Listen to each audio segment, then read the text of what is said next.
Nathan. Morning, ladies and gentlemen. Welcome to the Kimberley Oval, the home of the Northern Cape Heat, where we bring to you live the final of the 4-day competition between the host, the Northern Cape Heat, and the visitors, the ITEC Knights.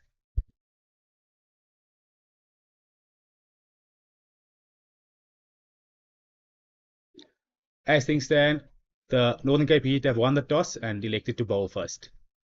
Starting the bowling from the country club end, we have Bashir Walters. Opening the batting for the ITEC Knights, we have Isaac Dikale and Jacques Snyman.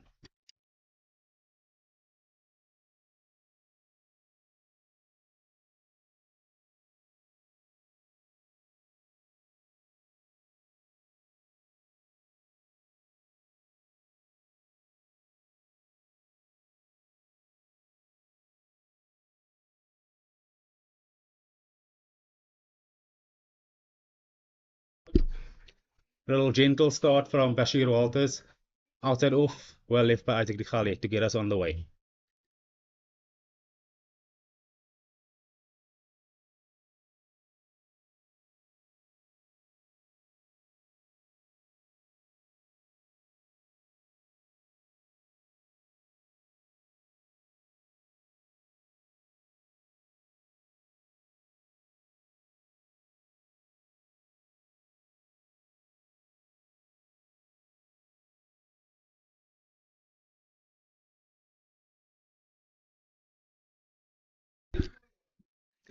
Second delivery from Bashir Walters. Nice and straight, full and straight. I'm Gerard Abrams, joined in commentary today by Ulrich Haasbroek. Welcome, Ulrich. Dankie baie. Lyk ons 'n bietjie lewe in die blad vandag. Gaan 'n interessante ene wees hierso. Dis hoop julle geniet.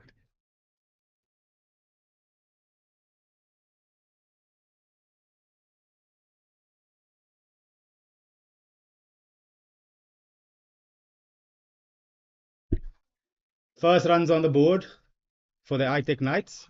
Bashir Walters looking to fire one in straight at Isaac Dikale's pads. Gets a slight inside edge away to square leg and off the mark for the Knights.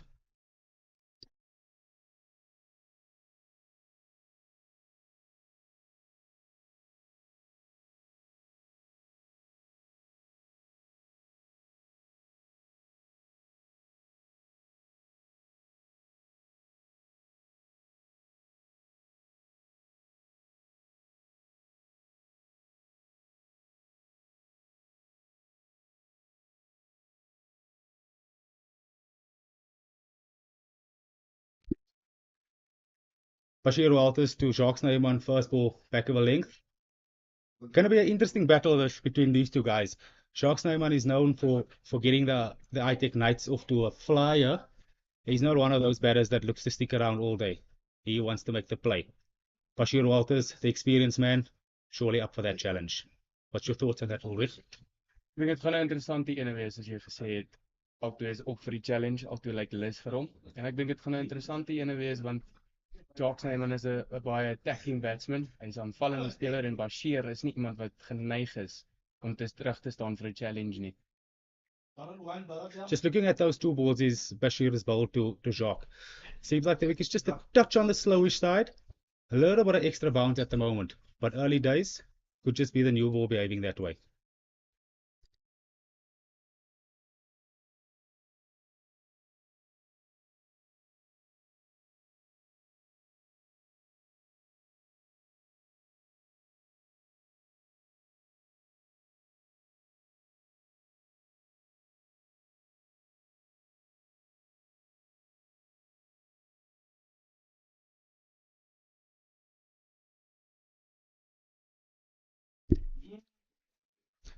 Little bit fuller from Bashir Walters.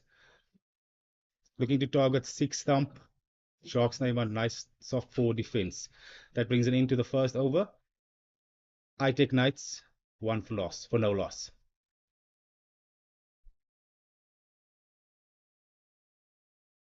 So Ulrich, we're in for exciting encounter today. We have the ITEC Knight, we have the Northern Cape Heat, who are of course 2-time defending champions of this specific trophy, which is the CSA 4A competition, Division 2 4A Cup. Knights, obviously, let's call them the giants of the Division 2, as they the team that was just demoted and they're looking to get back to Division 1. How do you see the next 5 days playing out? Which way do you lean a little bit in terms of results? As jy gaan kyk op die geskiedenis van die toernooi, obviously die Heat is die defending champions, ek dit so kan stel. So jy is geneig om meer na hulle toe te lean omdat hulle daai ervaring het in hierdie kompetisie, maar op die ander kant, die Knights is 'n baie gevestigde span en hulle weet wat hulle doen natuurlik, soos wat jy kan sien oor die loop van die kompetisie. So ek dink oor die volgende 4 dae is daar nie regtig iets tussen die twee spanne nie. Hulle evenly matched, albei het spelers wat die game kan draai in hulle guns in. So ek dink oor die 4 dae gaan ons regtig 'n clash of titans sien, as soos ek kan sê, so wat ons nou net gesien het. Die gaan vir 'n pull shot en hy nie kom op. Ek dink dit gaan 'n baie interessant een wees. Ek dink so vroeg in die wedstryd kan mens nie sê wie gaan wen en wie gaan aan die wenkant lê nie. So ek dink dit is maar 'n loop van spel wat gaan bepaal wie wen, Gerard. Fair point there, Ulrich. Very good point there. Just so you guys know, ladies and gentlemen, bowling from the Samaria Road end, we have Joe van Dijk, and he's coming in at ITEC de Gale. First one, hard backable length, just seemed to pop a little bit again, caught ITEC de Gale a little bit off guard there, as we watch the next ball.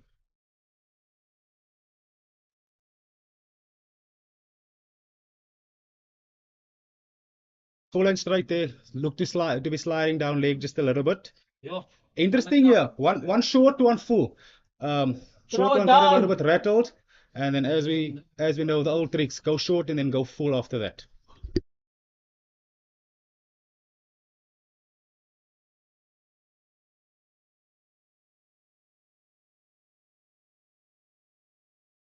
Ulrich, just back on your point again. You're saying obviously that experience plays a role and you can't make the call now. Interesting to note that the Northern Cape Heat have only lost 1 game for the season in the 4A competition, and that 1 game happens to be Against the Knights, ja. against the Knights. Ek dink daar is 'n bietjie van 'n mental aspek wat in hierdie wedstryd inspeel. Die Heat natuurlik wil nie om verloor nie. Ek dink is 'n momentus ding om 3 te wen agter mekaar. En ek dink vir die Knights is dit 'n redemption arc, as ek dit so kan stel. Natuurlik gedemote van Division 1 af na Division 2 toe. Ek dink hulle wil terugkom na Divisie 1 toe. En vir hulle is dit 'n groot aanstotingskrag om hom te kan wen. So soos ek my punt gestel het, ek dink dit is regtig 'n monumentous game wat vir beide spanne voorlê en nie een wil terugstaan nie, as ek dit so kan stel. Nie een wil vir die ander span daai inch gee om bietjie in hulle kop te kan kom, om voor te kan kom met die scoreboard pressure. So ek dink dit gaan 'n groot game wees vir beide kante. Great point, Ulrich. I 100% agree with you there.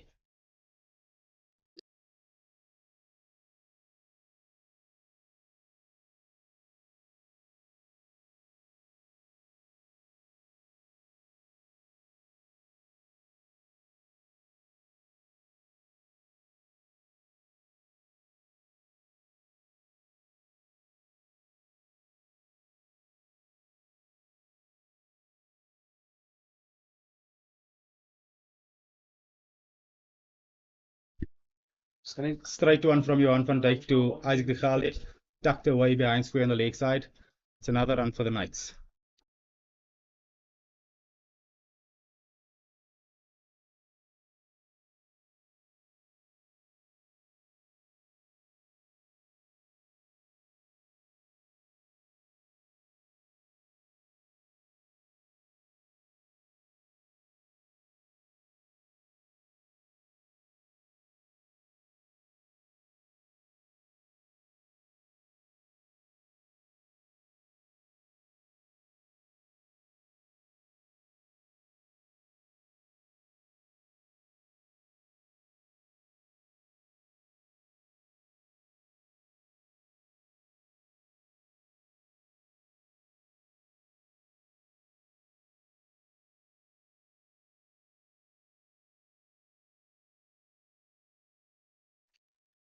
Well, that last ball from Johan van Dijk.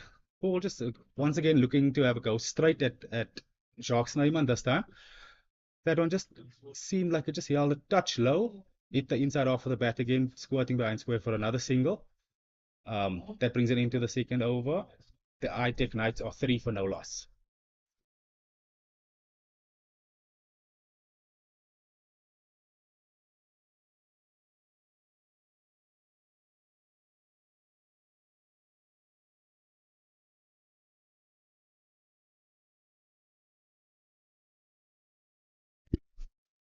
Bashir Walters back on a good length there. Both teams seem to be a little bit nervy at the moment. Sure, there's a lot of nerves going around. A little bit of a feeling out going on in the first part of the morning session, yeah.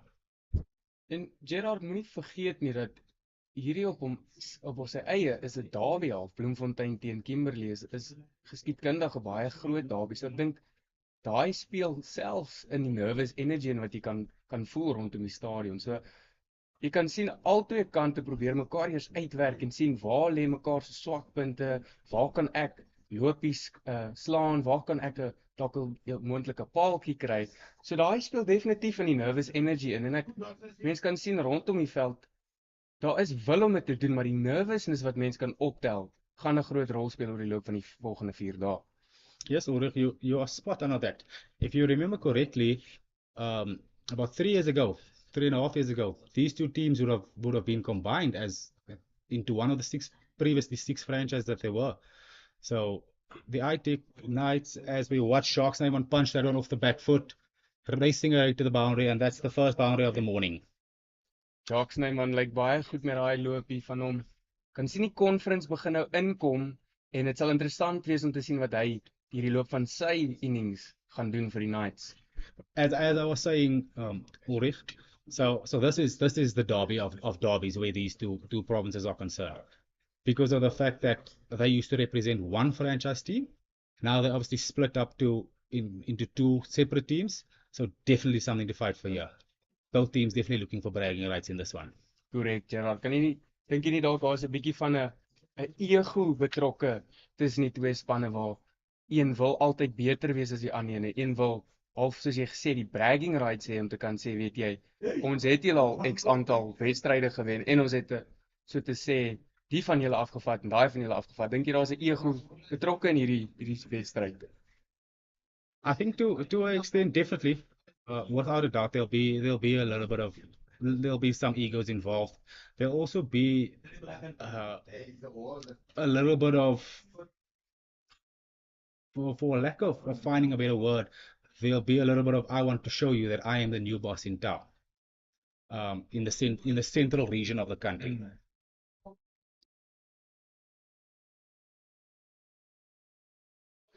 As we see a wonderful delivery from Bashir Walters. That one seemed to just angle in a little bit and then straighten from the surface. Seems to be a tricky wicket at the moment. Ek dink definitief die besluit om eerste te bowl was tot nou toe 'n baie goeie besluit. Ons sal sien oor die loop van hierdie dag of die besluit die korrekte een was, maar tot nou toe lyk dit definitief soos die positiewe opsie. Yes, that's correct, Ulrich. As Kimberlites, we know that it's been quite hot the entire week. We've been struggling with a little bit of a heat wave here. But all of a sudden last night, a little bit of rain around. I'm sure that little bit of rain threw a spanner in the decision of whether to bowl first or bat first. Definitely, in my opinion, definitely a good toss to win. And I think it's the correct decision to have a bowl first. As if you're going to get anything out of this wicket, it's going to be early day one. With the overhead conditions, everything sorted. Gerard, As we say that, that's the end of the third over. The ITEC Knights are 7 for no loss. Soos ek wou sê, Gerard, soos ons nou weet, as jy op Kimberley speel, veral die Diamond Oval, om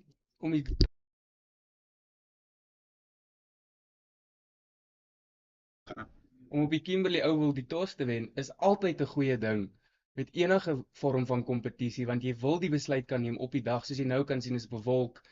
Gister was dit nou nie bewolkie, so dis altyd 'n goeie ding om die toss hier te wen. I think in general, you want to find yourself in a situation where you are the one who's calling the shots. You dictating the game. So you would like to win that toss. If you win the toss, you bowl. You would like to be the one to stamp the authority on the game first. Because as we know with with the longer versions of cricket, in actual fact, with all forms of cricket, it's about momentum and how momentum swings. So you would like to ultimately be that team who gathers that momentum first. As the start of the fourth over,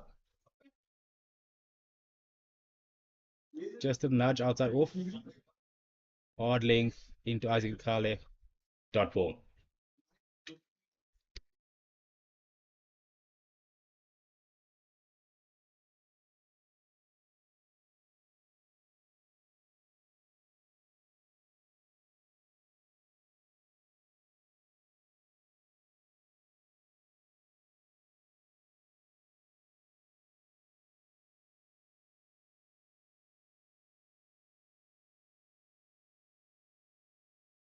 Ooh, fiery one from Johan van Dijk down leg.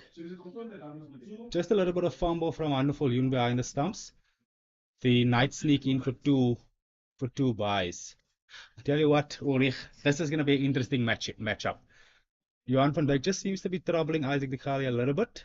A lot of us know he's the sort of a tech guy for the Northern Cape Heaters. He's the proper speedster in the team.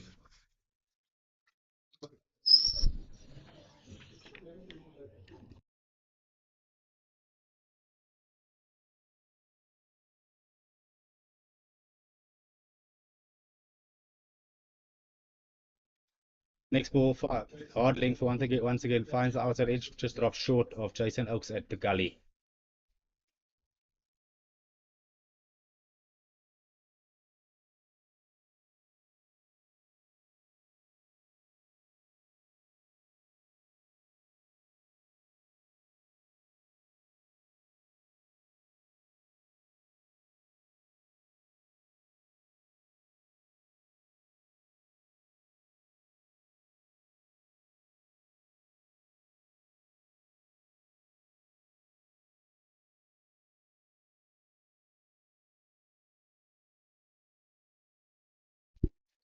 As we watch Johan van Dijk go there again, seems to be that the definite tactic to, especially Isaac de Khali from Johan van Dijk, is to definitely have a look above the shoulders and I think soften him up that way, and then hopefully hit the pads next or get him out bowled.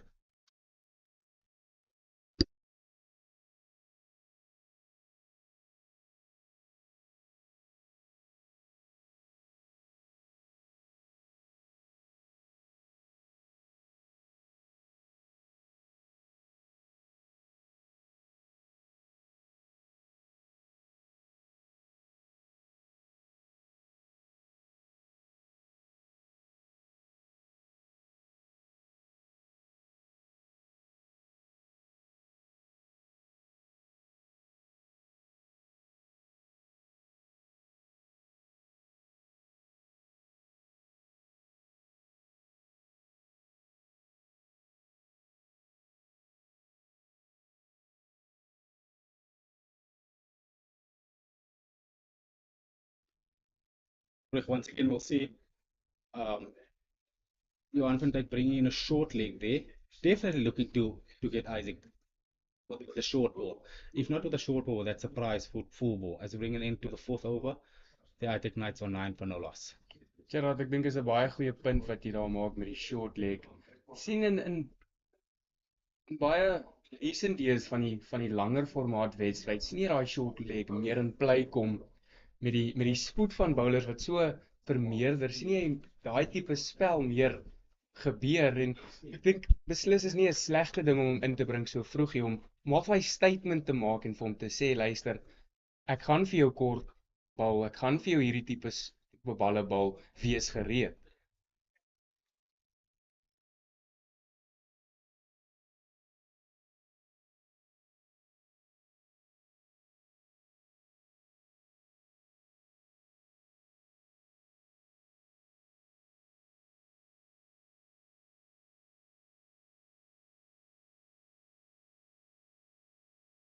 Or if I tell you what, there's a little bit of history involved here. Isaac de Khali was a member of the Northern Cape Heat team when 2 years ago, when they won their first 4-day competition. He was a part of the team. Johan van Dijk was a part of the team. maybe, just maybe, there's a little bit of I know you, you know me, a little bit of mind games going on there. Ek is 'n baie goeie punt wat jy maak daar, Gerald. Dalk 'n bietjie animosity tussen die twee wat hier in spel kom. Ons moet net wag en sien wat tussen die twee gebeur. Yeah, as we watch the first two balls from Bashir Walters to Jacques Snyman now, who's obviously on strike. Jacques Snyman being the more aggressive batter of the two. First ball, just a little bit nervy of a drive outside off there, squirted away behind back of the point for 2 runs. Next one, jagged back a little bit from a length, hitting the pads. Northern Cape Heat going up. Ball seems to have just been going down leg a little bit and a little bit high. But we can definitely see Jacques Snyman is looking to get the game going.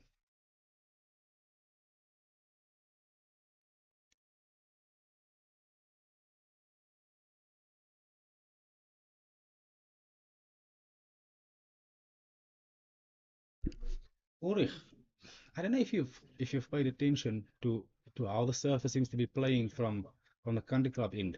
Well, let me put it this way: how Bashir Walters has been bowling from the country club end. It just seems that the ball is just holding up a little bit from this end. Baie korrek, Gerald. Maar ek dink wat in spel kom is, ek dink Bashir is baie gretig om hy LBW te kry van Jacques Snyman. Soos wat ons kan sien, die bal met 'n bietjie nip, as ek dit reg het, 'n bietjie lewe in die pitch wat ons hier sien. As hy nou bal en hy's stryd geslaan na van deur toe en niks reg in daai shot, as ek dit so kan stel, lyk meer net soos 'n bal wegkry tipe hou wat hy daar gespeel het.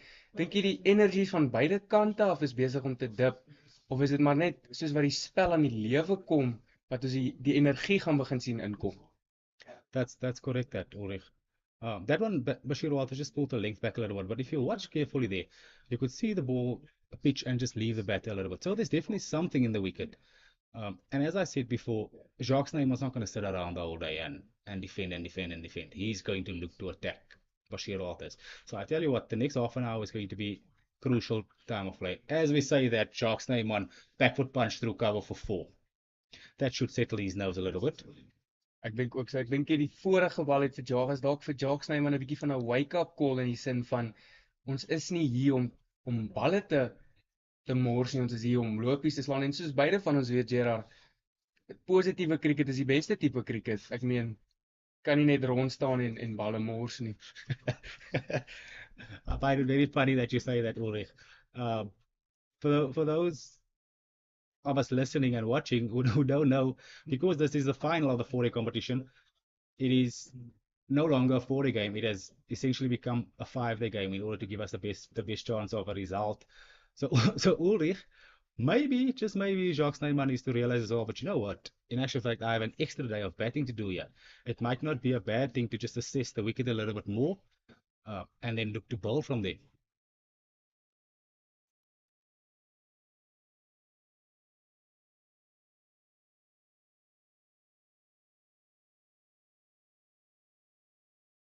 As we bring it into the 5th over, the ITEC Knights at 15 for no loss. Just a little bit of repairs going on there for Johan van Dijk.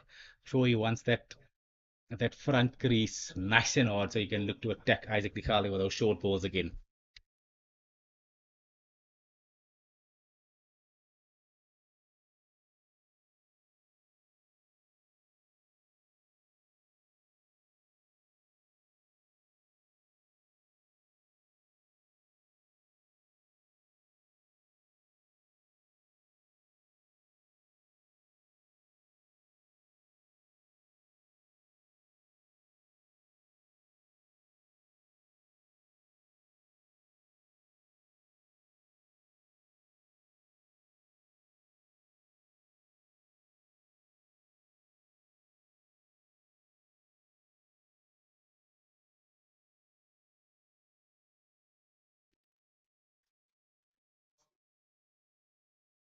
Ooh, Johan van Dijk definitely having a look again. Looking to bring that short leg in play. We have a short leg in, and then he has a deep backward square catching on the boundary, and a fine leg catching on the boundary. This definitely seems to be a tactic to Isaac Dikhali. Definitief, Gerard. En ek dink ook Dikhali is besig om in te settle met spel wat aangaan en jy kan sien hy begin die lyne baie mooi lees en die lengtes veral baie mooi lees. Begin meerderheid van die balle los. Hy's nie meer hy stoot nie meer na die balle nie. Hy begin nou decisive besluite neem as ek dit so kan stel. You see, the thing is, Ulrich, if this doesn't work, what it does is it's given Isaac the chance to get settled in. So, in my opinion, I think this approach might be a little bit wrong from Johan van Dijk. If I was Ernest Kim, who's the captain of the Northern Cape Heat, I'd definitely be going up to him and saying to him, look, there's a little bit in the surface. Let's look to get him out, to nick him off first, or maybe get him out LBW. Because as we've seen, as soon as because Bashir Walters has been a little bit on the fuller side from the other end, and we've seen there's a little bit of inconsistent bounce, and he's definitely bothered Jacques Snyman as soon as he's gone the fuller length. So maybe Johan van Dijk should just have a look at and try that as well.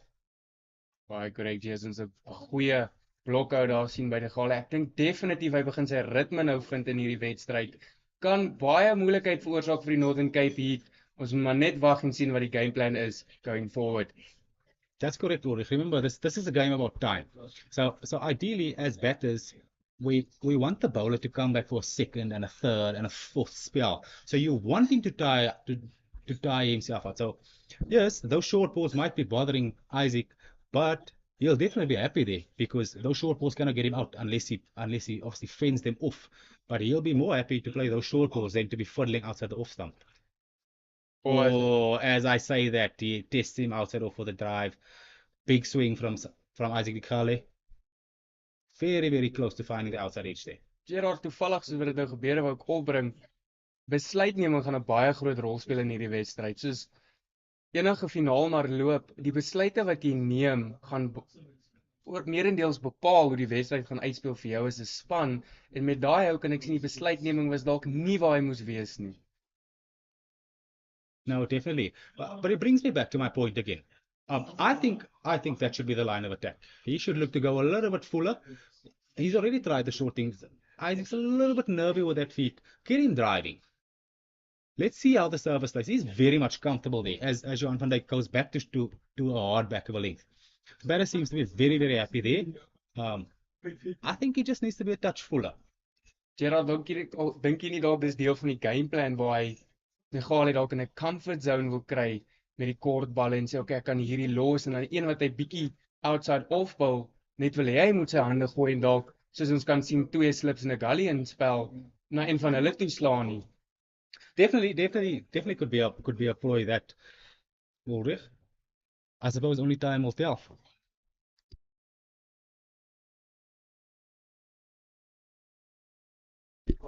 As we see another one full from Johan van Dijk. This one a touch fuller than the one that Isaac de Kale missed or Drouwert and missed. Still a little bit of worth. This time Isaac punches that one through the boundary, through the offside to the boundary for 4. With that, the end of the 6th over, the ITEC Knights are 19 without loss.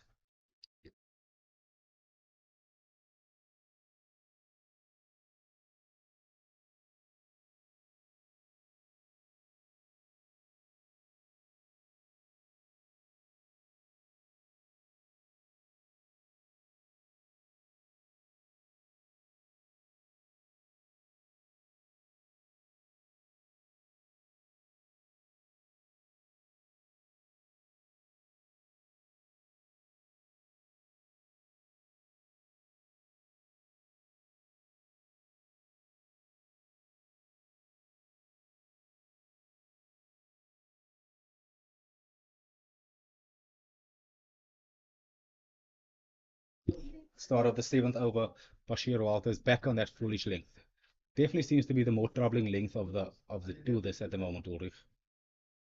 Beslis, maar ek dink ook Jacques Snyman lyk baie gemaklik in die crease soos wat hy nou daai eerste bal gefeis het. Ek dink hy het sy ritme gevind. Ek dink dis net nou 'n speletjie van tyd soos ons genoem het vir hom te kan homself in 'n beter ritme kry om daai groot lopies wat hy so gewoond aan is om te kan slaan.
course, as we have a look at Bashir Walters, just testing Isaac on that front foot. I think for me, this is a little bit more of a challenge for Isaac than what Johan van Dijk would be, because Bashir Walters just seems to be a touch fuller of the two bowlers, and it seems the way the service is playing, the fuller deliveries is definitely getting a little bit more out of the service than what the back of a length ones are getting. I think you're correct there, Gerard. I think definitely that fuller ball is troubling a lot of De Gale's deliveries, and personally, I feel like that is the ball to take the wickets here. I think just one nipping off the seam, maybe one just a bit fuller, crashing into the pads. I think definitely that's going to affect the way of play here today. Yeah, as we watch the last delivery of the seventh over there, you can see just a little bit of a nervy defensive shot there from Isaac. But the thing is, ideally, because we have a little bit of overhead conditions, the wicket is a little bit new, the wicket's been under covers a little bit because of the rain around. You want to get the ball up to the batter. You want the batter to be playing as much as possible in order to bring the LBW into play, the court behind into play. You don't want to be in a situation where you're sort of wasting the surface and you're wasting the new ball by just going back a length, back a length, back a length. We found that because batters at this level are generally a little bit more selective in the shots they play, they're a little bit more patient. They're happy to let those balls go with no danger whatsoever. I think that's a good point there, Gerald. We see just a bit of a pull attempt there, not going quite far. I think definitely the approach that Johan van Dijk is taking towards the Gale is going to work on Jacques Neyman, as he is a very good person with that pull shot. I definitely think there might be a wicket in play here, as we see between the two of them, Jacques Neyman, the only one really attempting a pull shot during this match. So I definitely think that approach that Van Dijk is taking is definitely going to work here. I agree with that, Ulrich. This is the battle that I'm interested in watching. Jacques Snyman, somewhat of a compulsive puller. Johan van Dijk loves to bowl a hard back of a length. Field setting, we have a fine leg, a short leg, and a deep back with square. Ooh, nice. Very good adjustment from both batter and bowler there. First one short, the next one looking to hit those pads. Jacques Snyman up for the challenge.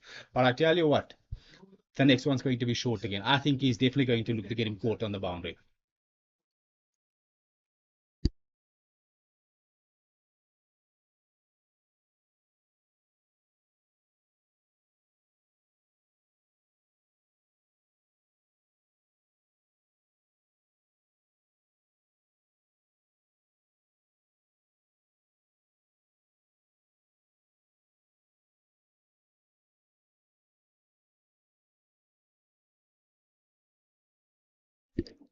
The short bowling approach definitely coming into play as we see it go down leg, but we see Jacques Neyman attempting to pull there.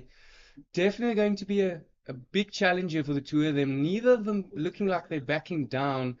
And I personally believe this is going to be a battle of the innings here, Gerard. Yeah, definitely. As I said before, this is the battle that I'm looking forward to seeing.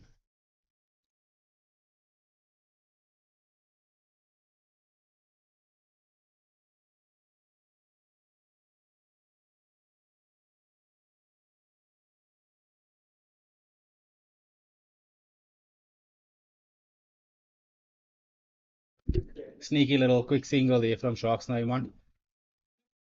I think Jacques Neyman taking the right approach here, not premeditating the balls and basically just playing it as it's in front of him. That definitely against a speedster like Johan van Dijk is going to benefit him in the long run, Gerard. I tell you what, Ulrich, Jacques Neyman has played international cricket for South Africa, as we know this. Yes, it might have been in the shortest version of the game, but he has played international cricket for South Africa. So there is some level of experience there. So he'll definitely be wary of not premeditating anything, of playing each ball on its merit. Like I say, as much as you'd want to get on top of the bowler, he'd still think, no, let's play everything on merit. Let's get things settled in here. I can destroy him a little bit later. It's all these thought processes are, I'm sure, going through his mind.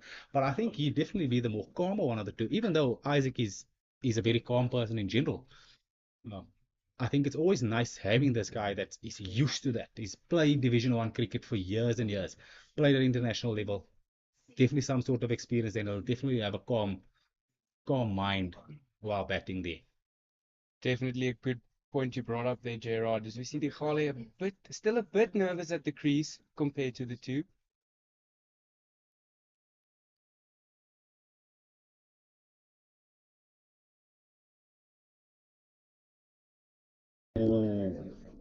Oh, I like that one. Very good energies there from Johan van Dijk. Let's see that one just take off there from a hard length outside off.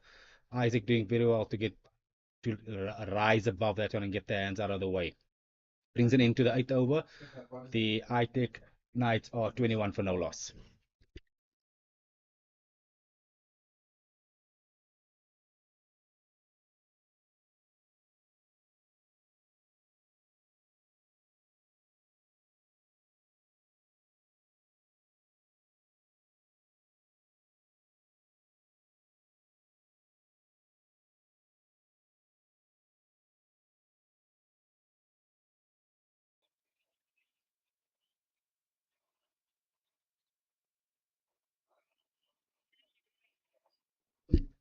As we have a change in bowling from the country club in Bashir Walters, only bowled 4 overs on the same new bowler in Grant Thompson. Yes.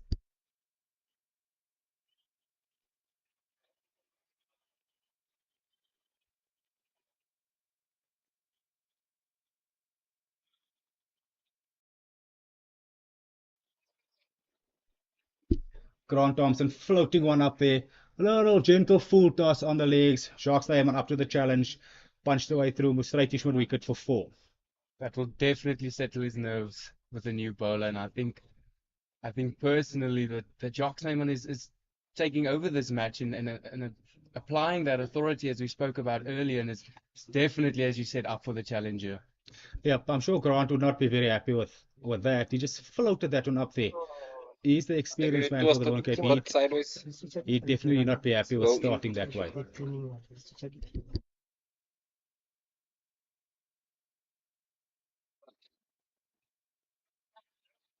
There's the thing.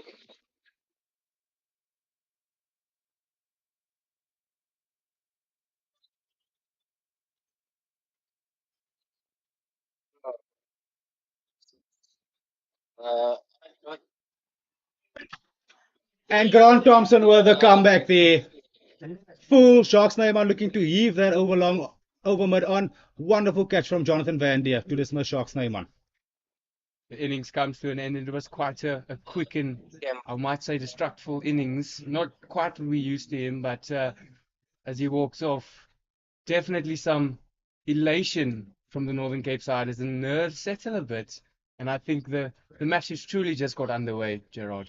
What a wonderful decision from Captain Ernest Kim there to make the change, bring Grant Thompson in. A wildly experienced character coming through and getting the breakthrough for the Northern Cape Heat. This is definitely what they were looking to do when they decided to win the toss and bowl.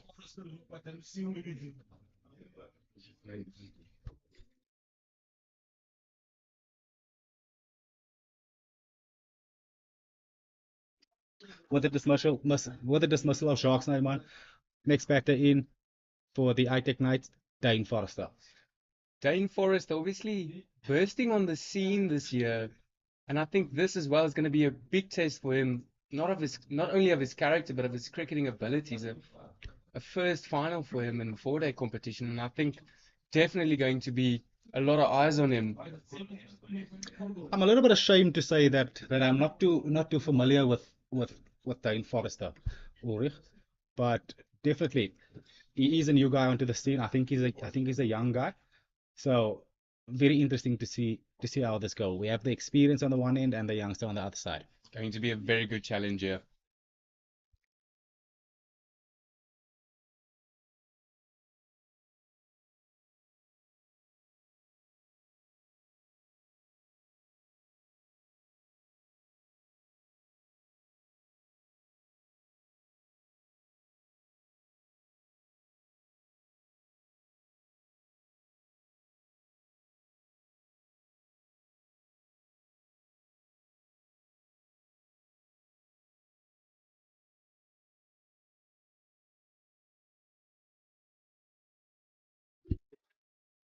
Wonderful start from Grant Thompson, following up the wicked delivery with the first one to the new batter.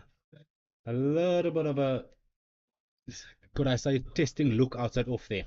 Definitely, Gerald. I think they're both assessing each other now, just seeing, especially in Forrester's side, seeing what the wicket does, and especially seeing what Grant Thompson does. The wicket may be playing in his mind, might not be sure to play to Bandia, seeing as he took a brilliant catch. This might be a bit constrictive for him, but we'll see as Grant Thompson is looking to bowl the next delivery. I tell you what, I've got to bring this back again and say again, what a wonderful decision from Captain Ernest Kim to make a bowling change.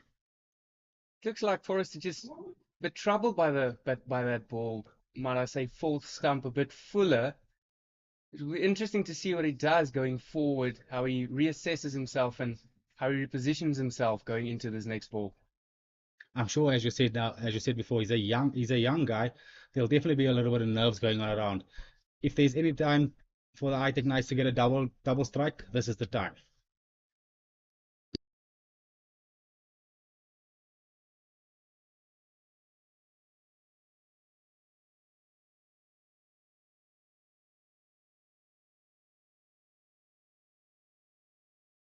Oh, what a shot from Dean Forrester. That one just floated out from Grant Thompson again. Forrester up to the challenge, punching that one through, extra cover for 4.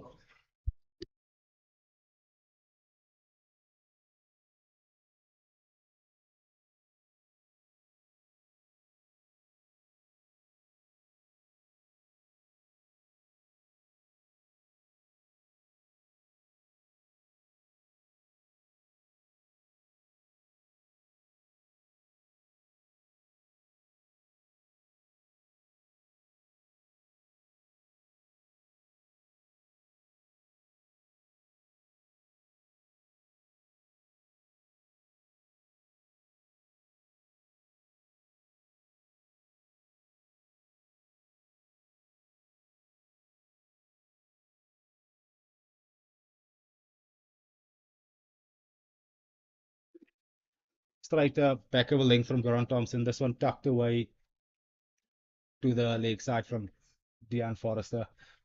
With that, the end of the 9th over, the ITEC Knights 30 for 1.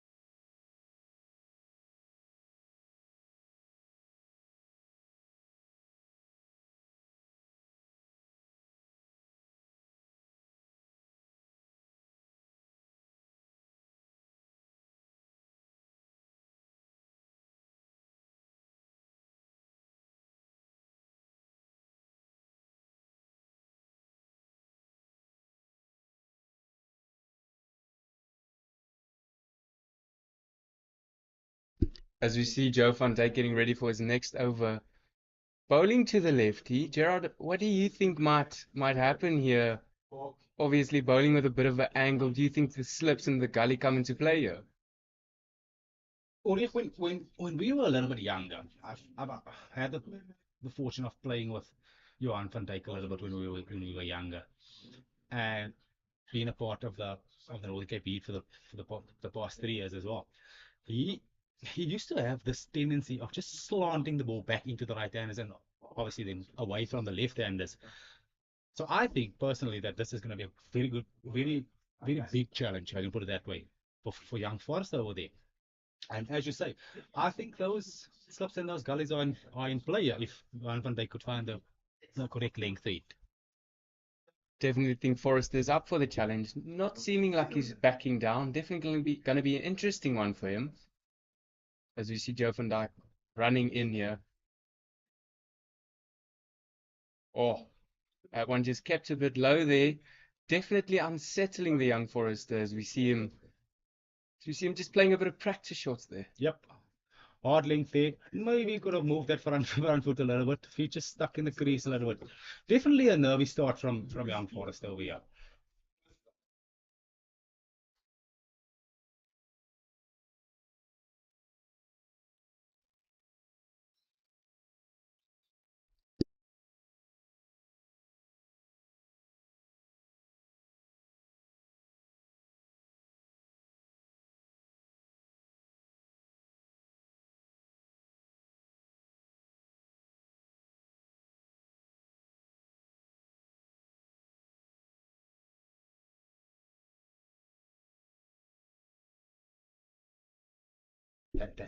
Young Forest not looking bothered by the short ball, as we see that short leg, maybe licking his lips a bit, seeing him playing there. We just have to wait and see.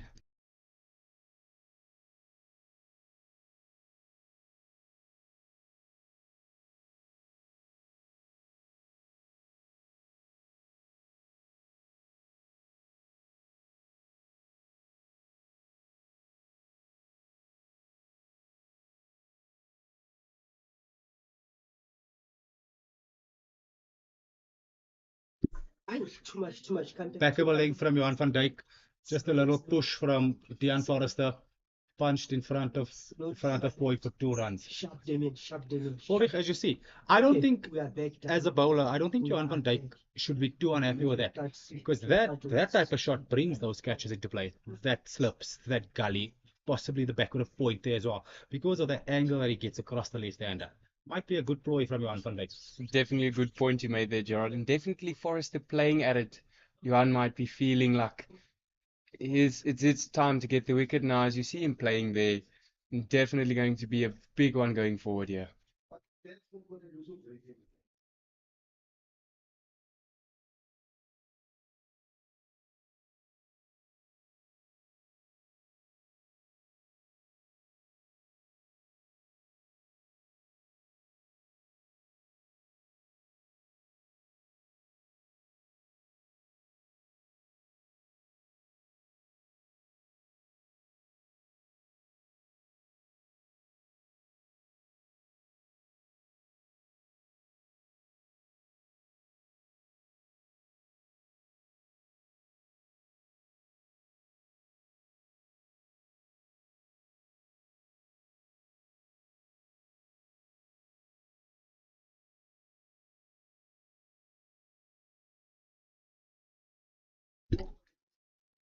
That one from Johan van Dijk, just looking to target the pads as he changed angle of direction coming around the wicket. Just sliding down leg, brings it into the 10th over. The ITEC Knights are 32 for 1.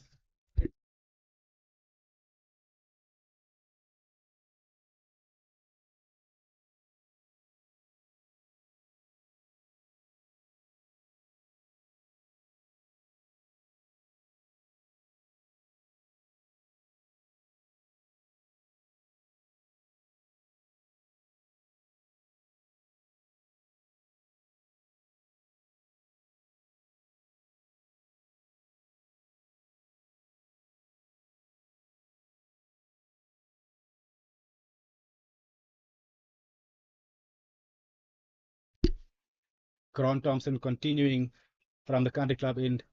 Little foolish one there. Little nervy push from Saki. So from Isaac Khale. As we see Grant having a little chat there to Isaac. Definitely a bit of animosity here, as we see. Maybe a bit of passion flaring here between the two. Isaac Khale known as a quiet, reserved young man. Grant Thompson definitely a feisty character. He's always going to be the one to look to get into a battle of some sort to get the team going. Definitely a man for the moment for the moment.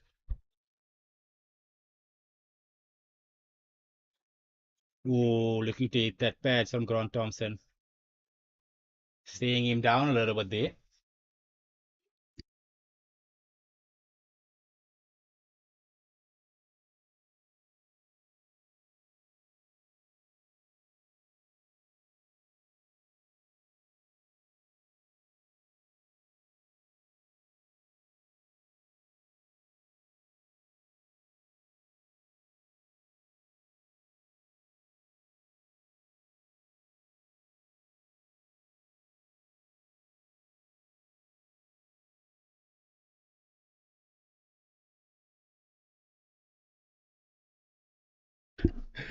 Grant Thompson looking to go a little bit fuller to Isaac over there.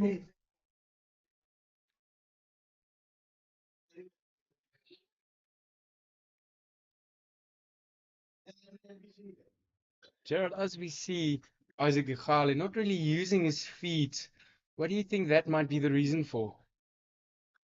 You know what, Ulrich? Batters tend to have different approaches.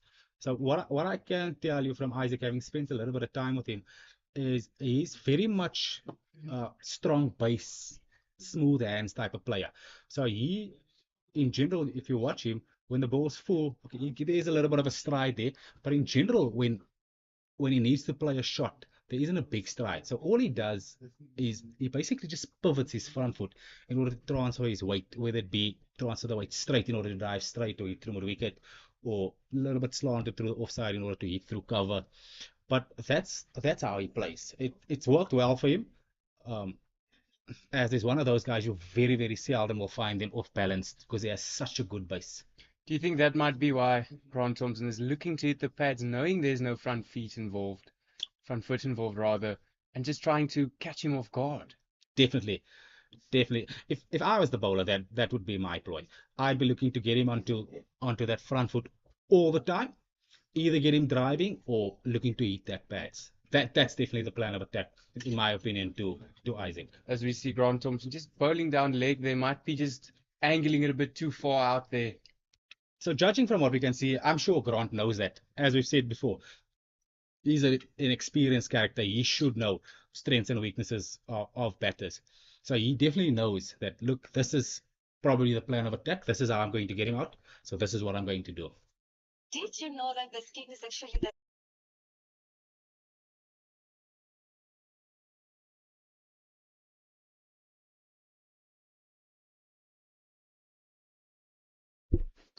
Nice little backable length there to finish from Grant Thompson. That brings it into the 11th over. A maiden at that. The ITEC Knights are still 32 for 1.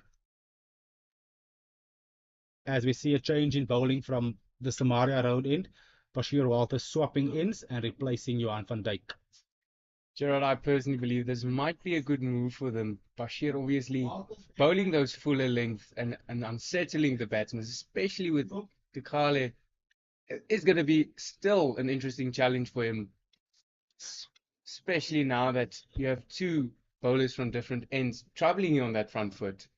I agree with that, Ulrich.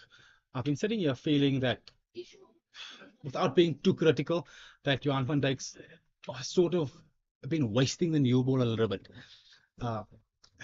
As we see watching over here, there seems to be quite a bit in the wicket, but they haven't hit the fullish length consistently enough.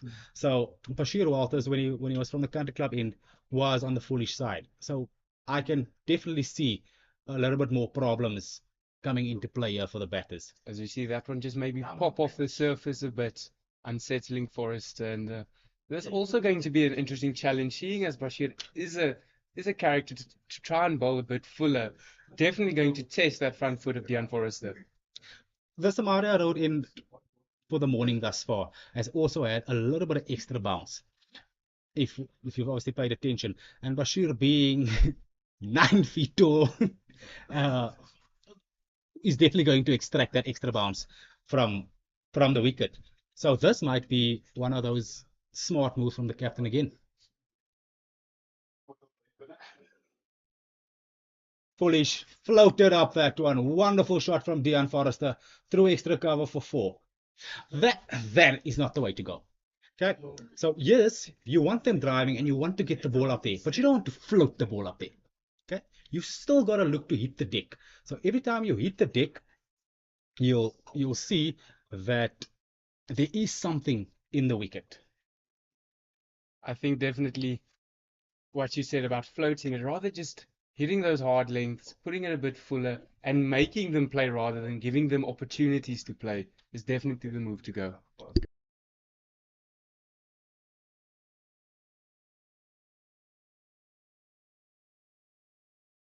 As we see Bashir Walters just pulling the length back a little bit there. Maybe a little bit of an over adjustment for him. As we see the umpire just warning him a little bit there for running onto the surface. Just like I said, just a little bit of an over adjustment. I'm sure he's an experienced guy. I'm sure he'll find his length again.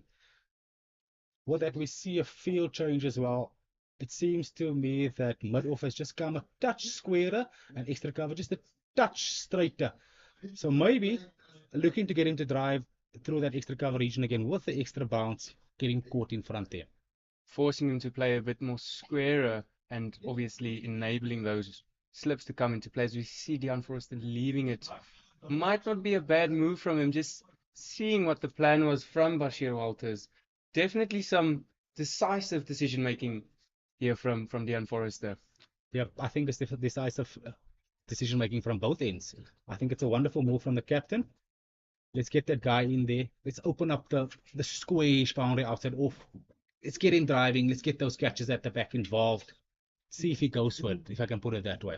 Gerard, as Wonderful batsmen, games. Gerard, as we both know as batsmen, once you start finding that outside, your nerves automatically come back, and you're back to playing inside your shell rather than playing outside of your shell. So I definitely think that opening the square boundary is definitely the option going here. Ernie, as we know, also an experienced campaigner as the captain, and thus far making the right decisions at the right time. You see, Ulrich, what I'm going to say about Ernest Kim, the captain of the Royal Cape, is he's generally a calm character, has an amazing brain on his head. He's definitely the man for keeping situations calm, making these collective decisions. Doesn't generally just make a spur of the moment decision. He always gives everything a little bit of extra thought. So he's definitely given this some thought. Now it's just about the bowlers executing the plan. With that, we bring an end to the 12th over. The ITEC Knights are 36 for 1.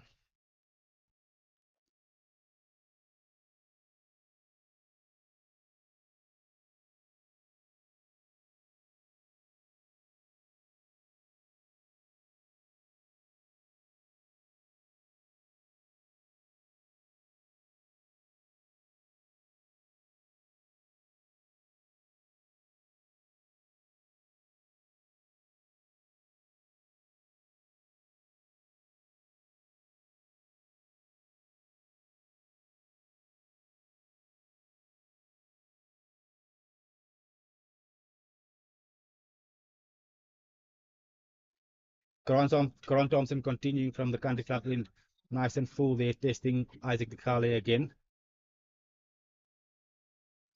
Definitely one of his better strikes as we see the front foot coming into play. Maybe in his head he decided, rather than giving them the opportunity to go for the LBW, forcing them to maybe pull the length back a bit so he can capitalize on that.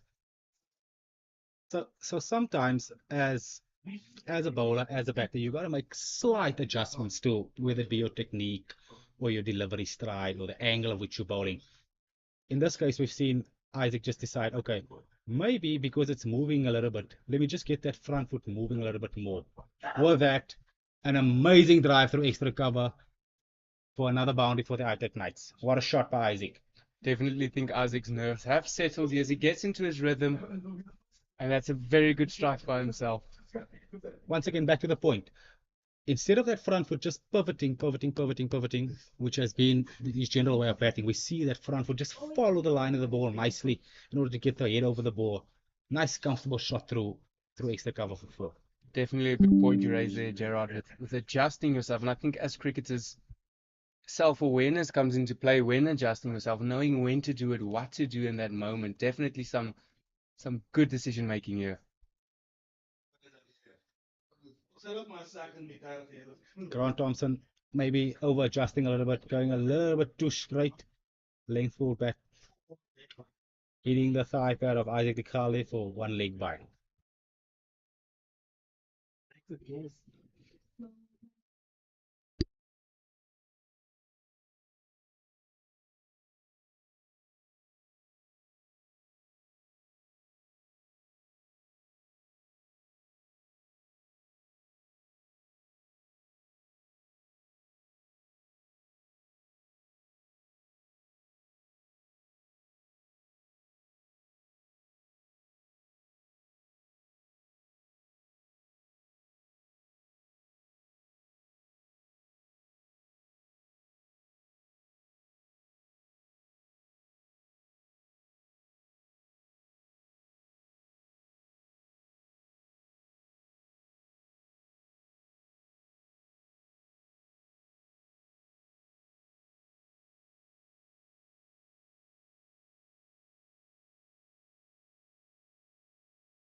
That is the end of the 13th over. The ITEC Knights 41 for 1.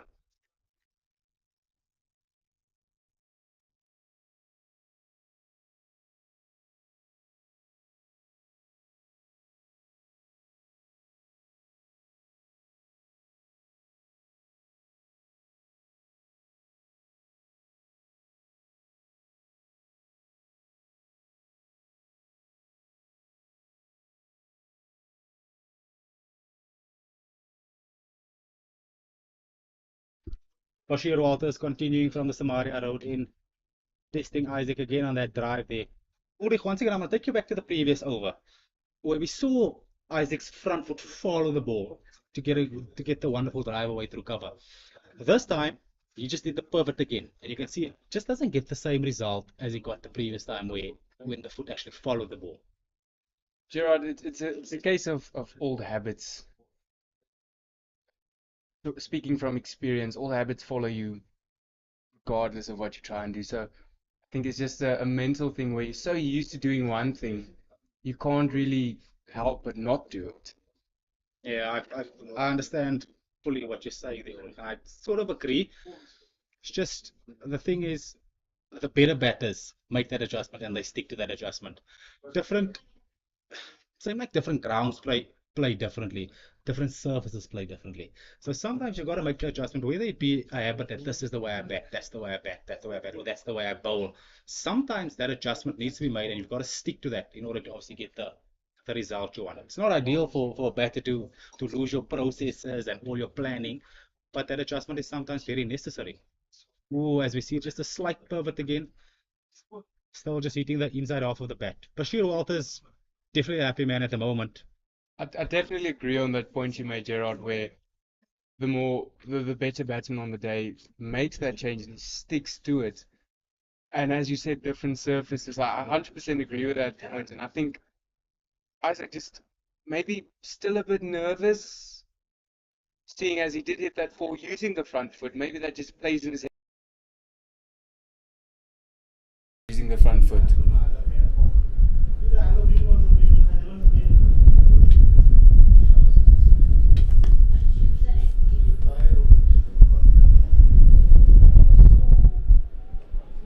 Ooh, big jag back there. That's the first one we've really seen misbehave. Big jag into Isaac Carlin. But as we see Bashir, they're putting the ball on a nice length, putting it down, not floating it as we've seen previous deliveries. And I think that is the way to go forward. Rather than just floating delivery and hoping for something to happen, forcing something to happen maybe, just putting it hard down, forcing that ball to misbehave as you said. And I think that's definitely the approach going forward. You make a wonderful point there, Ulrich. I tell you what, we've seen too many balls being floated up there and not enough hitting the deck on a good length. That one, he just hits the deck on a good length and all of a sudden there's something for him. I like that. Good energies behind that one as well. There we go. Maybe the age is getting to Bashir a little bit and he needs 4 or 5 overs to get loose. But he definitely seems to be a little bit loose now.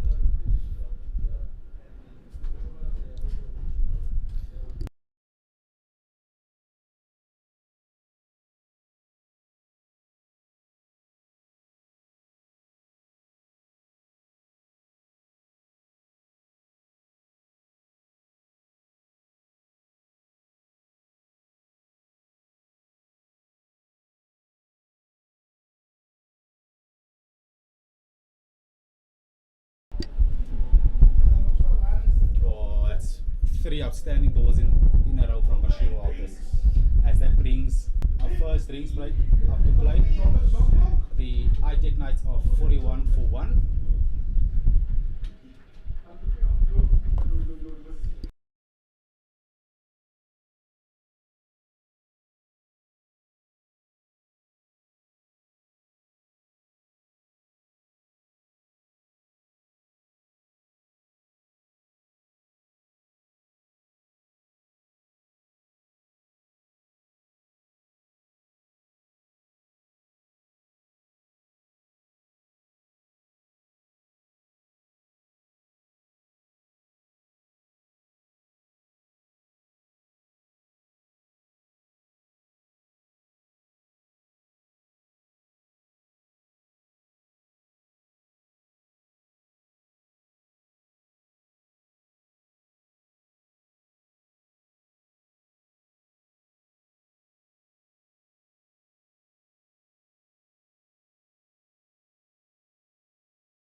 That's the end of the first drinks break.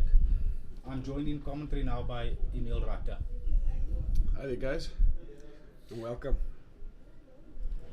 Emil, having been an observer for the first hour and 5 minutes, what can you tell me about what you've observed between the two teams? Gee, I think the Knights, the Heat missed a trick. I think they should have got it around a bit fuller when there were overcast conditions. There's a lot of the wind is blowing, so I think they could have used that a bit better. Trying to get the ball to swing. I don't think I've seen any swing for the morning session yet. Oh, and as you say that, we have a wonderful dismissal there. I think that one goes through, and just from my vision, it looked like it just clipped the pad. Not too sure if he's given him out caught behind or given him out LBW. Tian Forrester definitely doesn't look a happy man, but Grant Thompson elated at the moment. And wonderful strike from the Northern Cape Heat after that break. And I guess the commenters guys just came through. First ball they got pitched up there, used the seam movement, used the conditions, and we got a wicket. What a break for the Northern Cape Heat. What a break. And I guess it's game on. Emil, I don't want to laugh, but you came in and said you haven't seen one swing for the morning. All of a sudden, we see one swing, got it up to the back of there, and brings in the dismissal. I think, yeah, Jay, I think they've missed a trick in the first part of the morning, and I think really getting the ball up, using the conditions is going to bear fruit. I think the Heat have definitely got a chance to get themselves into, or bowl themselves into a commanding position here. I agree with you, Emil. One of the things myself and Ulrich were speaking about was the fact that they haven't gotten the ball full enough yet. They've sort of floated a lot of balls, haven't bowled a lot of deliveries. This one seems to just have been bowled, good energy, good length, and all of a sudden we get a wicket. Gee, I think the new batter in for the ITEC Knights is none other than Kimberley's own Gian Kluter. This will be big knock. I think Gian is a man player, big temperament. I've been fortunate enough to watch him from his schoolboys years into the player he's become. I think he's definitely somebody that can maybe take command of the situation. It'll be nice to see what the Heat bowlers are going to do to the situation. I mean, they've got the upper hand now. If they're going to drive it through, let's see. This would also be one of those guys that the Northern Cape Heat have identified as trying to get out nice and early, as he's been somewhat in the second half of the 40 competition, somewhat of the form batter for the ITEC Knights, coming off from a big 100 and then a 50 in the previous game as well. So he seems to be the form man. The Northern Cape Heat will definitely look to be striking here.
Just a little bit of a delay in play there.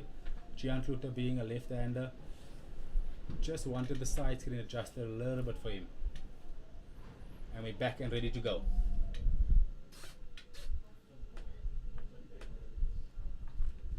Oh, Grant Thompson on the money there. I'm actually really liking this that Grant is doing. I mean, getting the ball up there, giving it the opportunity to swing, using the surfaces, testing the batsman, giving him a bit of that unsurety play or leave. I really am liking what Grant is doing here at the moment. Emil, it's a great testament to the type of player that he is. He's a wonderful cricket brain, wonderful cricket career. He's had an amazing career thus far. It's definitely an experience thing. You can see this guy knows how to take wickets. And it just goes to show, Gerard, that you don't need raw pace. I mean, you just need to get the ball up there. You've got to just let it nip around, get something, get the ball just to say something, get it to move. And this is what cricket is all about. It's the skill of bowler versus batsman. And getting the ball to talk, getting it to move, putting that batsman in a position where he has to think about what is, does he go, does he leave, does he play at it, does he defend? I mean, those are kind of the things that cricket is actually based on. Especially in this format, Emil. I'm a very, very big fan of 4-day cricket, and in this instance 5-day cricket, because it shows the true test between bat and ball. Who can outsmart each other? Who can stick around the longest? Who's the fittest? Who's mentally stronger than the others? It's a wonderful testament to cricket. And not only that, Gerard, I mean, you've got to take into consideration that you've got to use, the facilities are going to start changing, the surface is going to start changing hourly. Every ball is not going to really do what the previous one does. So you've got to start thinking outside of the box and keep on thinking every ball. It's about adaptability, Emil. Whoever adapts fastest generally ends up being on the winning end. And having the patience to stick with the plan. I think the Heat now found a plan, and I think it's really worked. Kudos to the captain that's maybe got his bowlers in, gave them a bit of a word, and I mean they've got 2 big wickets. One of the things we've spoken about is how amazing Ernest Game has been in order to identify those moments. As we see Grant Thompson just float one onto the pads there, Gian Kluter equally as good, clips that one away through mid-wicket for 4. And it's not a bad way to get off the mark. I mean, you got a bit of a give me there on his pads, put it away, took full advantage of it. Good shot to Gian. Yep, Grant Thompson probably let himself down there a little bit, giving him a freebie. All batters are very, very happy to receive something like that in order to get off the mark. That should calm the nerves from Gian Kluter's side immediately. As we see, Grant Thompson wasn't very, very happy with himself because of that delivery. But the great thing about being a bowler, Gerard, is that you've actually got every ball to come back and get a wicket where a batsman just needs one good nut and you're back in the change rooms watching the game for the rest of the innings. You know what, it's so funny you bring this up.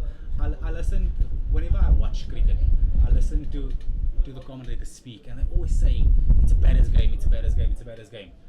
But I happen to be of the opinion that it's not a batter's game, because the bowler has, in this format, unlimited amount of balls in order to dismiss that batter. The batter has one chance, and it's game over for him. As we say, that brings the end to the 15th over. The ITEC Knights are 45 for 2. I couldn't agree more, Gerard. I think it is definitely a bowler's game, but I think it's a batter's favourite game. As you've seen, tracks have become slower.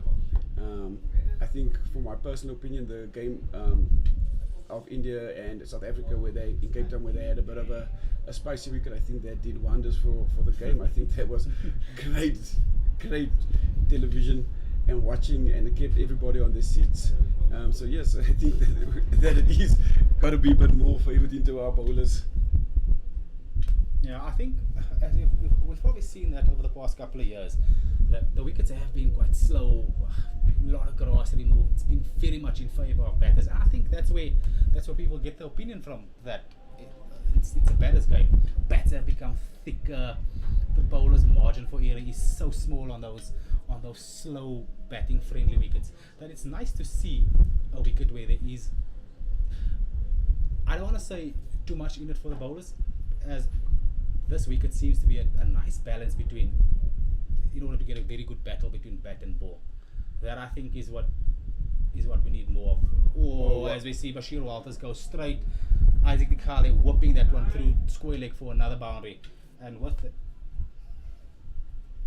Gerard, I couldn't agree more, but I guess some things have never changed, and from the beginning of time, as we see Bashir Walters go straight, we've always wanted to Isaac see the Dikale Lilies, whooping that one the through Mitchell square leg Johnsons, the for Shoaib another Akhtar, the boundary. Bradleys, And teaming with in, having a great competition against great batsmen and bowling.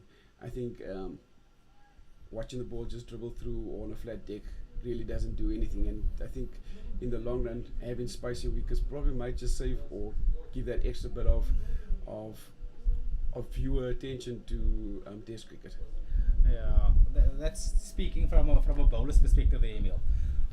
Look, I agree with a lot of what you're saying, but it seems that the public wants to see boundaries. They want to see 4s and 6s. They don't want to see games end in 3 days, and that might be the problem in world cricket at the moment, especially in the Test format, where as soon as we get a spicy wicket, the games are ending in 2 days or 3 days, and the games very seldom go the distance these days. Could it be that our batters are just not equipped to bat for 5 days anymore? Or have we become so used to playing on flat wickets because of the T20 competitions going on around the world? What is the actual reasoning behind the fact that we don't get these spicy wickets anymore?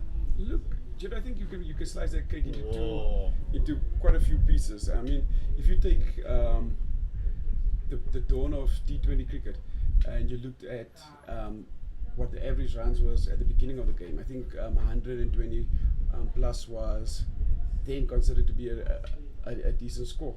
And now you look at it and teams are almost hitting 200, 230s, 240s, sometimes it was getting up to 300.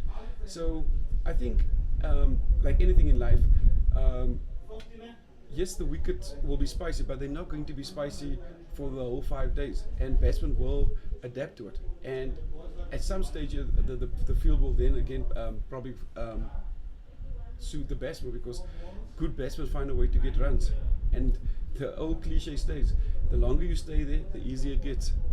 Yep, I agree with that. As we just seen that delivery from Bashir Walters, outside of finding the inside edge of Isaac, squatting behind square on the leg side for a single, and that single brings up the 50 for the ITEC Knights. ITEC Knights, as we stand, are 50 for 2 of the 15.4 overs, with Bashir Walters coming in at the new batter Gian Kluter from the Samaria Road end. And what makes this even more What a ball! and as we speak, What a ball! there's a speech of another that just goes past the edge. I'll tell you again, Emil, we've seen too little of that. We've seen this from Bashir the previous over as well, and I made a joke and said because he's a touch on the older side and a touch more experienced, maybe the body takes a little bit longer to warm up. But we've seen a lot of balls in the beginning of the innings that were just floated up there, and all of a sudden Bashir has started hitting the deck a little bit harder. He's gotten the ball a little bit fuller in the previous over and continuing to this over, and we've just started to see something more. Gerard, Vernon made a career out of, actually he was the surgeon of it, of just hitting the right length, letting the ball talk just that little bit. I mean, it only takes one good delivery to swing just slightly, to put that bit of doubt in the batsman's mind, and that's all you need for the next 6 deliveries, is just to think that, is this ball going to do a bit more than the previous one did? Yep, as we see that final delivery, once again, just hitting the outside half of Gian Kluter's bat. Bringing it into the 16th over, the ITEC Knights are 50 for 2.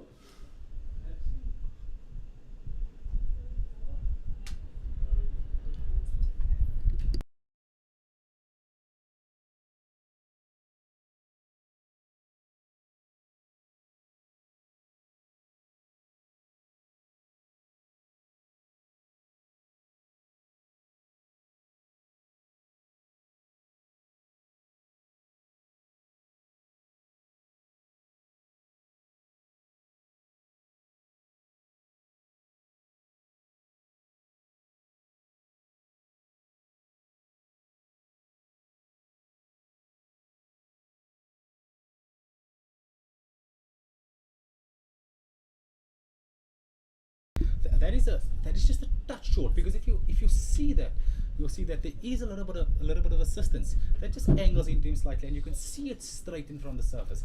I'd love to see that one just a little bit fuller. But gee, that one actually kept a bit low. So I mean, it does give you that bit of inconsistency. So maybe, yes, I get what you're saying to a certain degree, but that already, just that ball keeping low, just short of back of a length there, might just actually be also something that that Isaac has to think about. Yeah, Emil, I think he might have deceived you there a little bit. So, as that one just spices up there. And that was exactly the same length. So Isaac tends to fool you a little bit as a commentator, as a watcher, or viewer, if I can put it that way, because he doesn't move his feet a lot. So he plays from the crease, so it always seems as if a back of a length ball just keeps, or a ball that's maybe not back of a length, but also not that half volley length.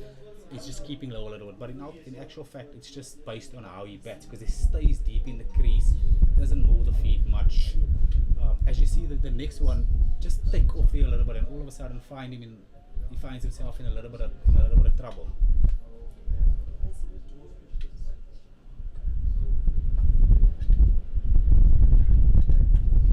Ooh, Grant Thompson just laboured in with that one a little bit. I'm not too sure if something maybe happened to him in his run up there, but he just looked like he laboured to the crease there. Poor delivery outside off, punched away by Isaac Nicale for 4. Thompson just laboured in with that one a little bit. I'm the not Knights have too been doing sure quite if well. I something think maybe they're happened to getting him regular in his bounces run up there, on the regular. but And just I think like they laboured to they're the keeping crease the there. I mean they're keeping the scoreboard pressure to Poor delivery to a outside minimum. off, punch. I think the Knights are giving the Heat is giving a few give me's, and I think if they can just start building up a bit of more pressure, I think they could actually really get on top of this, or in the least in the morning stage. Yeah, I tell you what, Emil. One of the things we spoke about a little bit earlier is whether it was nerves. Surely it can't be nerves now. Everybody should have been settled into the game now.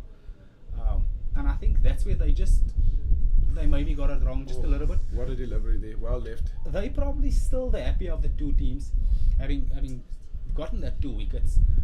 But I think when they eventually do go off the field, I think they're going to feel that they've let themselves down a little bit, and they've maybe missed an opportunity here.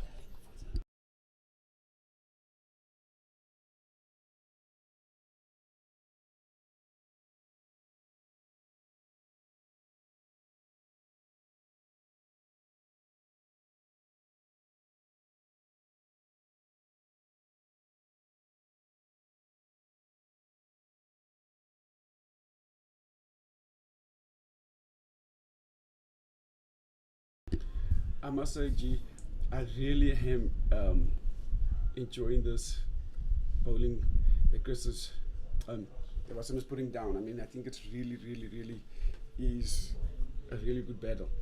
I think he's really hitting his marks, he's really hitting his lengths, and it looks like the wicket is starting to just nip around slightly. Yeah, I tell you what, Emil, it's a testament of experience. I haven't seen a lot of Grant bowl. I think this is probably the first time that I've seen him in. He looks a complete article. I think a couple of yards slow, but I think, like I said, he's hitting his lines, he's hitting his lengths, and he's making it a bit difficult. Ooh, sneaky two, and Isaac gets home safely. That one just angled in a little bit straight, looking to hit that pad again. Maybe just over getting it a little bit wrong. Inside off for the bat, 2 more runs for Isaac. That brings the total to 56 for 2 after 17 overs. Emil, this guy is a serious cricketer. If you have a look at his stats, I think he has over 200 wickets and he definitely has over 5,000 runs. He's made a proper living of this. The amount that I've seen of him, in my opinion, he is the complete cricketer. Wonderful cricket brain, amazing batter, as we'll see when he eventually gets the chance to bat. Very skillful bowler. It definitely is, in my opinion, the complete package. But like I say, like you were saying, if there was maybe a little 5-10 extra yards of pace behind the ball, I think he would definitely be a much more tricky character to deal with. And so now we've got Bashir back. Let's see if he's going to stick to that line and length. I really do like the field that they've put out there. There's nothing deep on the leg side. Oh, and just as I said there, he bowls one full outside off, and what a great shot by Gian. Yeah. Gian will have that every day on a platter. I tell you what, as a viewer, it's nice to see shots like that, crisply driven through the offside for 4. But if you look at it from an analytical standpoint, it's the first one in the past 2 overs that is once again just floated up there, and that just seems to be getting nothing out of the surface. That seems to be the easier balls to face at the moment. I think he's gonna feel he did himself wrong in that one, and I'm expecting the next one for him to hit the deck again. I think he was maybe trying to get it just to slightly move outside off and bring slips into the equation. I mean, they've got 3 slips a gully, so I think he's bowling to that length there, and there again, I think he's going to stick to that length, get the ball to just seam a little bit, get it to move, use the bit of wind assistance that's out there. That's perfect. I fully believe, in terms of the way that the surface has been playing, that getting the ball up there is definitely the way to go. But getting the ball up there and floating the ball up there, and getting the ball up there and actually bowling the ball and hitting the deck is 2 different things.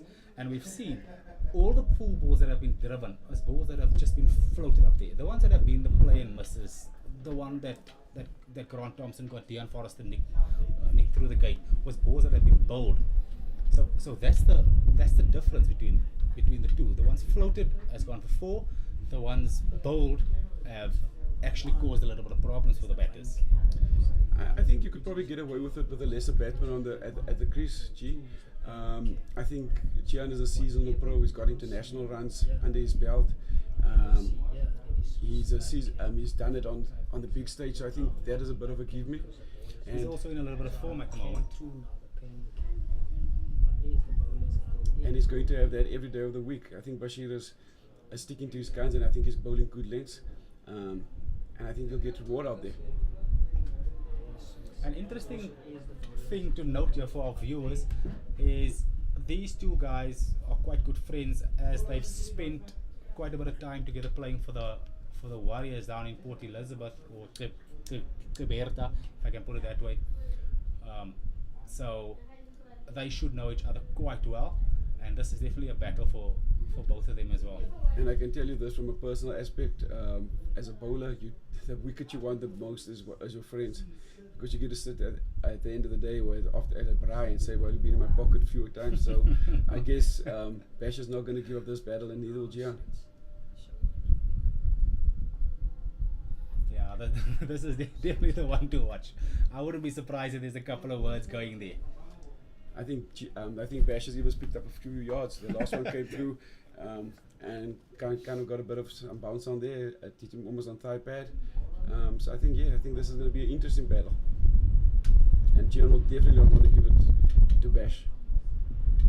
And let's not forget, Gerard, we're fighting both of these teams are fighting to get up into the next tier. So there's a lot riding on this. It's not just bragging rights around the braai tonight. Yeah, I see it as a little bit of a David and Goliath clash, Emil, if I can put it that way, as Bashir Walters finds the outside edge and that one tickles down to the 3rd man boundary for 4. A little bit of a mental battle there. That brings an end to the 18th over. The ITEC Knights are 64 for 2. As I was saying, Emil, I see it a little bit as a David versus Goliath battle.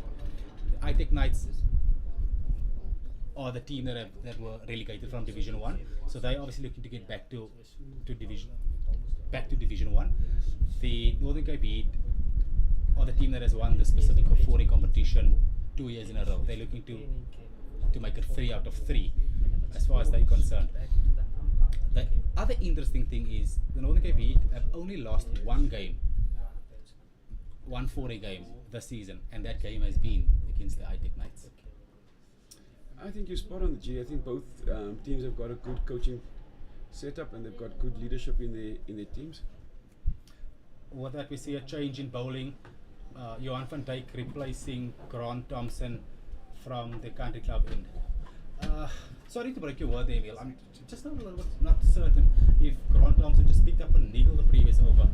As we saw, the one he bowled to Isaac, he just didn't run in properly. So I'm not too sure if he's gone off for a little niggle or if that's just his quota.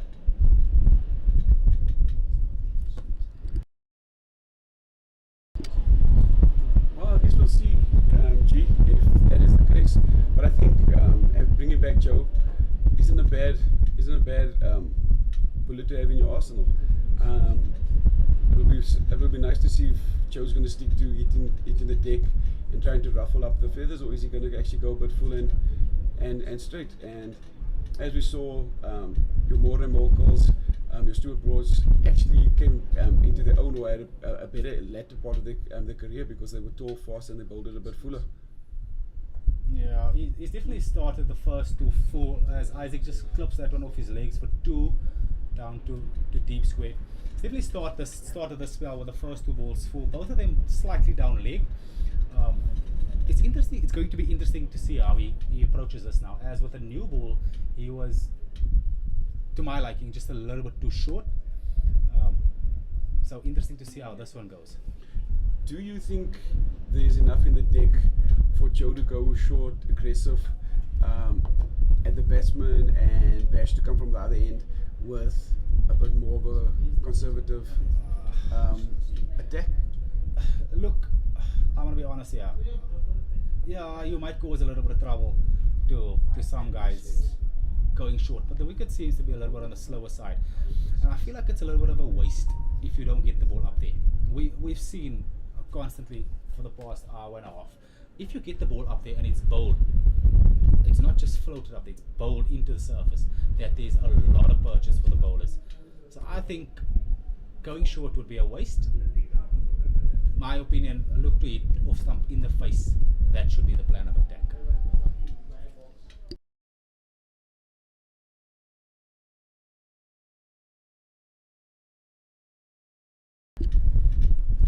I guess time will tell. I think that, the Heat have got them for 6 for 2. I think Joe's come back on this end and has struggled. I think he's gone 3 down leg side. So I think Joe's trying to get it up there. Maybe trying to get it to nip back. Yeah, I'm not too sure if it could be a change in end or if the wind has something to do with it, as the wind is extremely strong. But he just doesn't seem to have found his mark, if I can put it that way, from the country club end. Let's have a look and see how it goes.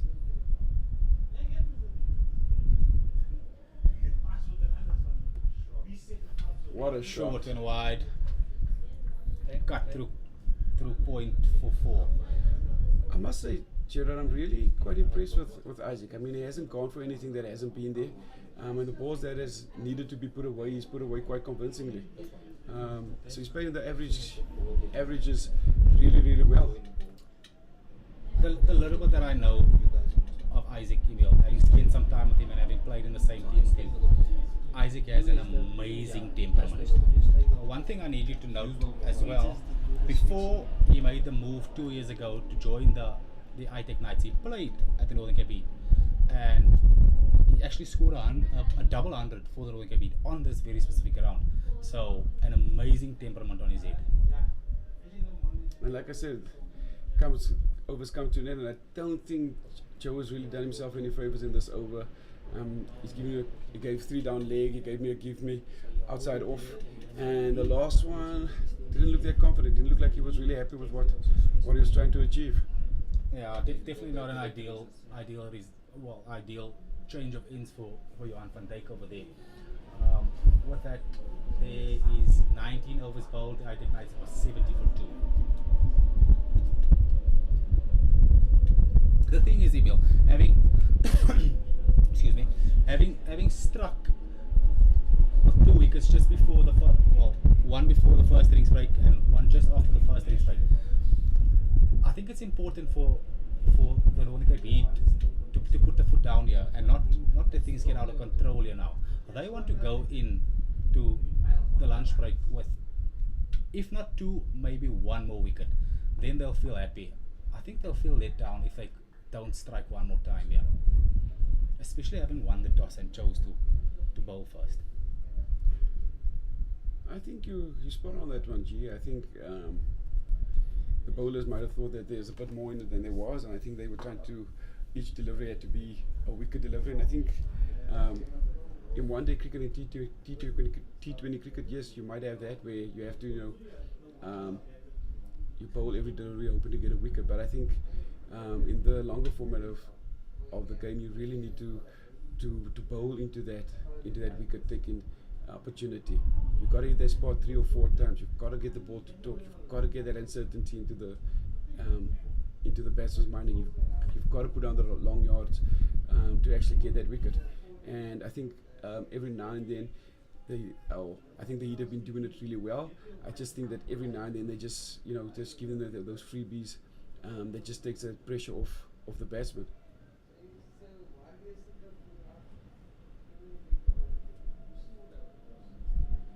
Do you think they're going to pursue with Seam for the rest of the for the next session of the morning, or do you think we'll get some spin on anytime soon?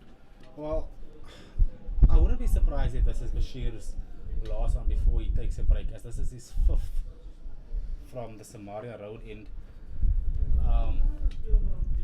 Look, it could go either way. I think they definitely might have a look before lunch with Atsepon Tuli or maybe the captain Ernest Kim himself, just to see if there's a little bit of something in there.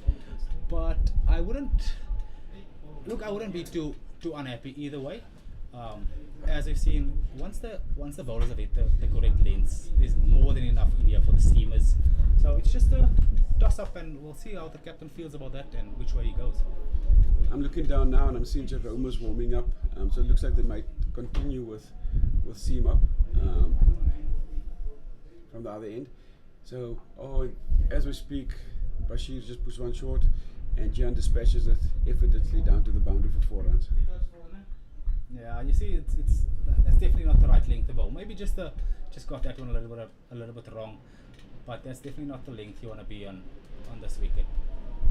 Still got to put the ball away, but that's not how you're going to get the wickets. Definitely not, G. I think Bashir hasn't done himself any favors with this over. I think you might be right. I think maybe he's got a few more, maybe one or left in the tank for a bit of a break, and then Ernest can keep him back or bring him back for another burst just before lunch.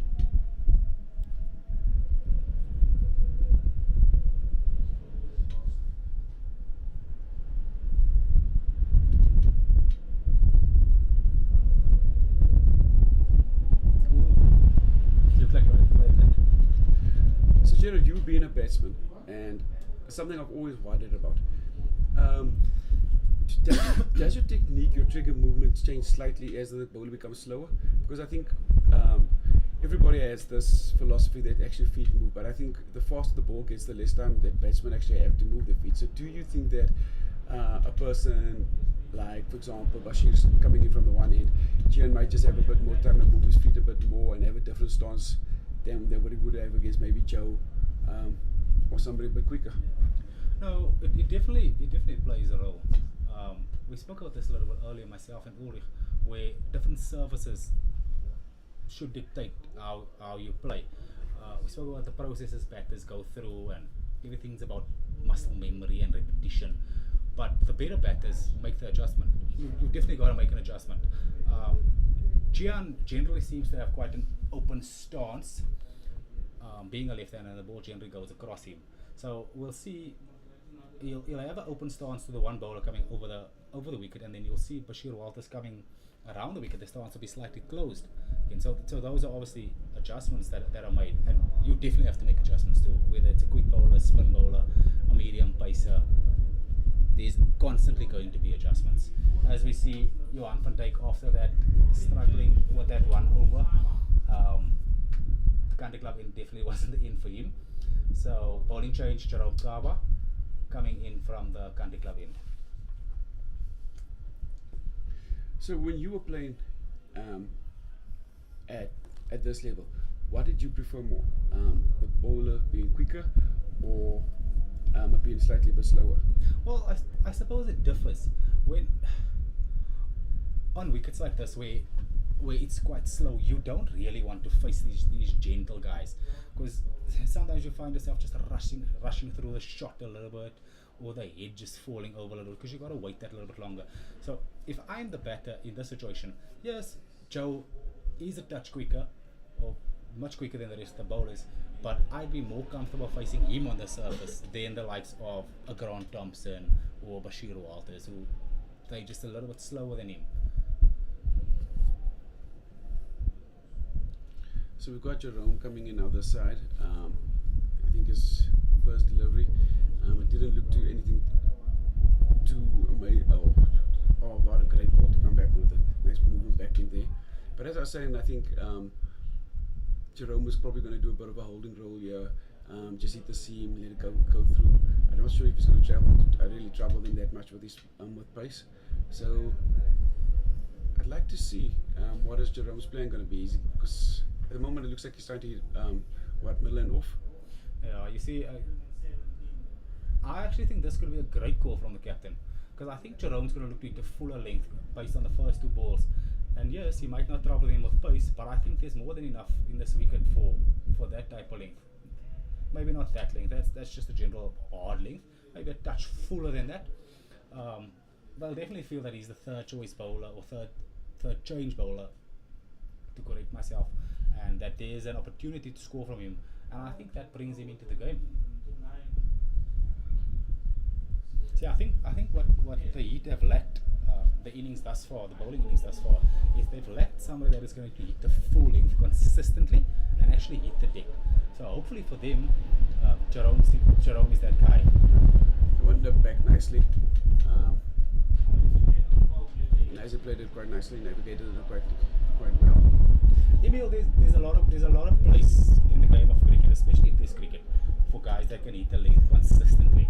They don't have to be quick enough. If there's enough purchase or they don't have to be quick. If there's enough purchase in the surface and they can hit the length consistently, they can do so much damage. You made a reference to Vernon a little bit earlier. Vernon was amazing at that. Wasn't the fastest of bowlers, but he always managed to find a length. And when there was a little bit of purchase in the wicket, he was the most dangerous bowler in the world.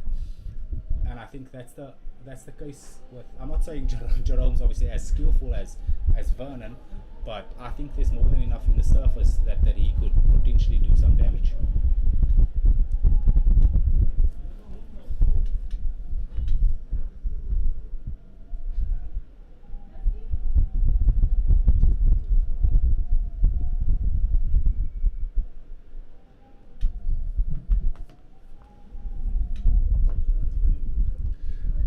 I would like to see what Jerome is going to do. What is his plans? What is his go-to ball? What is his stop ball? How often does he bowl the one that goes out? I mean, this all he's done is bowl the in-swing and Yorker. In-swinger. And I think Isaac has navigated it quite well. I think you've got to get it up there. You've got to get it moving both ways. You've got to give him something to think about. Because I think Isaac's going to sit there all day, and I think he looks very comfortable on that front foot. And anything that Jerome's going to bowl that might be a bit short or easy to put away, I think Isaac will take full advantage of it. That brings it into the 21st over. The ITEC Knights was 74 for 2. Look, Emil, I think that's going to be Jerome's plan of attack. I think that's what they've said to him. Hit or stump in the face, that's your job. Whatever you do, don't sway away from that. Stuff will happen to you there. Or you could also be playing a sort of container role as a seamer as well. Even though they have Tepon Tuli in the team and they have Ernest Kim in the team, they could just be saying, okay, this is more of a seamer-friendly wicket. Come, Jerome, you've got a big job to play for us here. But it's going to be one of those things that only time will tell how he adjusts or what adjustments they make. Well, it looks perfectly poised right now. I think the Knights are going to have to dig deep. They're going to have to bat long, and I think the longer they stay out there, the easier it's going to get. And I know Gian has got the mindset to see this through and maybe think of getting a big 100 and taking his team to victory.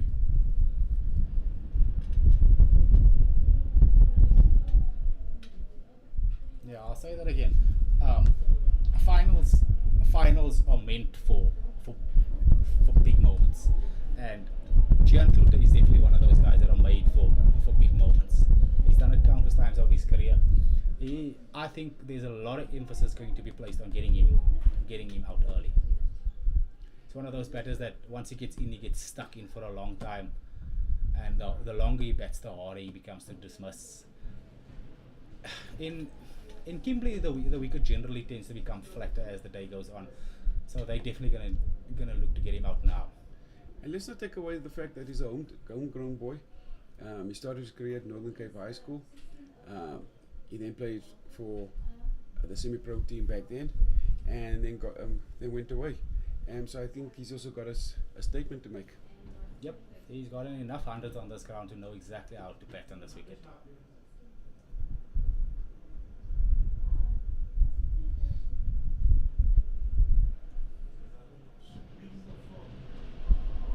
This looks like a much better over from Bashir. I mean, he's hitting that spot nicely.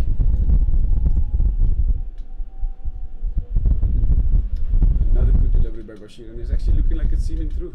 Yeah, Chian seems to be very happy there though. Seems to be a patient guy between the two of them. Let's see who can hold on nerve the longest. But if I'm Gian, I'm very happy there. That's about 7th stump. There's no danger there. I'm very happy to just leave that alone.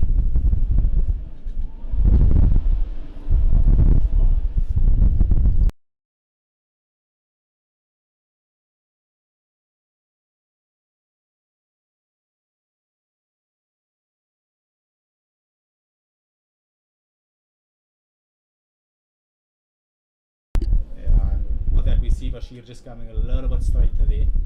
Maybe just losing some patience there. I think Bashir has been around long enough.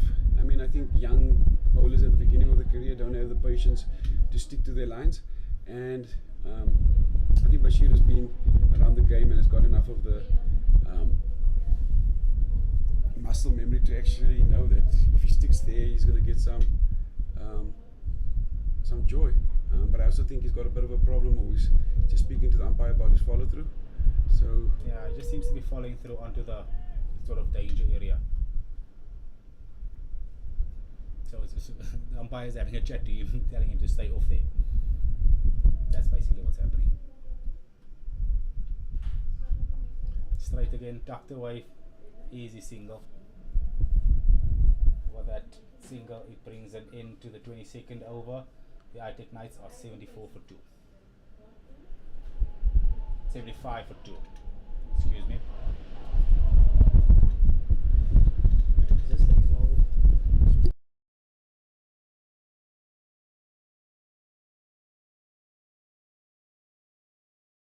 I must say, Gerard, one of the things that I hated the most of bowling is actually trying to run in against the wind, and I must say Jerome was running in against the gala here. So kudos to him if he gets to land it in the right spot. I mean, I guess he's a professional, but this wind is howling out here. Yeah, especially he wouldn't have been prepared for this, as the previous couple of days has been somewhat of a heat wave here. There hasn't been much of a wind or breeze around, so this is definitely going to be a challenge for Jerome. But like you said, he's a professional. I'm very sure he'll be able to handle this.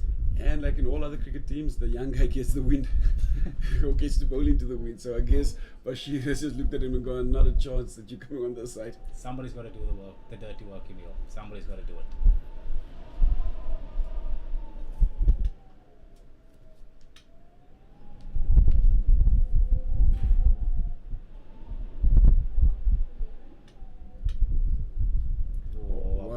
What a good delivery there.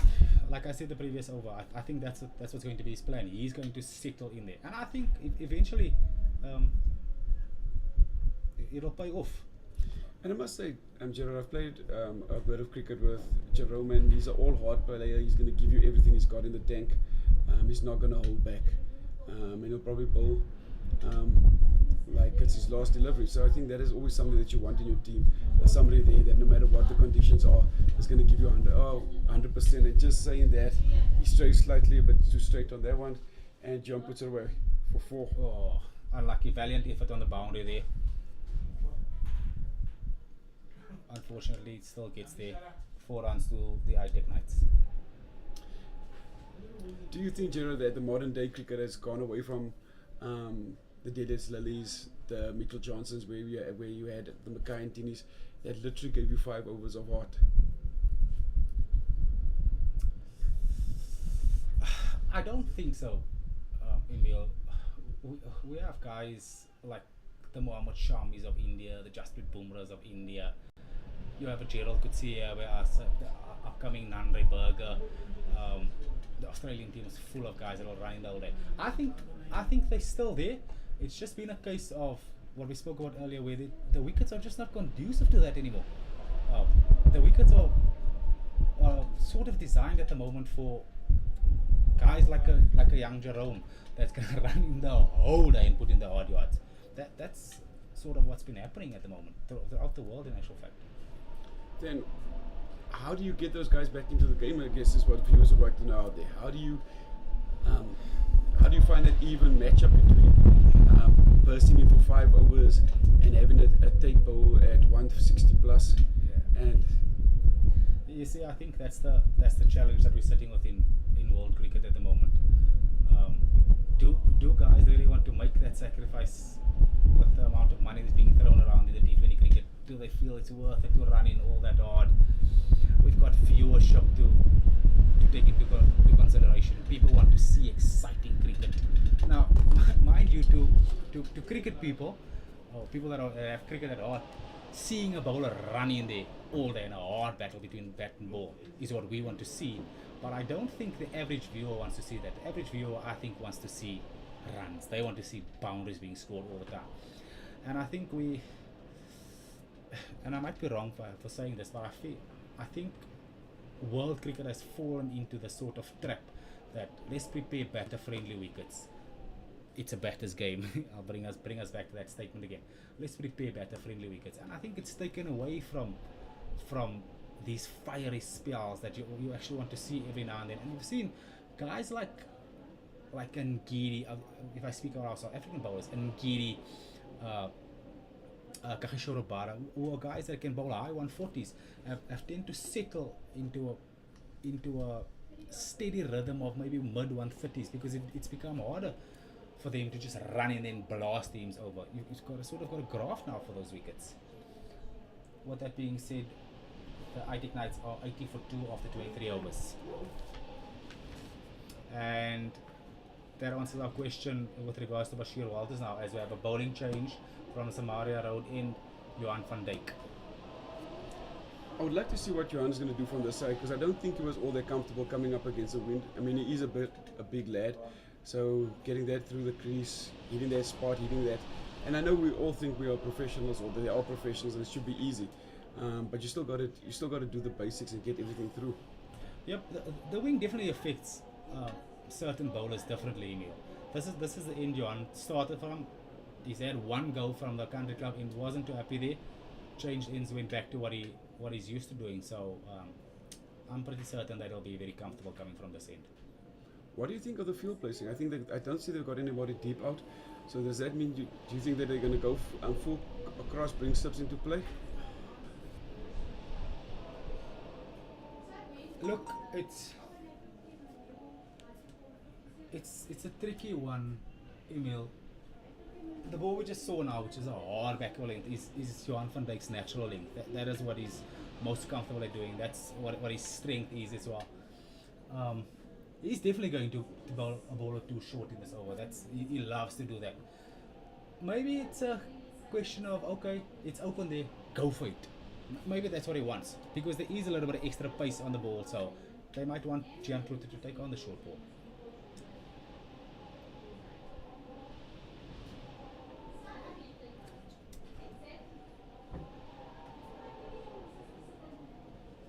This looks like a much better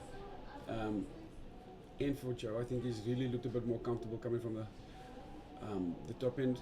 I think he's looking a bit better. I think he's hit his lines a bit better. I think that was a bit fuller, a bit straighter, but it wasn't that bad of delivery.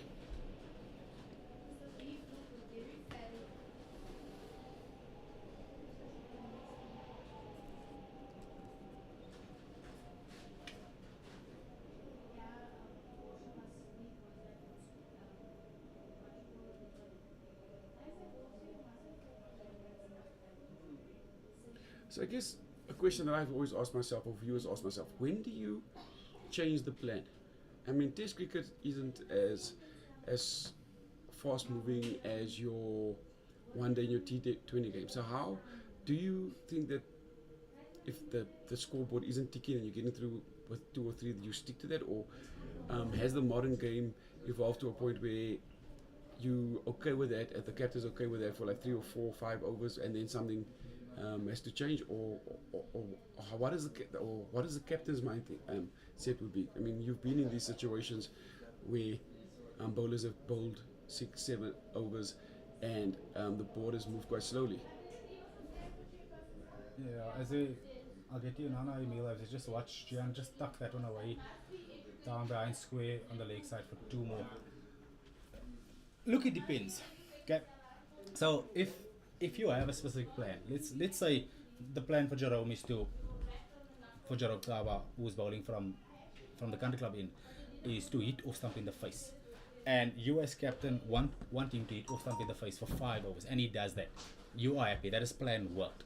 It might not necessarily be that you want to get the wicket that way, but you want to build some pressure on that way, and you bring Johan van Dijk from the other end, who is your speedster, who's going to look to attack the batters, and he's going to look to run in and get the wickets. And sometimes you work in tandem like that. The thing that people need to understand is this game is ultimately about time. Okay, so it's about who sticks to that plan the longest. Okay, so the game is very evenly poised at the moment. Okay, 3.5 runs and over, only 2 wickets conceded. I think both teams are sort of at the moment, it's sort of a balanced first session. But you start making adjustments. So they'll go into the break in a couple of months' time. They'll go into the break, and there'll definitely be a couple of adjustments made. Whether it be, let's have a look and see if a spinner can do something. Maybe swap guys end to end. But it's not something that you can say, okay, I'm going to go with this plan just for five overs, because it doesn't work like that. It generally takes amount of time to sort of see whether the plan works or doesn't work, and then you deviate from it and come up with a new plan.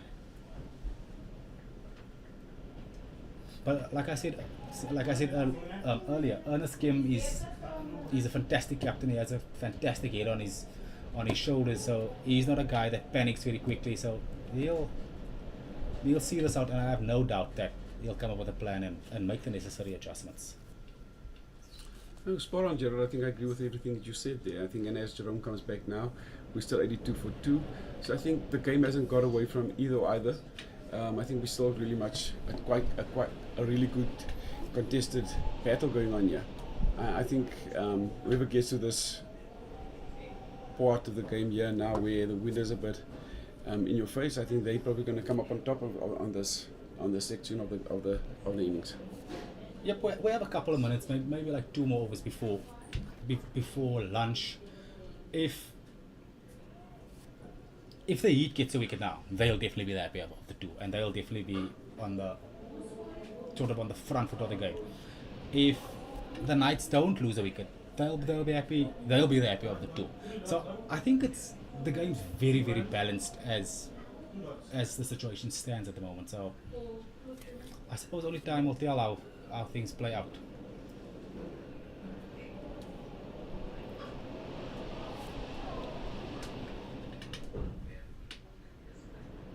So what do you then do in situations where it really looks like Isaac has settled in, he's got the feel of the pitch, it doesn't look too much trouble? How do you then get him out of his comfort zone? How do you get him playing shots that he necessarily wouldn't? No. I don't think, in all honesty, I don't think you're gonna get him playing a reckless shot. He's not the type of guy to do that. He has an amazing temperament. He's more than happy to stand there and bat for 2 days and not change a single thing. He goes through the same process every single ball. I think you've got to hope a Jaffa comes, or he misses a straight one or something like that, because he very seldom comes out of his shell. Oh, Ooh, well saved there in the deep. it's a good save. Bad running from the batters, as Isaac thought that's going for 4. Wonderful stop on the boundary there. Bit of ball watching out there. I think Isaac should have just knuckle down. I mean, nothing is a certainty in the game of cricket. So I don't know if you've been following these games for the season, Emil. But one thing I've noticed of the Knights is their top order has done extremely well.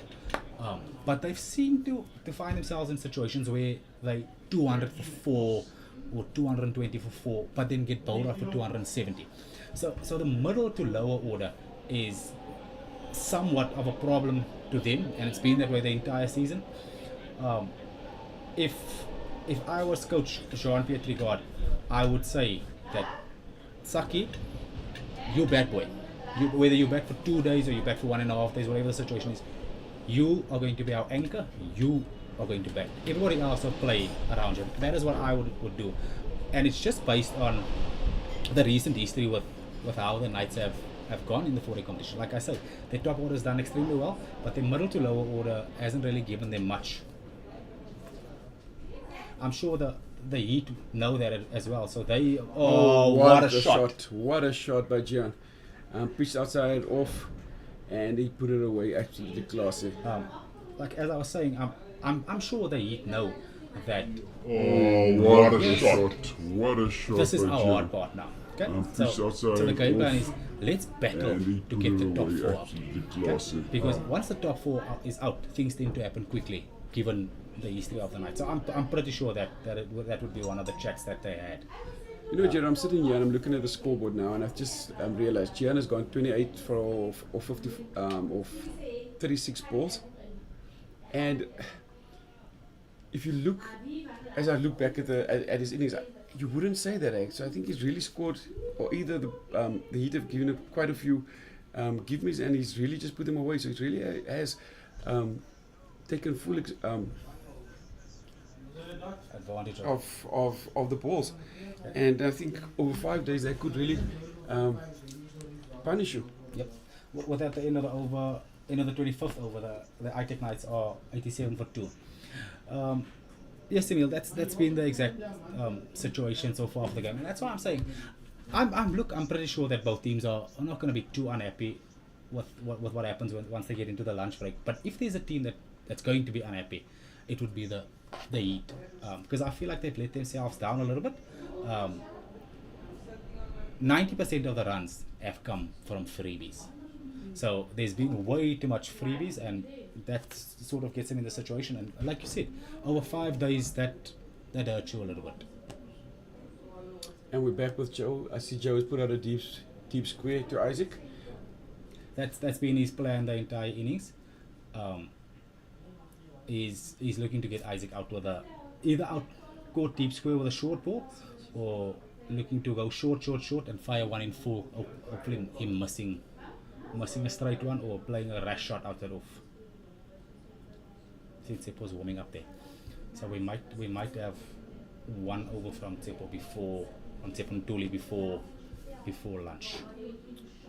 I'd like to see if we're going to get some turn and bounce this early in the innings, because I mean, I think the Knights have got a world-class spinner that's just come off a tour to New Zealand, and I think he's full of confidence, because I mean, he didn't do that bad. Yeah, I think if we look at that, maybe the Heat wouldn't want it to turn and bounce, considering that what a ball.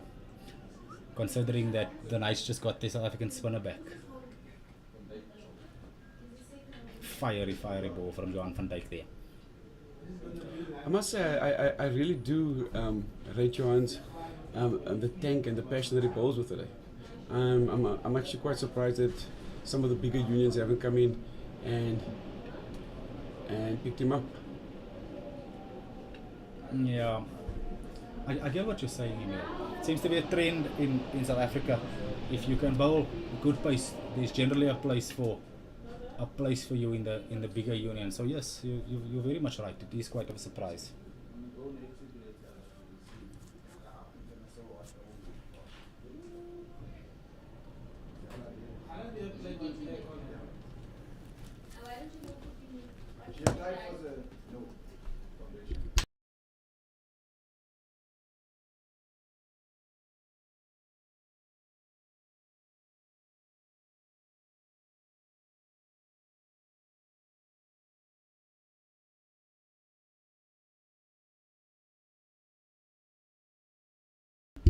And we're back, and I must say I like this new approach that Joe has taken from the top end. I mean, he's gone short, but it hasn't been just short where Isaac can just ride and leave it. He's really got Isaac thinking. I mean, the last two deliveries were just outside off with a slight bit of movement. So I do actually like the plan that Joe is bowling to right now.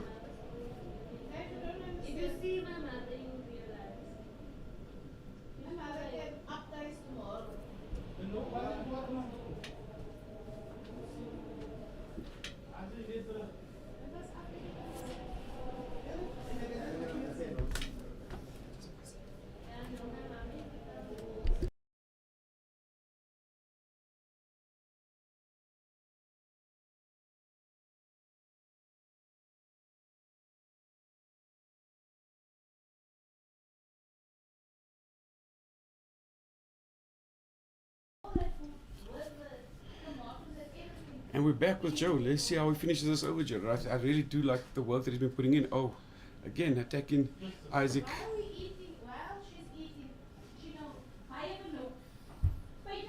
And not giving Isaac anything. Yeah, that brings it into the 26th over.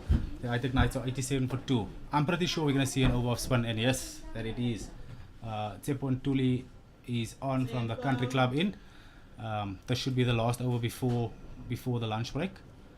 Pretty sure we're going to have a look here. Maybe see if there's something in the surface or look to strike just before lunch. I think it's a good call that Annie has made, bringing on Tsepo. I think Jerome was probably struggling slightly into the wind, and it also gives Anders the opportunity to have a look and see if he can hold up one end with spin. Because I mean, if he gets some spin and bounce off this good, I can't tie up an end. But it could also go the other way if there's nothing. Yeah, it's generally the ploy to go maybe 1 or 2 overs of spin just before a break, just to have a look.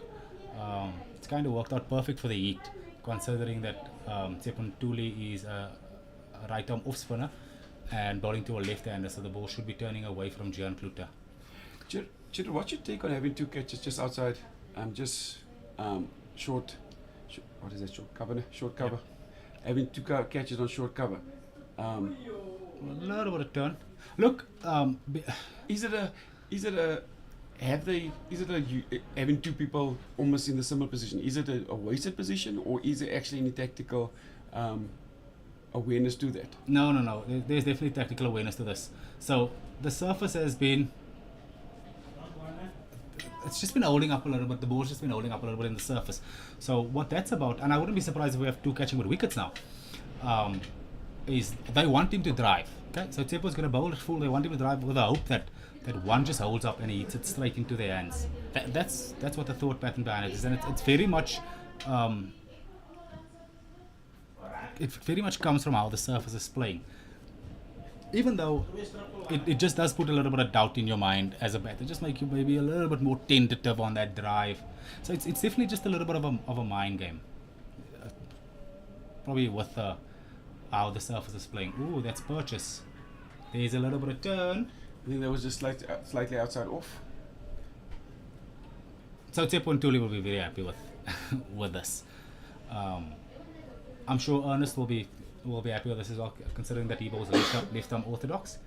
So the 2 spinners are going to be happy about this. I'm not too sure if the team is going to be happy with this. Once again, we say the Knights do have a South African spinner in their team.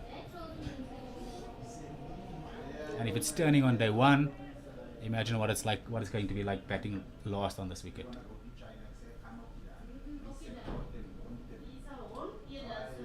Ooh. And just niggles one down.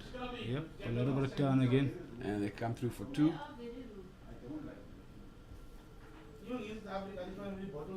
As we get ready for the final delivery. I think I must say the Knights have really constructed this innings quite well. The pace that they've batted at, they haven't taken too much risks. I think Sharky was a bit unlucky there. It was a great catch, but I think they have really put a really good innings together. Yeah, Shark, very good catch by Jonathan Van Dier. Dean Forrester, maybe obviously he definitely felt undone by that. As we see the final delivery before lunch, just hitting Isaac Dikale a touch outside off stump, and that is lunch. The nights are 90 for 2 of the 27 hours.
Do not miss out on that.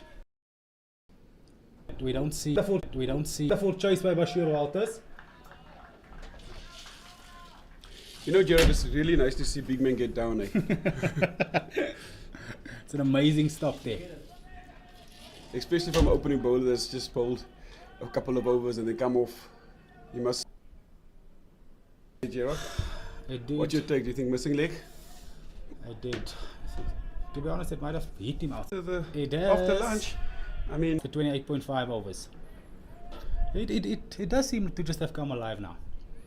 All of a sudden we're seeing some shots.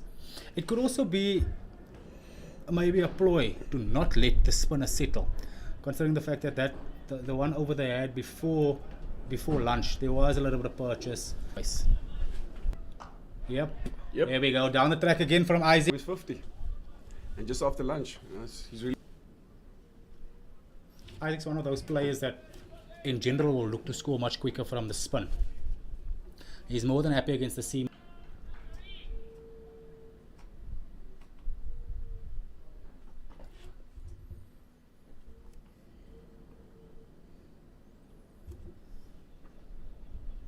Oh, nice wheels, nice line, a bit of movement there from Joe. Gerard, 100%. And you know, just rustles that momentum back into your favor. Yeah, I agree, Emil. And Johan van Dijk is definitely the player in this team that does that. He's the one that's going to run in the whole day. He's the one that's going to hit those hard lanes, look to come at the bowler's throats and at their heads. He's the one that's going to fight for that wicket. And I mean, it's good for the game, good for the team, keeps the buzz, keeps everybody going. Shot! Oh, what a shot by Gian. Awesome cover drive by Gian Kluter. I must say, he's looked really comfortable on that front foot. Eh? He has. He has. I haven't seen Gian Kluter play in a while, but the little bit that I've seen now, he looks in some serious form. And he's what, 33 or 47? He's looked kind.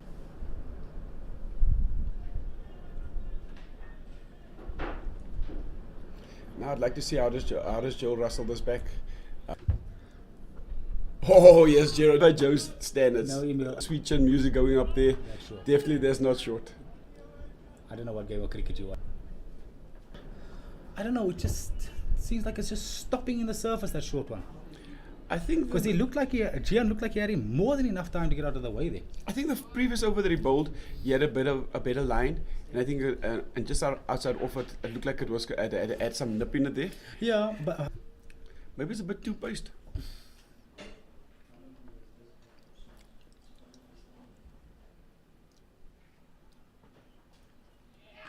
That one, that's good energy. So that takes off again yes. from there. That one looked like it had something behind it. But I don't think that's going to trouble Gian. I think he'll leave that all day long.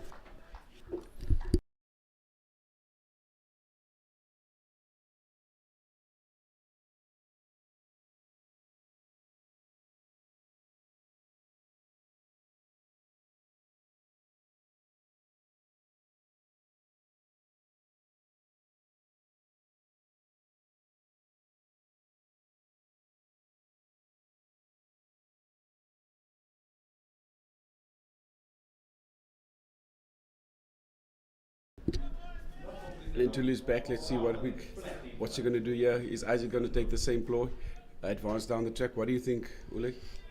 I reckon it's been over. That has gone onto the roof of the building, and that brings up the 50 form. As I was saying, Emil, I think it's definitely working for him at this stage. Nothing needed to change, if you ask me. I must say, Isaac, great 50. Nice patient knock. He put away the bad ball. He really, when the ball was nipping around at the early stages of this morning, when it was a bit overcast. Do you think that will put pressure on Ntuli to sort of just change up what he's doing and try a different tactic? I think we'll have to get him to change. I think he'll have to probably bowl a more attacking line. I think at the moment, the line he was bowling was a bit just too easy for Isaac to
As we see the end of until is over, the Knights standing currently on 115 for 2 after 31 overs as Van Dijk prepares himself to run in again. Emil, thus far after lunch, what is your opinion on...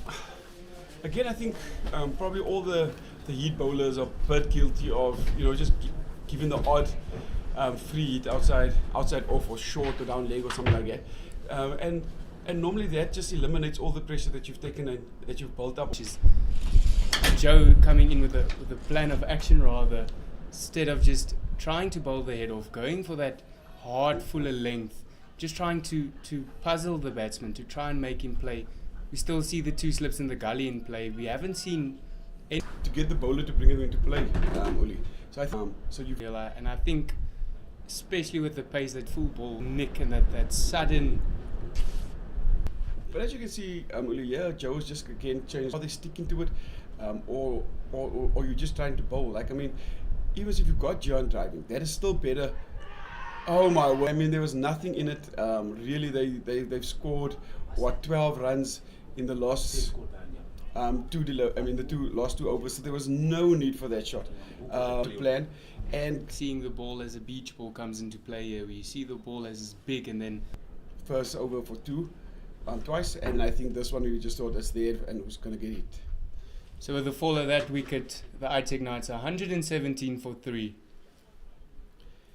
And now it'll be I'd like to see now, what does Isaac do? Does Isaac now go back into his still Porter is more comfortable at the crease, or does he continue to take on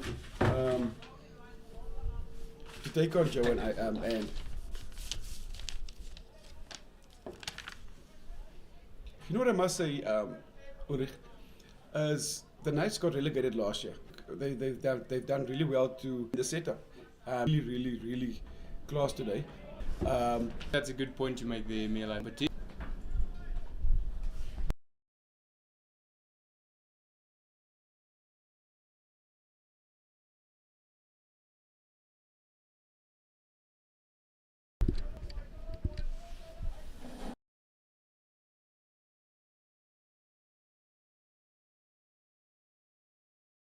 That one. he's under the play into play. So I think Joe has a bit of confidence. He's got the wind behind him. He's bowling with some gas. And Isaac just lashes onto that one and sends away for 4. That's a beautiful Excellent shot there. from Isaac. I must say, Isaac hasn't looked pressured, hasn't looked out of depth, hasn't looked troubled at all. You've got it spot on there, Emil. I think the confidence is really coming into play now, and it's clearly showing.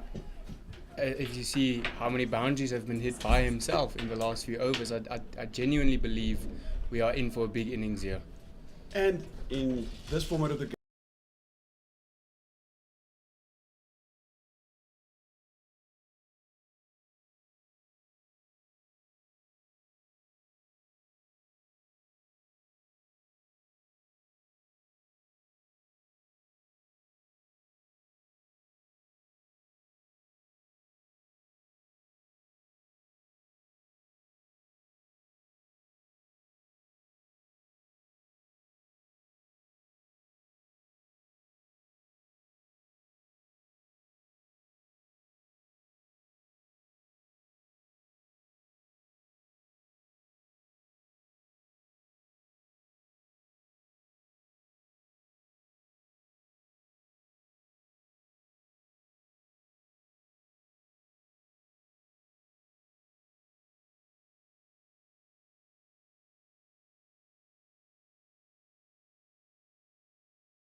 good is the bare minimum.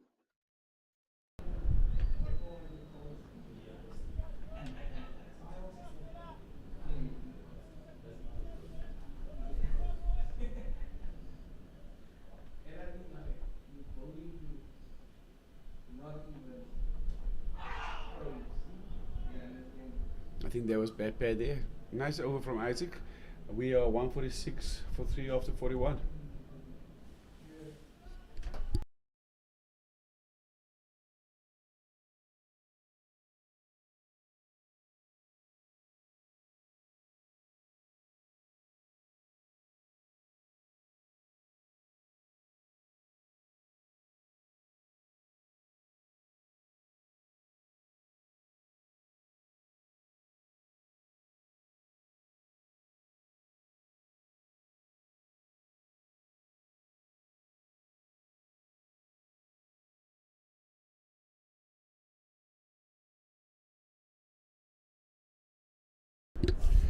Grant to continue.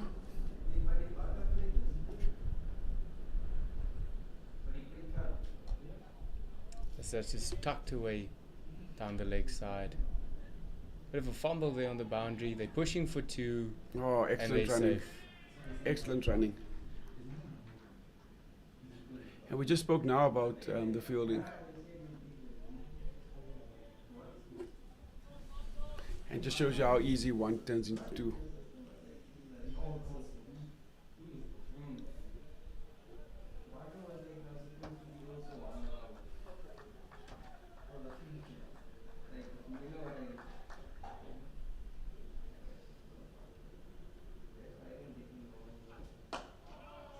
Good positive shot there. Showing a bit of dominance.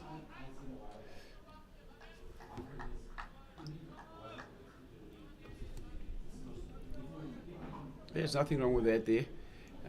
Good cricket all round, good fielding, good batting, good bowling. So for the neutral viewer out there, that's perfect cricket. For the bowlers, we'd want that on middle and off, seaming away, bringing slip accordingly into the game. But the ball is also 41 overs old, so it's slightly more. Oh, what a That's a shot! shot. What a That's good. beautiful shot! I must say, Ulla, there's nothing better than a left-handed driving that ball. Like, it just looks so much more classier. Can't agree more, Emil, and I think that's been the shot of the day thus far. Definitely. Hitting it just past the bowler, and 9 times out of 10 you will pick up a boundary there. Slightly overpitched, and the batsman took full advantage of that. That will definitely put him into better spirits there, as the Knights are on 152 for 3.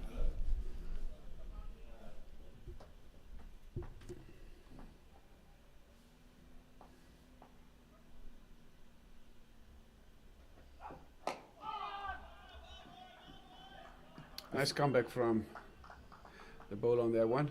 It was really a good delivery there. I must say, I'm really impressed with Chris. The ability, one, he hasn't given away that many bad deliveries, bowled that many bad deliveries, but he's also, the ones that he has bowled, he's found a way for the next delivery to be spot on. Readjusting when needed, I think. Definitely, Ulla. As Grant Thompson gets ready to storm in. Oh, slightly slower there. Botha was on the shot slightly too early, readjusted, and actually played it quite well in the end. But you can see the experience coming out now with Chris, bowling that cutter when Botha was expecting it to be full and a bit quicker.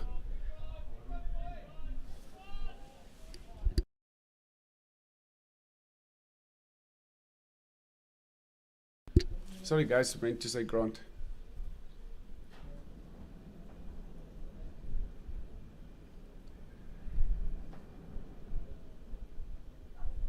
Slightly bit straight, too straight there by Grant, and it's an easy 2.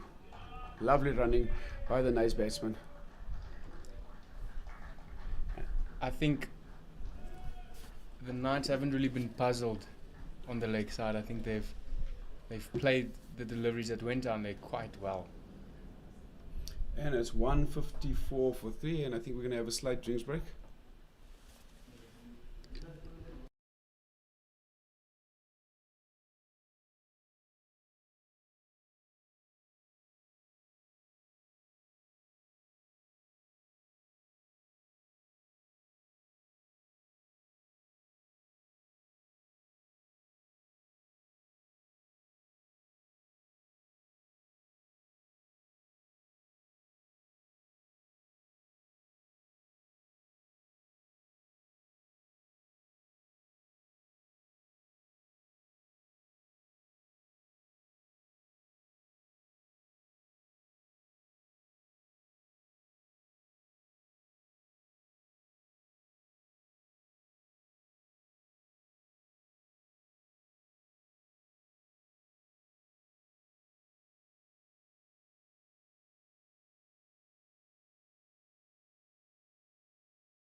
We're back after the drinks break. The Indians and ITEC Knights are currently 154 for 3. Ooh, As that is running away, that is saved on the boundary. Good fielding there as they make it home for 2, for 3. for 3.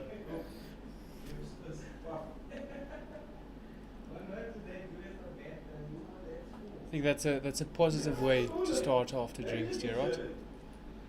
It is nice. I think that goes more in favor of the bowler. I think he's the happier of the two there. That could easily have squirted into the hands of short leg over there.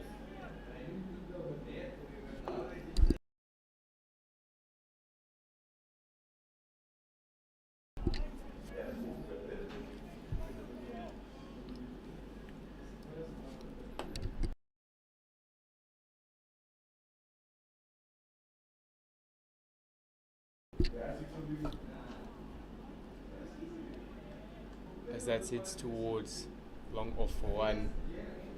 Taking the easy singles here, I think, is the best approach because nothing is really troubling them thus far. Yep, that's correct. That Ulrich,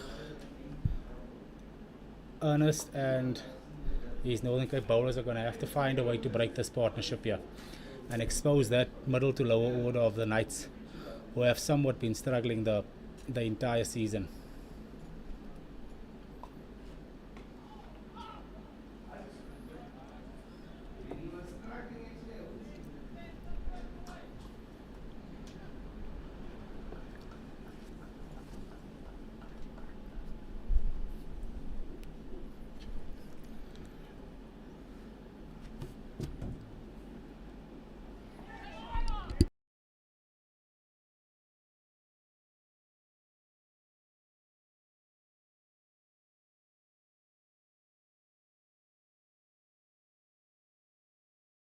That's the end of the 43rd over. The ITEC Knights are currently 158 for 3.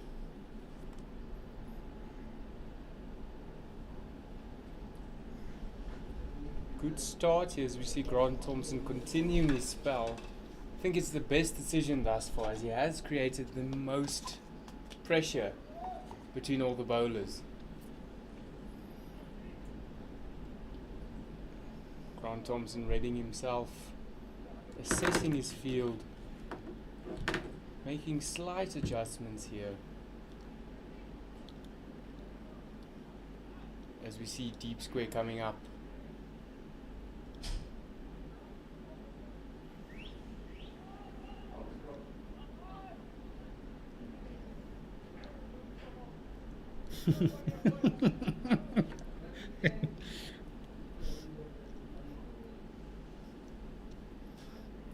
Jerome got told to take 5 of the boundary, later he took 5 steps, counted them out now. It's a little bit of an awareness thing there as well, that being the longer boundary. So in general you want to be either 5 or 10 off from the boundary there.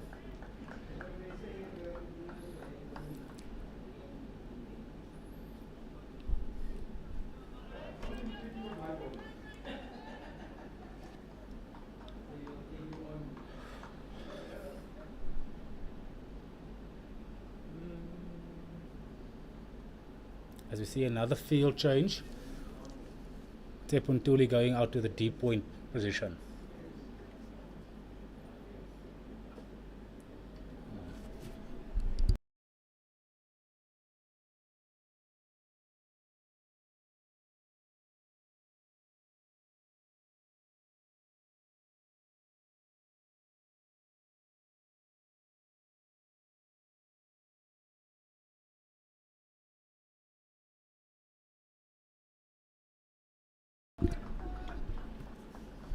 Yeah, so that seems to be the tactic now. Maybe just a little bit of, we use the term a little bit of negative cricket here from Grant, trying to induce a false stroke from Patrick Botha. As we see him adjusting his line.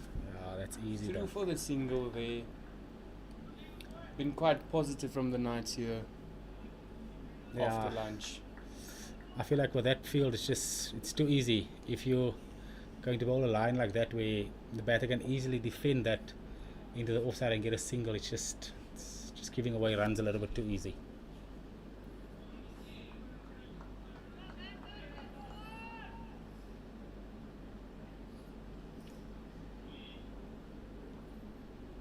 As we see Grant Thompson running in now.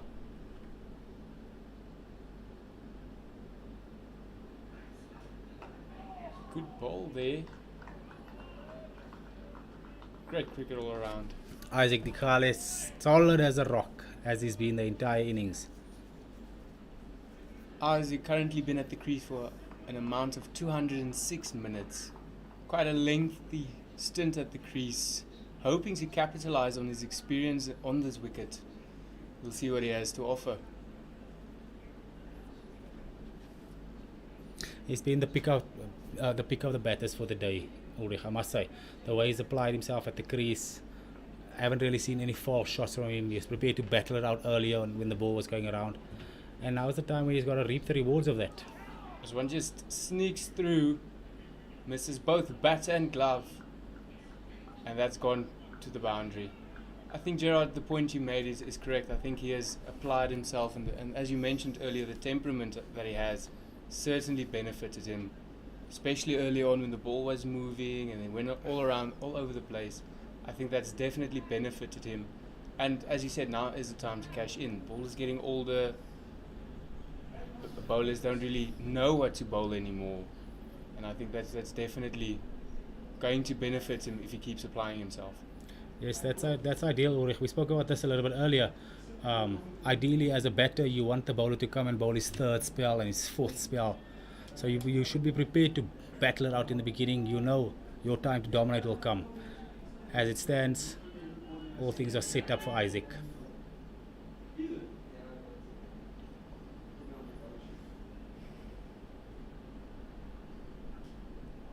Well left there I think that's a good way to come back after the previous delivery for both sides. Just reassessing and readjusting yourself as batsman and as bowler. I think that has been a very good piece of play there by both sides. As we see Tsepo and Tuli come into bowl again, the Knights are 163 for 3 after 44. Gerard, with Tsepo and Tuli just darting the ball in, what do you think he might have to change in order to not only create a bit more pressure, but to create doubt in the batsman's mind? Yeah, you see, I think for me it's quite simple. I think that you, as a spinner, you find what the right length is and what the right pace is to bowl on the specific surface that you're on. I think, in all honesty, he's been a little bit quick and he's been a little bit flat. So, in my opinion, maybe slow it down a touch and give the ball some air. Allow the ball to work in the air. I just think he's not giving the ball a chance to do anything. Everything's just being darted in there. Maybe a little bit too one-day minded, if I can put it that way. Slow the ball down. Let the batter wait for it a little bit. It just seems very easy at the moment.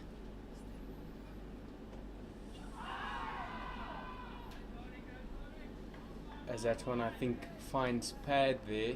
Big appeal by the Heat players, nothing of it. Yeah, but you see, even that, it's just flat. That's hit him on fifth stump, so that's way outside the line. It cannot be given out like that. It's just flat and quick, where it's a perfect length, but maybe just pull the pace of the ball back a little bit.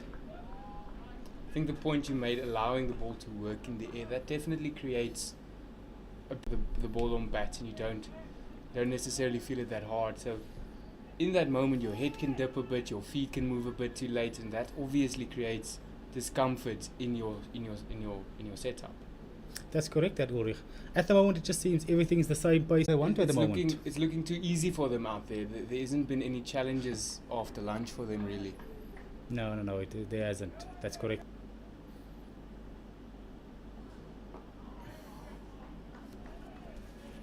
So I'd like to see a ball lands. Let's bring these guys in the Yarmouth and those catches. Let's bring them into play. I think it becomes hard to hit down the ground like that if the pace is taken off from the ball. Because then you just got to wait a little bit with these guys catching in front. You just got to wait a little bit longer for the ball. As a batter, it's just a little bit of uncertainty. I think that's a good statement you made there, Gerard. As we see Bashir Walters coming back into the attack. Grant, having done his stint here after lunch, I think bringing Bashir back, not the worst decision made by Captain Kim. Yeah, it's interesting to see how this goes. As when he started his second spell from the Samaria Road end, he seemed to find a nice rhythm and a nice area where he was landing the ball. Got a couple to misbehave from there. So maybe a telling time for us here. For the Heat's sake, let's hope this is a great decision by Captain Ernest and it pays off for them. As we see Walters running in here, it's angling into him a bit. I think personally, trying to bowl it a bit fuller, allowing the ball to work, allowing the batsman to either make the decision to play or leave, and I think they have really been the front runners of game changing, basically. That's correct, that Ulrich. They might not have gotten the reward that they were looking for. The bounce is a little bit inconsistent when you're there in that foolish length. So they've caused a little bit of trouble for the batters and asked a little bit more questions than they now. His experience again, Ulrich, and I'll say this: they've summed up. When I say that, I'm speaking about Bashir Walters and Grant Thompson. They've summed up that, you know what, I need to get a little bit fuller here, and I need to hit the deck here. That's where you get purchase, and they've done that quite nicely. Shot! What a shot by Captain Patrick Botha there. We spoke earlier about, as a batsman, reassessing and readjusting yourself. I think personally Bashir and Grant have done that to a T during this innings, to seeing where the ball misbehaves the most, seeing where you get the most purchase, and then trying to bowl it there, having that consistency to bowl it there. And I think they've done everything perfectly this innings. And I mean, granted that's it for 4, that's still a good line. That's correct, that Ulrich. It might be a little bit too much width. The only problem I have with that delivery, I don't necessarily have a problem with the width or the length of the ball. The problem I have is it just seems to have been floated up there. And yes, granted, it might be still getting a little bit loose, but we've seen the ones, even that, it's just landed there. It's almost like the body's a little bit stiff now at the moment. But once the body gets loose and he hits that area and actually bowls the ball in that area, that's when it's caused problems. When they floated it up there, it hasn't really caused much problems. Those have been the ones that have been dispatched before. But the ones that they've hit the deck hard on that specific length there, they've caused some problems. And I'm pretty sure that he'll find it once he gets a little bit loose. So you see Bashir running in here.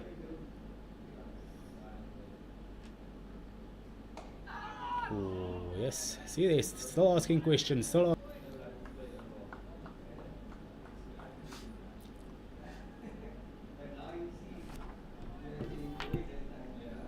Play here. I personally think it is still a good choice to keep them in, but they haven't really had any work done yet. Oh, well fielded. Yeah. Like just the gully, because the ball's probably more likely than not, if it does find the edge, probably more likely to go to a wideish slip gully type of region. But you make a point that the slips have stayed in there. It's also because I feel like the Heat are still trying to get a wicket here, and that's the thing. You never know what can happen. One could just hit the splice and go there. But that is definitely something to think about. Maybe get I don't know, just a thought. Maybe get a guy on a straightish on the drive, maybe one on the offside driving there as well. Get the catches out there. Maybe look to hit the stumps a little bit more, that fullish length. See if one misbehaves there. As we can see, the bounces, it's not consistent especially from the Samaria Road end.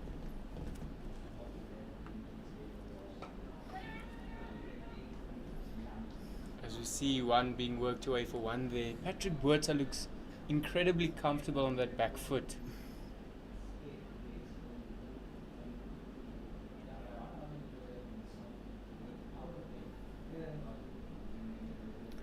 Yeah, Ulrich, Patrick's always been one of those guys that's been extremely comfortable sneak at the moment. To bowl, especially in the longer formats, give yourself that time, give yourself the platform, and then you begin to express yourself freely. That's correct, that Ulrich. So I want you, as a young cricketer yourself, being a part of the Northern Cape Heat Cards team, even though he's been batting for 217 minutes, he's faced 135 balls. His process doesn't let the game get ahead of him, plays every ball as if it's a new ball. It really is a wonderful way for new. 47th over, the ITEC Knights are 176 for 3.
Five.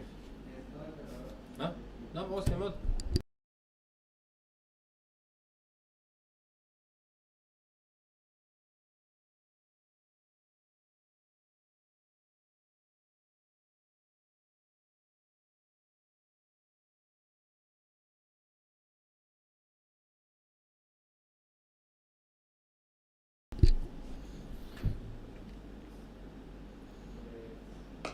Oh, Ulrich. I said this an over ago. Make that change. Get those guys catching in front there. The wicket is telling you, let's do something like this. The guys catching at the back are not in play.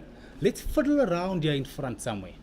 These are the times where you got to find different ways of getting wickets. You got to find a way to break this partnership, and sometimes it takes a little bit of thinking outside of the box. There's a lot of conventional thinking going on. Don't be scared. I think allowing yourself to take those risks definitely are in play here. As we see the first one going to that second slip region.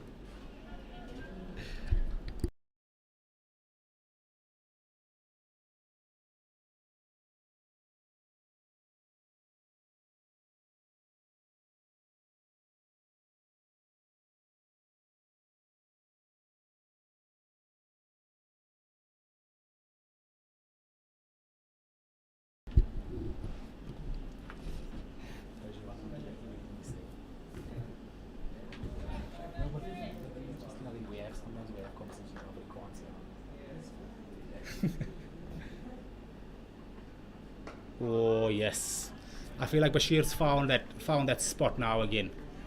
That definitely seems to be the troubling spot. Yeah, Ulrich, I don't know. I have a funny feeling here that this could go either way. This is the spell that I feel is going to dictate more likely than not the rest of the afternoon. If he is able to make this breakthrough here, he could just find himself in a situation where he tails up, because he definitely seems to have found a little spotty key over there. 100% agree with that, Gerard. I think this is now the game changer, if I may put it like, or not the game changer, let's say rather the day changer, where one team can put themselves in front of the other come stumps. Shot. Great display of batting there. Definitely think Bashir has found that spot that is causing some trouble, some, let's say, uncomfortability for the batsman. Yep.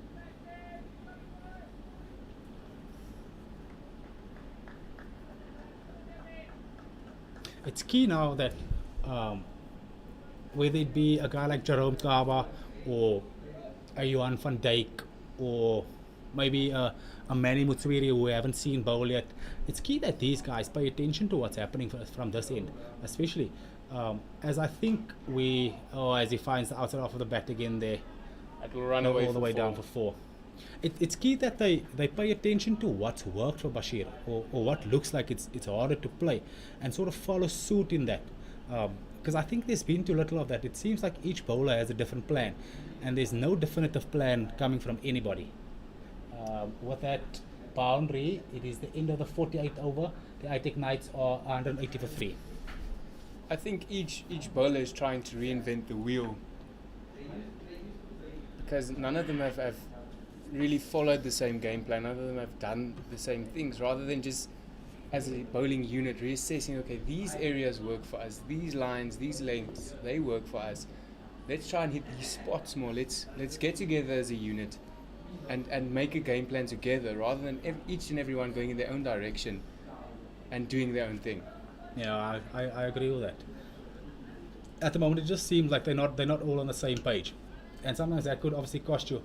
As we know, you said this a short while ago, this is more likely than not that telling point where the game's going to sort of lean in the favour of whether it be the batting side or the bowling side. So something's got to happen here for either side now. Either side could put themselves in a commanding position. Changing bowling, Jerome Kaba coming from the country club end, and he starts with short and wide one, punched away behind square from Isaac Dikale. That's another boundary to the ITEC Knights. You see, I don't necessarily agree with this. This is obviously just me speaking. Yeah, I'm obviously not playing on the field, but I more likely than not would have gone. Let's see if Ernest Kim as a captain have a look at himself from that side, because there was a little bit of purchase for the spinner. I just think Ntuli was bowling the ball a little bit too quick and not allowing the ball to do the work.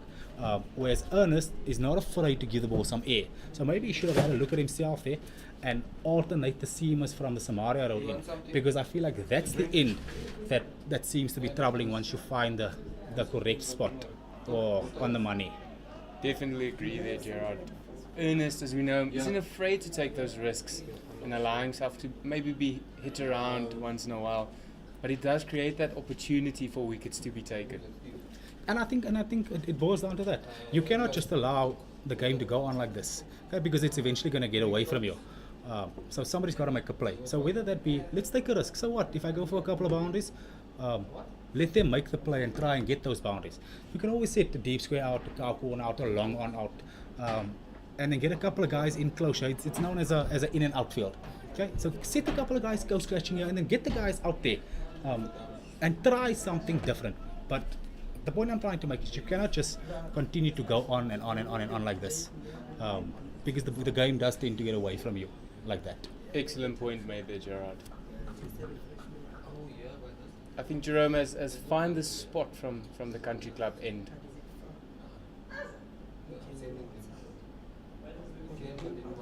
We see Jerome tend to bowl a bit wider and bowl maybe a bit with more width per se, and that's not working for him in my opinion. I think bowling it a bit straighter, bowling it maybe a bit fuller, allowing that ball to maybe jag back, hitting the outside of the bat, hitting the pad, that creates that uncomfortability within a batsman's mind, and I think we need to see more of that. Yeah, you're right in saying that, Ulrich. Oh, as we see one that, misbehave. See that coming just a bit more straighter. That's allowing the batsman to feel that uncomfortability with the ball popping up a bit. So this is the point I'm trying to make. There's been too little of that. It's been almost one dynamic in the thinking. One dynamic in thinking without a proper plan. So we said this a couple of overs ago. Maybe let's just try and hit the pads for a couple of overs, get a couple of guys away from the back here and get them catching in front here. Find a different way, and I think that's key for me. You got to find ways to get those wickets. Who tapped me now?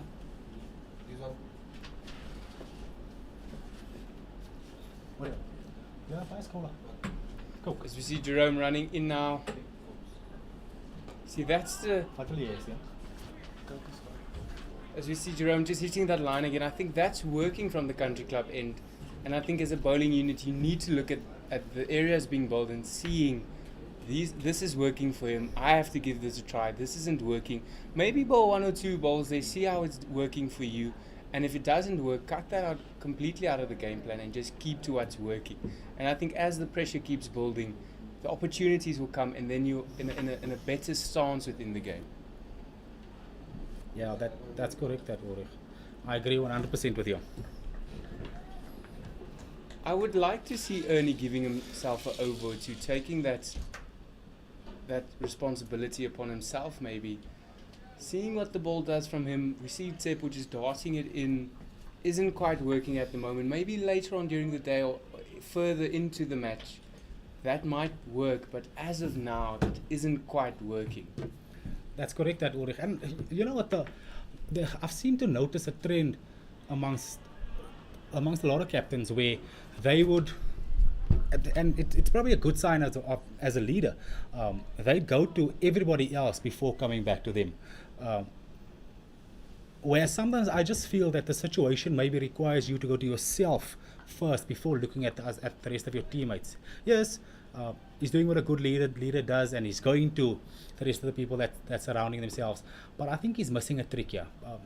I think he should definitely have a look at himself as well, because I think that could potentially be a game changer for them, especially with him being the one that would get the ball to turn away from ITEC. ITEC's looked very, very comfortable with the ball turning into him. Let's try getting the ball to go away from him here. Just get a different variation of spin going, because then you can get the slips into play, maybe a gully into play with the ball being a bit older. Then you can get those guys into play, but as of now, we still haven't seen the slips do anything really.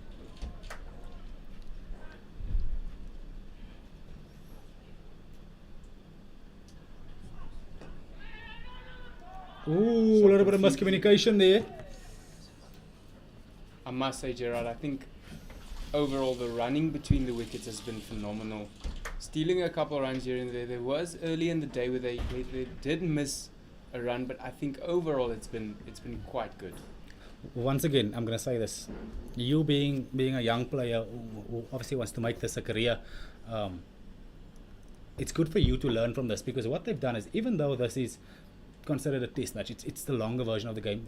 A lot of people's energies tend to drop, especially when batting. You sort of jog the ones and walk the twos or whatever you want, whichever way you want to put it. The Knights have come out here with proper energy from the start. They've looked for every single opportunity to score a run, which sort of gives a sign that they are extremely, extremely hungry for this. Sure, I think that has definitely been the mentality for them, and thus far it has been working. You can see the Heat guys maybe lacking a bit of energy in there, but the consistency of the energies from the Knights have been constant throughout. Yep. There hasn't been a dip in energy, whether it be drinks, lunch. They've come out and they've played with the same mentality, the same energies, and that's really what's been the game changer for them, I believe. Yeah, I agree. They have been amazing in that department.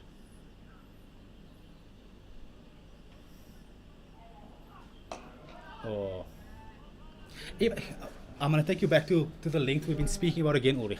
If you have a look at how Patrick Botha plays that, there's no conviction in that. Because I think he knows that, you know what, this is the tricky area where I could potentially get out. So you can feel, you see, he's just feeling for that ball over there. And hence why I'm going to say again, I wouldn't be scared to get somebody catching in there in front.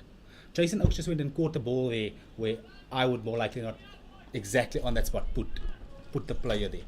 You never know.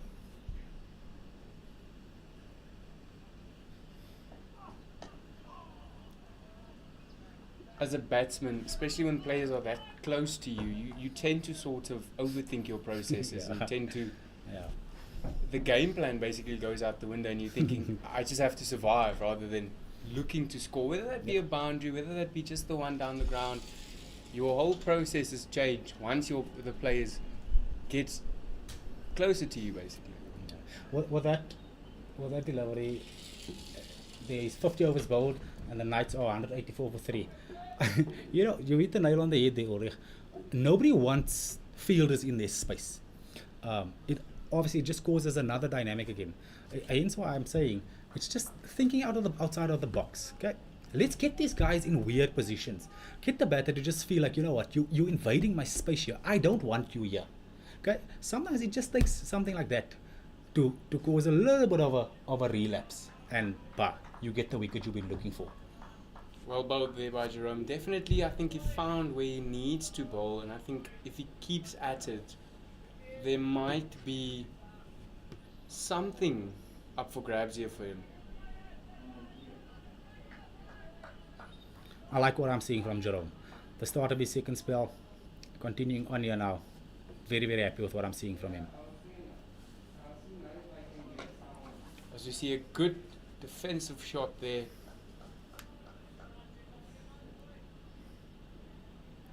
I personally believe that regardless of what the Knights, whether it be your standard defensive shot, a defensive shot off the back foot, or whether it be going for the boundary, there's been a lot of energy and purpose in it. There's been purpose. That's what I'm saying. They look hungry. They look hungry for this game. I think they know what's on the cards here, and they want this trophy. And as we spoke earlier in the day, the whole pride thing, being the one to take that championship off the hands of the Heat, of the defending champions, having won it back to back, I think that comes into play, knowing that we're the ones that basically dismantled the dynasty. Yep, that's correct. That they say a champion doesn't just lose their title. You as the challenger, you've got to go and take it. It definitely looks like the Knights over here, and they are trying to take this from the Heat. But then again, the Heat have been champions for the past 2 years for a reason. They don't die easily. Okay, so I expect to see a fight back from them. Oh, what a shot from Isaac. Jerome just lurking a little bit on the short side. Isaac Khalif pulling him flat through with a wicket for 4. The first bad one from Jerome since the start of the spell.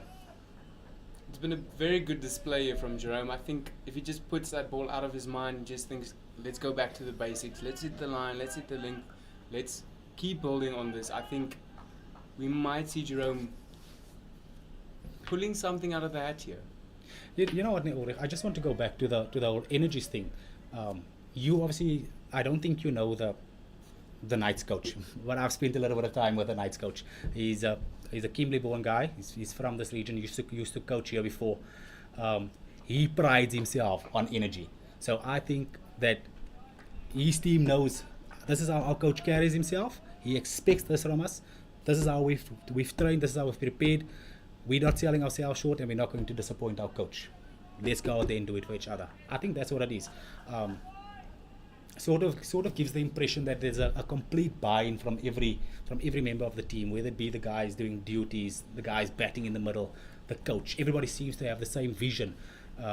That's obviously a great sign, or a sign of a great team, if I could put it that way. Oh, okay. And I think that buy-in from all the players has created a brotherhood amongst themselves. So you think to yourself, regardless of whether I'm batting, whether I'm carrying the water, whether I'm doing this or that, I'm doing this for the team. I'm doing it with energy. I'm doing it with purpose. And I think that has carried them throughout this whole tournament. And I think that's what served them so well and allowed them to get to where they are now. It certainly seems that way.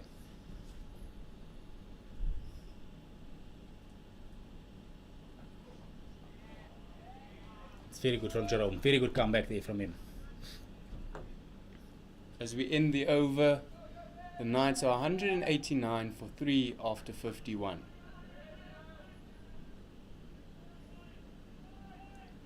Bashir, continuing his spell, has been looking very good thus far.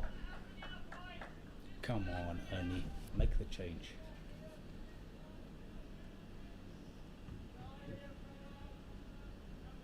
You know what? Or get mid-wicket out and get mid-wicket to go over there and get him catching in front there. Leave the second slip in the gully. Get mid-wicket over and let him come there. Because Bash is hitting that line consistently. I see. Okay, there we go. Get him in front there.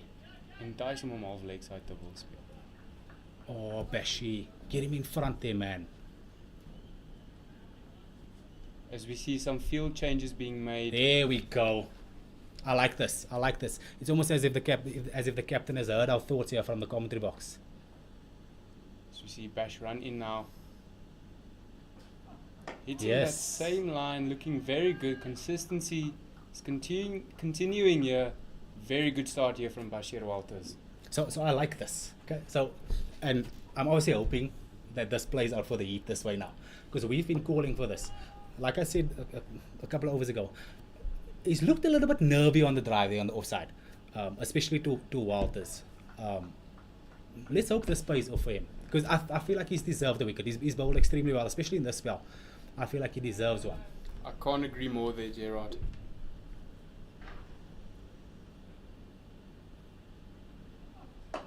Oh, there we go.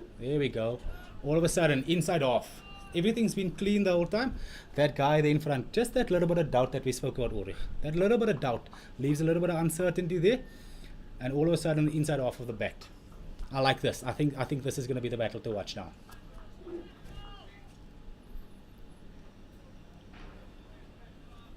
Patrick Botha standing on 31 of 60 balls. He has gotten himself in. He's allowed himself to build a platform. It'll be good to see what he does now. Oh, yes. As we see the fielding change working thus far, a very good choice from the captain being made here.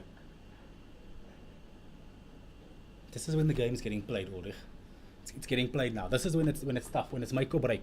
We said this earlier. A wicket could swing things.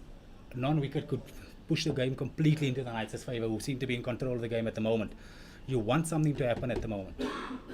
Especially in the longer formats, you never want to be out of reach. You want to be neck and neck with each other. You never want one side to get out of sight, basically. You want to be that, either be just in front of them or just be behind them, and that will allow you to keep building that pressure and keep building your platform and your confidence going into the second day and the third day, the fourth day, and then the last day. I think that is what the Heat have been doing good so far. They haven't let the Knights get out of sight yet. Yep. But that's the thing. This game's all about momentum, okay? And the momentum is on the Knights side at the moment. So what the Knights the Heat want to do is they don't want that momentum to go completely to the Knights side. So for them, a wicket would be ideal now. There we go, Bash. It's amazing that. Okay, so they need to fight to get this momentum, to sort of balance it out again, or get the momentum to swing in their way. As we've seen with this game, I said a little bit earlier that the Knights' middle to lower order has been under a little bit of pressure for the season. Okay, so the Knights have been in this position, if I'm not mistaken, in all their games thus far. Okay, and I think that should be the should be the talk in the middle at the moment. Oh, that's a nervous run. That is a nervy run that he wants to hit. I'm just not as comfortable as I want to be. Let me get on the other side. I think that's what's going on there. As the over finishes, the Knights 119 for 3 off end. It's going to be interesting to find the rhythm to the left-hander.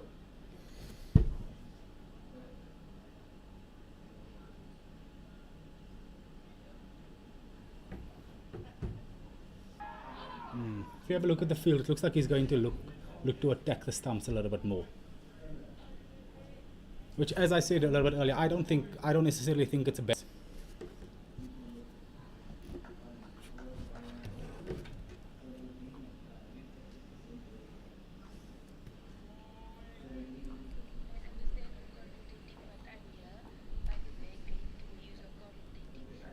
Has found the spot to both right hand and left hand, and I think this is going to be the interesting challenge to see.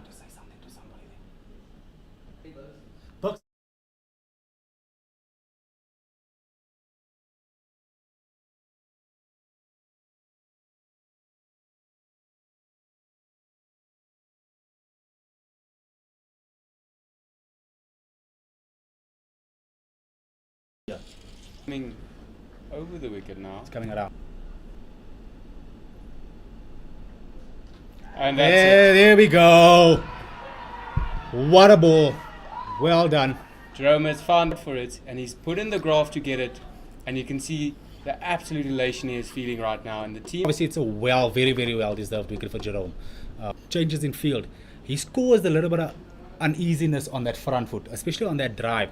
And all of a sudden, you can see within himself there, and all of a sudden brings about. as we see Aubrey Swanepoel coming out to the crease, a man which made his career in Kimberley, knows this wicket quite well. Interesting to see what he does out here.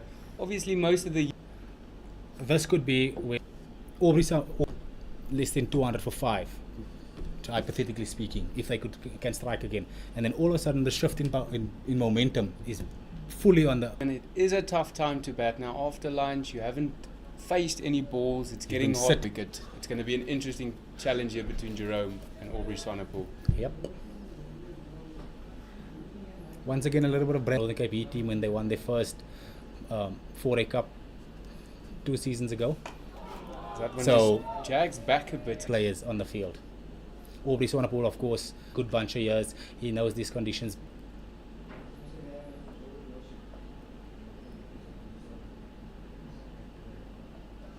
Oh, apples. Very good set from Jerome there.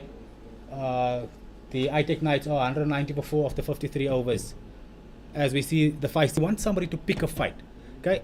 Make the game uncomfortable for the batters. You cannot just allow them to bat there. Make it uncomfortable for them. I think what we're looking for is I'm going to keep coming back at you. I'm going to keep bowling my lines. I'm going to keep bowling my lengths.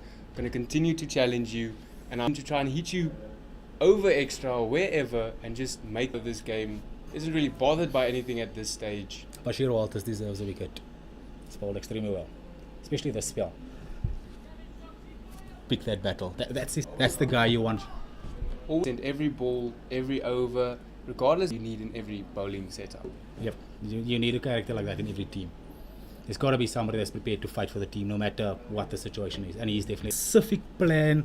Ooh. As we watch Isaac just get the gloves out of the follows as a batter. And for a player like that, when he follows that process and eventually he strikes. Very, very happy for him. You could obviously see in the way he celebrated that. Ooh, I tell you what, Uri. All of a sudden that 1 wicket and we see him a little bit nervy over here. But one of those maybe Bashir Walters in these situations. Once you break a partnership, something happens. Okay, we can hear from upstairs. All of a sudden there's a buzz in the field. The Heat have woken up. Okay, we spoke about this just now. That 1 wicket has caused this. That is why it was so important for the Heat. It was important for the Knights to not lose that wicket, but it was more important for the Heat to get that wicket, because that wicket has sort of just brought them back into the game again. I think definitely the momentum has swung to a more even side as we see both teams now finding their rhythm again, trying to build a platform again to take the lead in the momentum side of things. Good Bashir. You see Bashir, that You same spot deserve one, again. boy. You deserve The one. consistency here from Bashir has been unreal as the over ends the night to 190 for 4 after 53. 54 overs. 54. Yep. Another maiden. Hello, Ichi. How are you doing?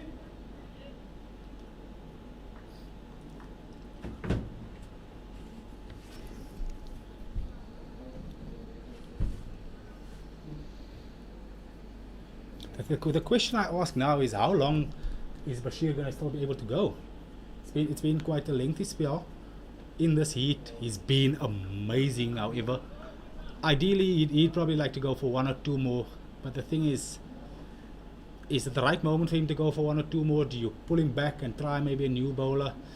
These are all these things that Ernest Kim has to think about at the moment. I think my personal opinion is the Heat have their tails up, as you said. So I think take the risk, give Bash one more over, and then Ernie maybe applying himself from that end, taking the risk, seeing what happens. The momentum has swung, so taking those risks. We see that Jerome is taking care of the one end. The other end you can experiment a bit with, see what works from that end. Obviously Bash can't bowl 10 on the trot, so you have to experiment with the bowler, see, okay, this guy's working, this guy is doing this, and just assess from there. So I think Ernie needs to maybe give himself one there. Ooh, Romy. That's a great ball there. Or maybe try to bowl Tsepo Ntuli from this end if he doesn't want himself to bowl. I think definitely taking a bit more calculated risk here is definitely the way to go. Yeah, Jerome's tail seems to be up at the moment. So I'm sitting and thinking here, would I, as a captain, after Bash, would I go... I'm putting myself in Ernest's shoes now. Would I go myself to follow Bash and see, because there has been a little bit of inconsistent bounce on the side. Would I go myself to follow Bash, or would I go somebody to bowl me one over and say, okay, Romy, you've got your tail up now, you're hitting an amazing length. Come I swap you around and give you a better end to bowl from for the seamers, because the Samaria Road seems to be the better end for the seamers to bowl from. Come I swap you around and you bowl from the better end and I'll come from that side. It's something that I'm just finding myself thinking about here. I think Manny, give him an over, see what he does, see what he's capable of doing, because he hasn't bowled an over yet. So I think he's still something to use, because every other bowler except Ernie himself has bowled. See what he has to offer. Romy. So All of a sudden, as we see now, Jerome is finding those spots. He is creating doubt in both batsmen's minds. So from the other end, getting a guy that can just keep the end occupied, bowling those dot balls, maybe creating uncertainty in the batsmen's minds as well. With Jerome on the other end applying that pressure, could be the move to go. I tell you what, Ulrich, cricket is an amazing game. It's so funny how the Knights have been in control for a while of this game. All of a sudden, Jerome Kaba gets a wicket and he has his tail up, and it just seems to be that there is an event every single ball now. But we spoke about this just now. Phases. This game is played in phases. Okay, so Isaac needs to understand, okay, this is not my moment now. Let Jerome shine. Okay, I win this battle by not going out here. Okay, so let me reset myself, start my innings from over, start to bowl from over again. Allow Jerome to bowl well, fight through this, because if he fights through this innings, then next thing he's going to find himself on 150. Okay, but this is the key. When we speak about red flag moments, this is a moment for Isaac, and he needs to battle through this, because he's the key to this. He's made everything look simple the whole day. All of a sudden Jerome seems to be bothering him a little bit. He's got to say to himself, look, just take a deep breath, rest, relax a little bit, fight through this. You spoke about phases there, Gerard, and especially as batsmen in the longer format, you yourself go through phases where you're either on top or you're struggling, and it just depends on which phase you are. When you're on top, you capitalize on it, get the runs, and when you're struggling, you just see yourself through that phase, because the phase isn't going to last forever. So once you see yourself, okay, I'm finding the middle again, I'm hitting the gaps, I'm hitting the boundaries, then you start capitalizing again. But it's just about getting yourself out of those struggling phases. Yep. And as you said, rebuild, go back to the basics, go back to the start, What are my processes? How do I do this? Because obviously Isaac has a lot of experience in this format. Just lean on your experience a bit more and see where you can get yourself in, let's say, 20 overs time. Yeah, I'll comment on that now, Ulrich. This should be an interesting battle as well. Bash finding his stride. Aubrey Swanepoel new to the crease. Ooh, there's that nervy drive. I tell you what, we speak about waves. Okay, obviously playing 4A cricket as a batter, there's waves. You follow waves, and it's swing of momentum and up and down moments when the red flag moments are, and you being able to identify this. What you ultimately want is you want a wave effect, but you don't want the wave to spike and then drastically drop. You want it to be a sort of a flowish wave where the high moments are not too high and the low moments are not too low. And if you can find that balance, you are sorted out. Oh, Bash, that is amazing. The plan we spoke about to the ball. Catching cover position there is such a bad shout as well. Especially to Aubrey. Like I say, Aubrey's punches quite hard like that, with the wicket holding up a little bit from the side. Sort of how he resets himself now, especially after that over from Jerome. Outstanding. Completely outstanding. Some good bowling here on display from Bashir Walters, and definitely deserving of a wicket.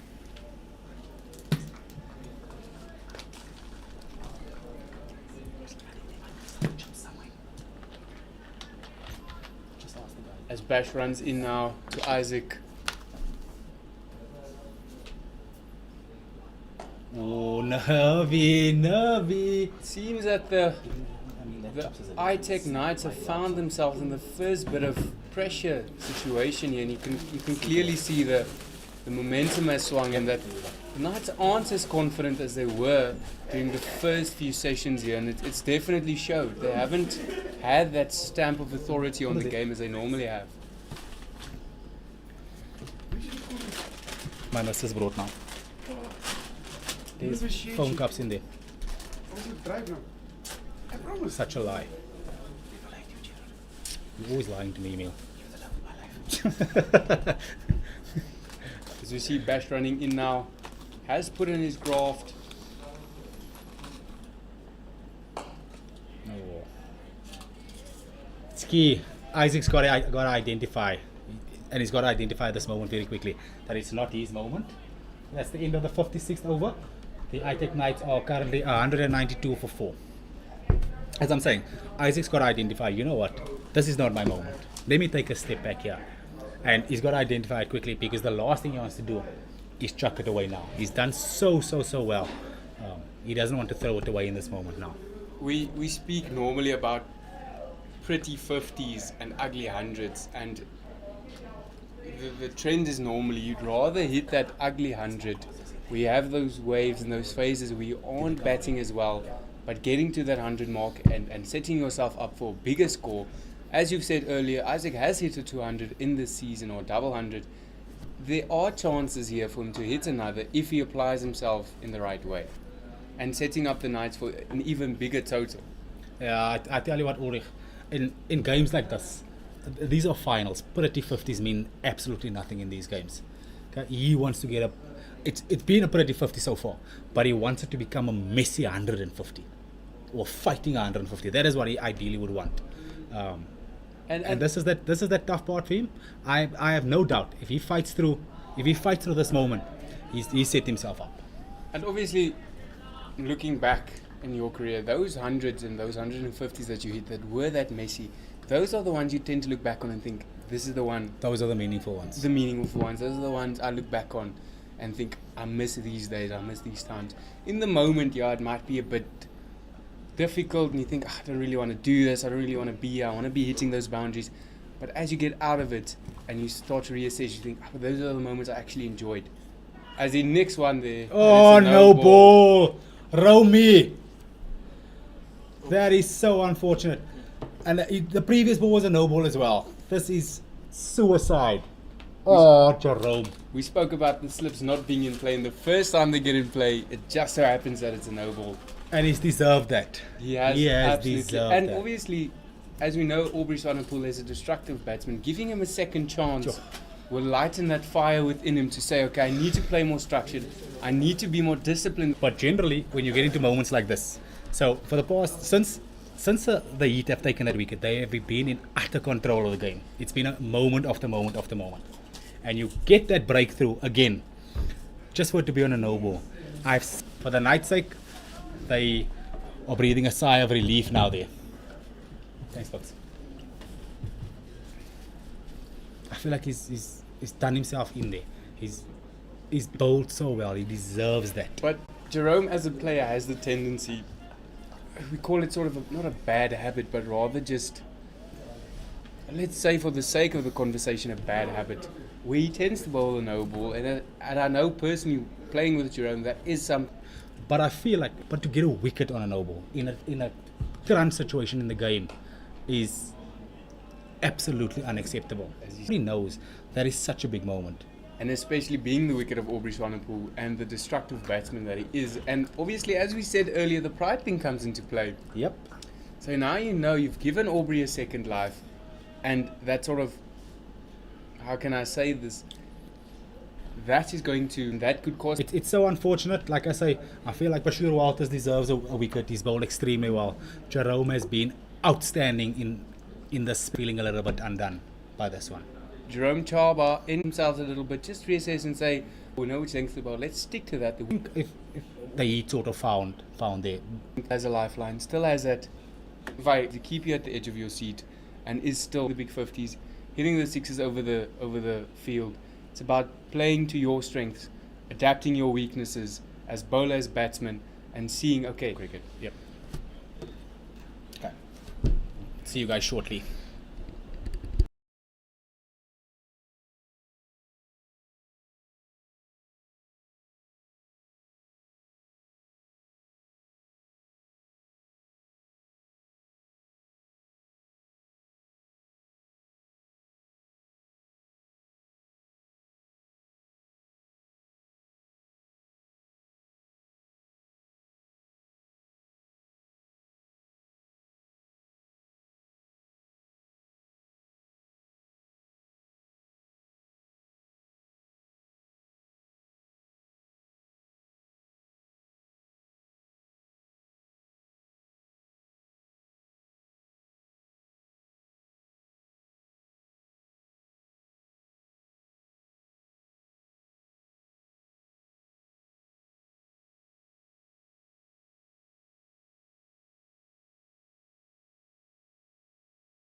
put in the graph to get it, and you can see the absolute elation he is feeling right now, and the team as well, absolutely ecstatic with that wicket. Well done, Jerome.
Welcome back after tea. The ITEC Knights are 195 for 4 of the 57 overs. Johan van Dijk back into the attack from the Samaria road end. First one looking to target Aubrey Swanepoel's pads, tucked away on the onside for 1 run. And that gets us going. Gerard, we were speaking earlier about who's going to take over from Bash. Do you think bringing Joe back into the attack is a wise decision? Or Look, Ulrich, Joe is sort of the enforcer of this team. Okay, so this could go either way. Aubrey Swanepoel has had the stigma throughout his whole career that he's not a big fan of quick bowling and he doesn't like the short ball. So I think this is more directed at him, getting him out. I think they've obviously identified him as also one of those danger players that they want to get out. But I think this can go either way. I think Bashir Walters and Jerome were amazing before the break. So ideally, the Heat will be hoping that Joe continues that. The Knights, I'm sure, will be breathing a sigh of relief that Bash is off. I'm pretty sure that Jerome will continue from the other end.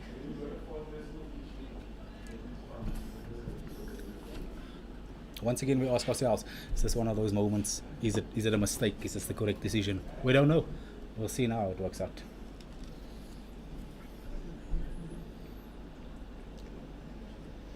as we see Joe van Dijk getting ready to bowl. Isaac tying his shoe there, getting ready to face the ball. We'll see what the game plan is going forward here.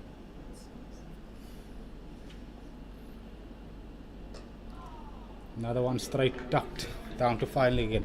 I tell you what, that break might have been a good thing for Isaac, as we saw, whether it be a little bit of tiredness kick in that 6 or so overs before tea, just a little bit of the heat getting to him.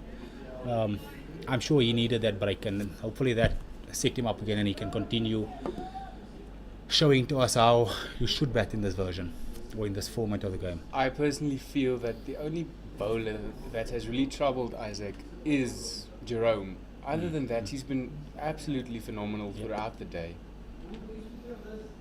I agree with that. Another one straight, this one off the pad of Aubrey Swanepoel. And it'll be interesting to see how he regrouped after the break and seeing what the game plan is towards Jerome, seeing if he's going to, as you said, allow him to shine and live his moment, and just winning that moment by just staying in, batting through the session and starting new tomorrow, which will really set him up for that big total, which he's obviously looking for.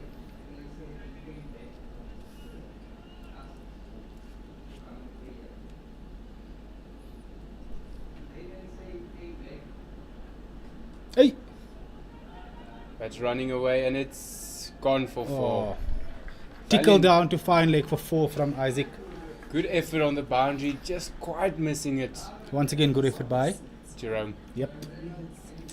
He has absolutely He's given it his heart for this team. He's given everything, every second of the game. He's really been phenomenal. As the ITEC Knights bring up 200 runs on the board.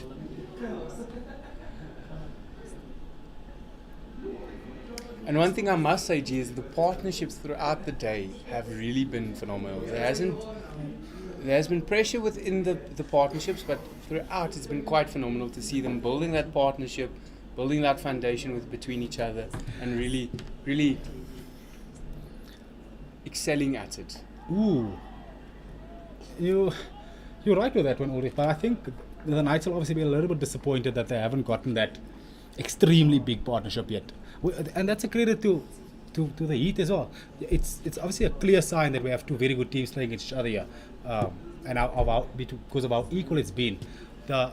Every time the Knights just seem like they're getting away from it a little bit, the Heat team tends or seem to pull it back. It's obviously a sign of a very good team. It's quite neck and neck at this stage, and we hope it stays neck and neck throughout this matchup, and not seeing one team just run away with it. As we see Jerome coming in for Aubrey Swanepoel, will be interesting to see how he does it with that hard hands of his. They have the catcher in place there. It's going to be an interesting matchup between these two. As Jerome still looks fired up. That tail definitely hasn't gone down. I like this field. I like this field a lot.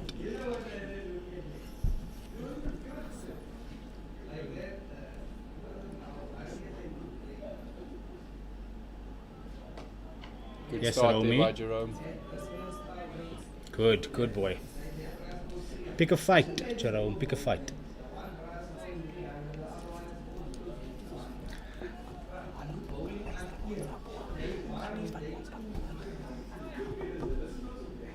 Mind blowing now.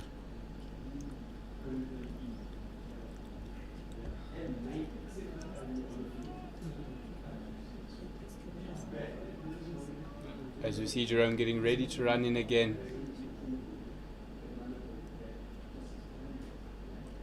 That's fine, boy. It's fine.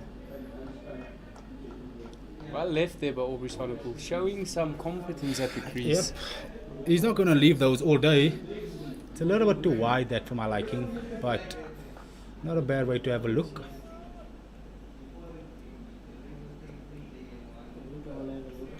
But it's good. It's good from Jerome. As you see Jerome setting the field to constrict the runs on the offside. Very good choice by the captain there. And Gerard, this forces the batsman to sort of try something different to get the runs. And that's exactly what you as a bowler want. You want the batsman doing something out of his comfort zone, out of his processes, Yeah. and try and force that mistake. If you see how Aubrey played that one now, he just jumped into the channel, into the line now. So he clearly doesn't want to play that. He wants pattern to ball. Okay, so he's going to do something different. And as the bowler, you're happy if you see him doing stuff like that. In actual fact, if you see any batter do something like that, you're happy.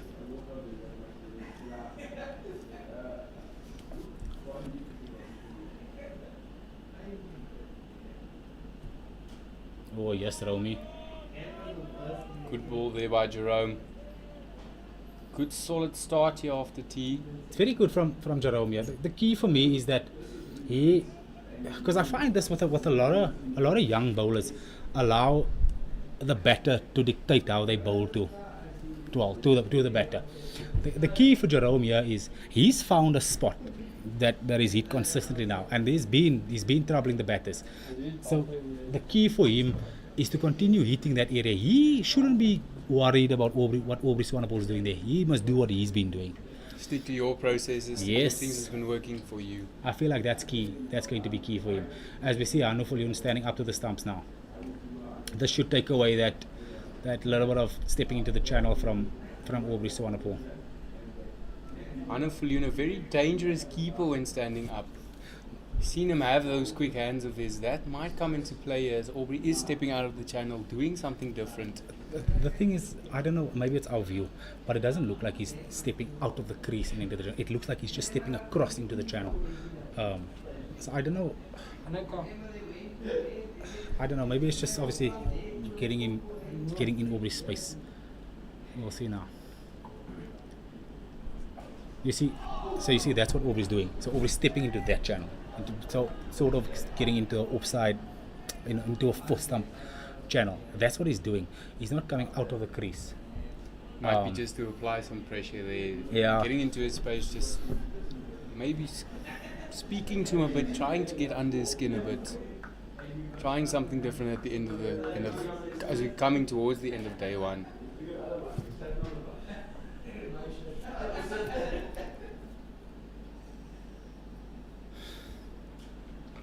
Oh yes, Romy. Good ball there by Jerome. Good. It's the end of the 59th over. The ITEC Knights are 202 for the loss of 4 wickets. The other thing is when Aubrey moves like this, it's generally a sign that he's batting well at the moment. Okay, so if he plays like this and they don't get him out, then there's problems as well. That's the other thing. So yes, it's going to give you a chance because there's a lot of movement going on at the moment. So the head's all over the show and he's obviously not in yet. So it goes both ways. So they could get him quickly, or if he gets settled in, then there's going to be problems because he bats like this when he bats well. But I think with Isaac as well, he's captaining his space very well. He's taking command of the crease on his side, and I think Aubrey is feeling that relief on the other side. And I think that's what's helping them throughout this, is having the in batter captaining the space, giving sort of the leadership role in the new batsman, just attaching onto that and following suit. As we see it looks like Joe has decided that he's going to attack Isaac, whether it be his body or his pads, but every single ball he's bowled thus far is as he's attacked Isaac. And Isaac doesn't look too comfortable there. Might be the fatigue getting into play and not having that much energy in him, maybe to try and focus that hard on the ball, seeing the length in the line.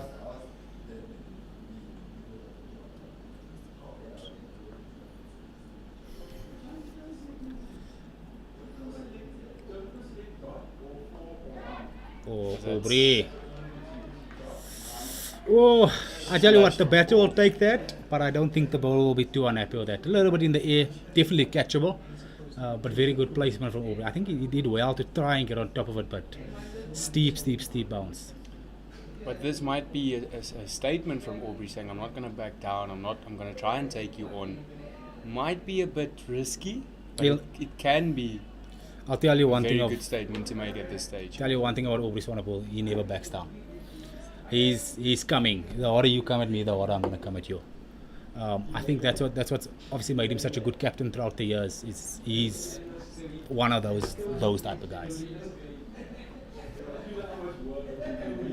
Loves a challenge.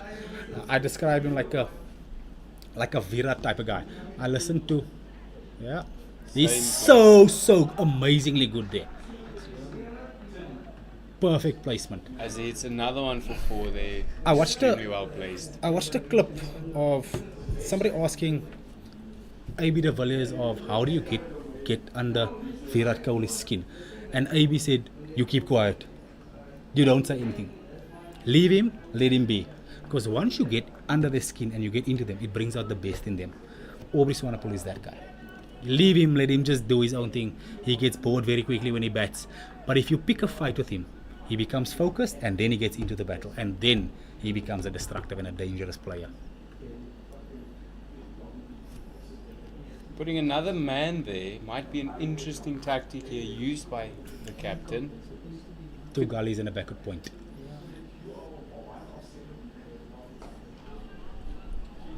As we see a potential boundary option being hindered here. Might be the move from the Heat. Yeah, we always joke about this. People feel like when he hits the ball there, it's edges. But the thing is, it's not. He is unreal when he hits the ball behind square on the offside. Like I say, people always think that it's a chance or whatever the case is, but he's in actual fact hitting the ball there. Because if you look at the amount of power he generates from there, and it obviously comes from, he's an amazing hockey player, he has amazing wrist. So all those things need to show.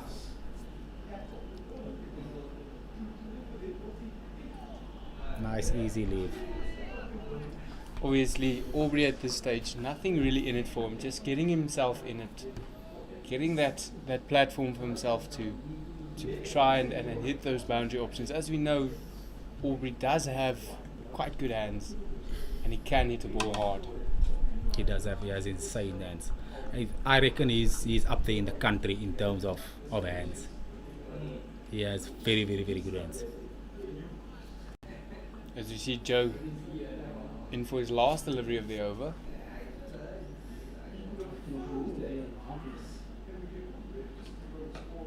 Nice and easy. Yeah. Well defended there. Those last two just looked like there wasn't any energy behind the ball there. Obviously, coming to that time of the day, bodies are tired. Graveyard sun shift. is hitting down on everybody.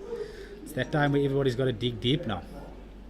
This is where all that strength and conditioning really comes to show, that Yep. digging deep, that giving that last bit of energy you have left. Because we as cricketers know, once you step off the field, regardless if it's day one or the last day, you want to go home and reassess and thinking to yourself, okay, I gave everything on this day. There was nothing left to give. Yeah. And I think that's really a statement that the Heat have made during their campaign. They've given everything in every moment. There's nothing you can say, this could have happened, this could have happened. They've given everything at every opportunity. That's right. I agree with you, Ulrich. And once again, it's indicative of the coaching staff. If we speak about the fitness and the conditioning of the Heat team, I think Storm Clark has done, who is the conditioning trainer, has done an amazing job with him. He's one of those guys that also stays on the money. He wants his stuff done. You will do his things. You can be sick or not. He wants his running done. So I think both of these teams are extremely fit teams. and I just feel like you don't get to a final of a competition if you are not conditioned to get here, because it's a long road to get here. So I'm pretty sure that these guys' bodies have been conditioned the entire season for this. You have a daddy's body. I dare say, Gerard, a clash of titans between the two. Both Yep. neck in neck, strength and conditioning is excellent on both sides. The energies are excellent on both sides. It's really going to depend on who wants it more at the end. Who is going to lift that trophy? No, without a doubt. And I mean, for the viewers and for us here, us homegrown guys, what more would you want than to see an exciting final where teams are balanced? You don't really want to see these one-sided games. We want this, because we spoke about this earlier. This is such a good advertisement for Test cricket, which we spoke about earlier, is dying out a little bit throughout the world. We want people to see that you can have very good challenging games, and we're obviously speaking prematurely because we haven't seen the heat batch yet, but it looks like two teams that are going to challenge each other till the final play of day 5. That's what it looks like at the moment. As that one just found the outside edge, not really carrying it. You can see Isaac struggling against Jerome. Thus far, that has been his biggest challenge in his innings, and I think for him, he's dealt with it excellently. He has made those readjustments. Obviously, he's struggling, but the most important factor is he hasn't given his wicket yet. He hasn't, and I feel like maybe there's a little bit of nerves around. He is in the 90s at the moment. I think that's the one thing that we actually haven't spoken about, and we haven't addressed the fact that there is such a thing as nervous 90s. He could be nervous as well, but like we say, he just got to settle himself, calm the mind, keep following the processes, get to the 100, and after that you can play again. As we see Jerome running in now. Yes, left Isaac. there. Good from both of you. Good Very there. good. Jerome exchange a bit of words. Yes, They're Tony. asking him Tell to him play. to come, boy. Pick a fight. Things we love to see on a cricket field. A bit of, as I said earlier, the all-Dale Steyn temperament of challenging the batter, telling him, come after me, I'm ready for you, I'll keep coming. And that's exactly what Jerome is good at doing. Is he won't go down without a fight.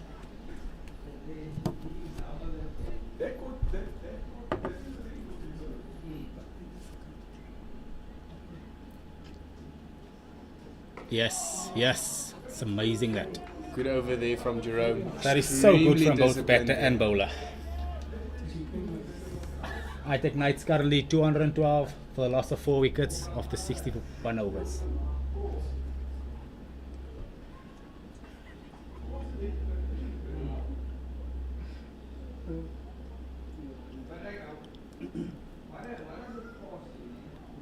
As we see Joe coming back into the attack here. He's bowled 14 over thus far, 3 maidens.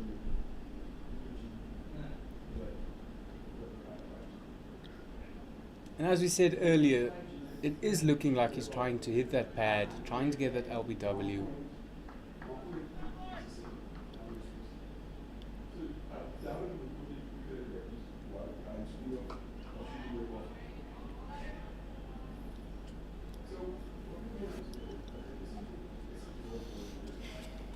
I think they need to attack Aubrey. Like the line is bowling to Joe. It's got to bowl to Saki. It's got to bowl that line to Aubrey. Straightish lines. Get that deep square out. Get a guy under the helmet there. Look to either hit his pads hard or let him smell it.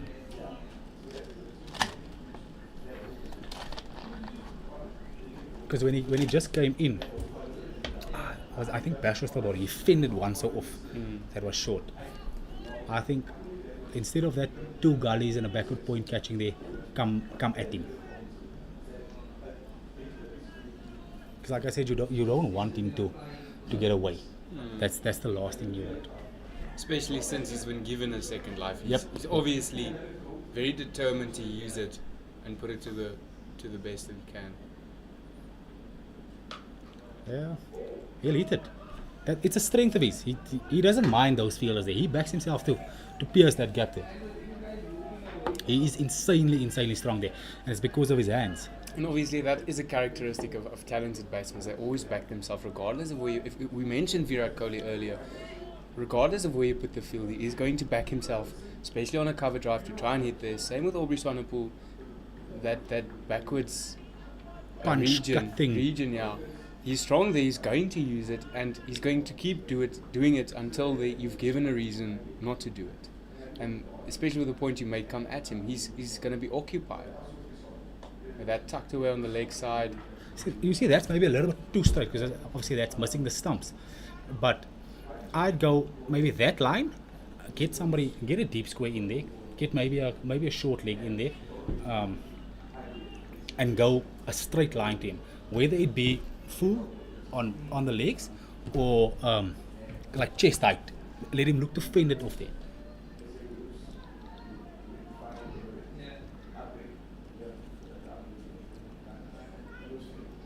And that's obviously just with Joe being the bowler, because he's the one that has the extra pace.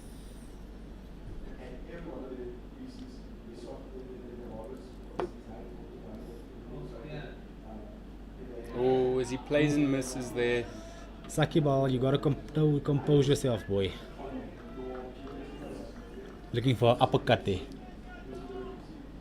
I think the point you touched on earlier about the nervous 90s, I think that is really coming into play here as we see him hasn't played those kind of shots during this innings. I think that is coming into play here, and we're seeing basically him not doubting his processes, but rather... It's the first time that, well, the past, let's say, 10 over period, that he's actually come out of those processes. And he's looked troubled by that. And it's so weird that, like, maybe his partner, I'm not sure if his partner said something to him, or that he himself hasn't picked it up. That settle yourself, start from over, because this game works like this, especially time cricket. There's going to be these moments. I said it earlier.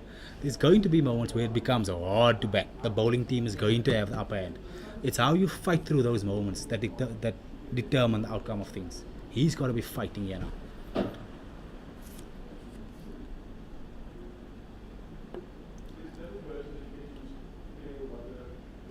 Ooh! As that's gone over the stumps, I believe. Dangerous leave there. Good job. Worked out in the end for him. Can be dangerous going forward as we see the end of the over from Joe van Dijk. Good over there as the ITEC Knights are 213 for 4 after 62.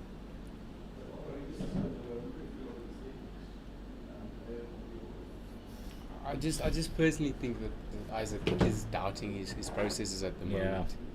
Not really sure what to play, what to leave. Obviously wants to get to that 100 and settle himself again, but in the process of doing that you can give your wicket away essentially.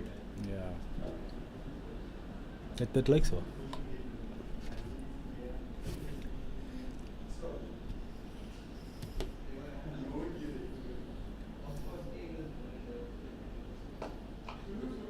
Aubrey Swanepoel still getting into that off-stump channel.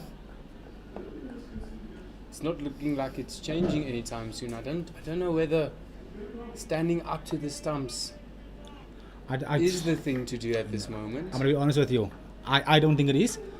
Because like I say, he's not shuffling out of the crease. He's just shuffling across the stumps. The last thing you want him to do is get a fine edge and it gets dropped for some chance, for some reason.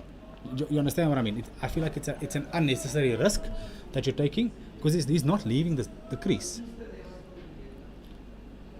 We speak about taking calculated risk, and personally, as you mentioned, in my opinion, moving as a keeper myself, moving over to that off stump channel, that blocks your view as a keeper, and that makes it difficult if that fine edge comes to take it. Shot. Well done, Romy. We see just a hypothesis maybe. We see Aubrey moving over to the offside channel. That could be because the offside field is so packed that he's trying to get it through the onside and trying to get it down the ground. We've seen seen earlier in the day, before that came from the onside, and I think in Aubrey's mind, he's just trying to sort of manipulate the bowling in that sense. Yeah, but you see, this is what I'm saying. I think they've gotten this one wrong. When I say they, I mean the Heat. You should be happy with him doing these things. Okay, you should be happy because that brings you into the game. Okay, so once again, you spoke about a calculated risk. I don't think Anu should be up to the stumps there. I think he should be back. Let Aubrey do this. Okay, let him do these tricks. It's fine. But if he does this and he gets a fine edge and you drop it, then you're going to be kicking yourself because you know standing back I could have taken the catch. Do you understand what I mean?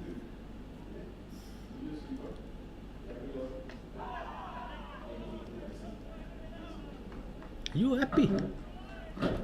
As a bowler, you should be happy. Jerome still steaming in here, hasn't given up the fight yet. Absolutely marvelous to see this from a bowler, especially so late during day one. Still having that fight in you, that gusto within you, to charge in and give everything you've got. It's admirable from Jerome. It's been a long spell from him, Ulrich. Bold. As we see Aubrey just squaring himself up a bit, and I said that, like you said earlier, allow him to do it. He is going to make maybe one or two mistakes. Yeah. And especially on that went to the gully region, but you get that fine tickle in the outside edge, and it goes to the keeper. And standing up, there's always chances. There's always that room where you are potentially without the comfort zone, basically. You know what the thing is? He's not in. Okay, he's still new to the crease. Do you understand? So he's only faced 32 balls. I'd understand if he faced 100 balls. Then it's a difference, because then the chances of him missing those are very slim. But he's still new to the crease, so if he misses one of those straight ones, which is obviously more likely to happen when he's new than what it is if he's been batting for 100 balls, allow him, let him do these funny things. You want that. Come, Isaac, as we see a field change, they have a leg slip in for Isaac. Joe's definitely going to continue the same attack, looking to work Isaac's body. Yep. And you know what brought about this? The previous over, he looked for that uppercut. But we see a bit more composure from Isaac there. Things we normally saw during the previous sessions, which might have been the wake-up call he needed with that uppercut. Telling himself, listen, this isn't me. My processes have been jumbled up. I need to go back to the basics. I need to start following my process again. I think this could be good for him. And I hope it is. It's one of those things again. Same like I said earlier, I feel like Bashir Walters deserves a wicket because he bowled well. Isaac has batted extremely well. I feel he deserves to get 100 here. And if he doesn't, I feel like he'll be selling himself short. As Isaac moves to 92 now, with Aubrey getting on strike. Same field, get the short leg in. Same plan also.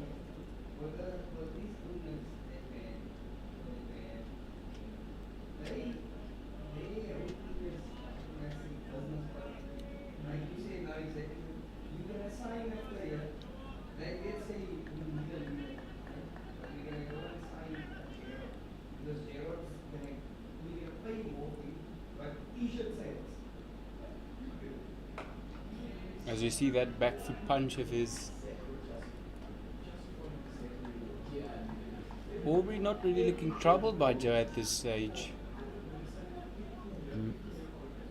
I don't like the field setting.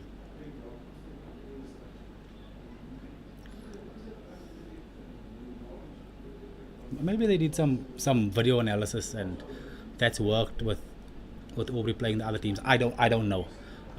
Personally, I don't like the field, but like I say, I'm pretty sure they've done their homework. They must have seen something we don't know about.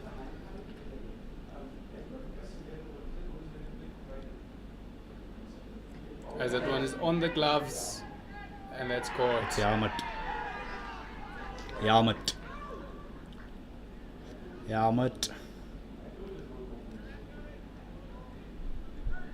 not gonna lie, it sounded a bit soft, But he immediately took that helmet off. I'm sure somebody will come on now for some concussion protocol. It hit him quite hard. Let's hope he's alright. This is the last thing anybody would want to happen now. It's not a sight you like seeing on a cricket field. No, you don't. I just want to make a quick point. I understand you obviously don't want to see something like that, and we're obviously worried about whether Aubrey Swanepoel is fine there. But I just want to bring it back to my point I was making with how I feel they should attack him. When I said, get to that straight lines, get a short leg in there, get a deep square out, and look to attack his body. If you look at how he played this, and he just looked to fend it away. There wasn't much conviction in how he played the ball. Okay, but that's besides the point now. Let's just hope he's alright. It hit him hard.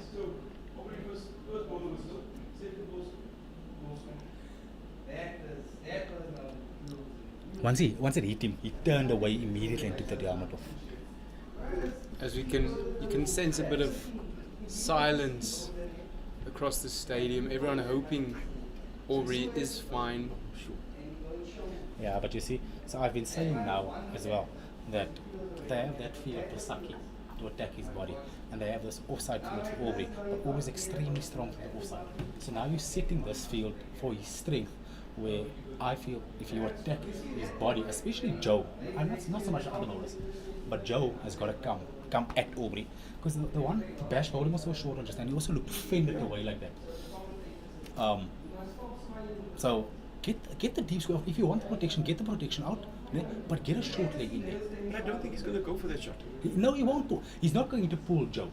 He'll hit the other bowlers, but he won't, because Joe has extra pace and he gets extra bounce and all that. So he won't take him on there. I think my personal opinion is I think he either goes off or... He might go off. Yeah, he's going He off. hit him hard. Oh, that's obviously not what we wanted to see. But it did hit him extremely hard. We watched the slow replay. It hit him square on the Is edge. it? Yeah. And I still said maybe it hit him, maybe it hit the glove because it sounded soft. No, he hit a square on the helmet. Just, it must have hit that Knight's badge hard. But he just looked in a terrible position to play it.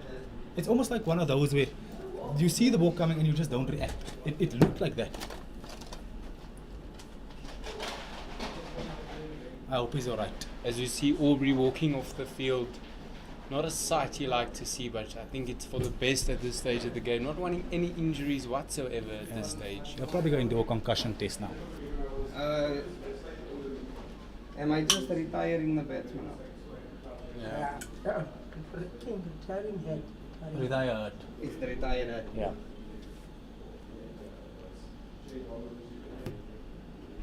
As we see the new batsman walking on, What is his name now again? Nathan Rudencock. I think it's Nathan.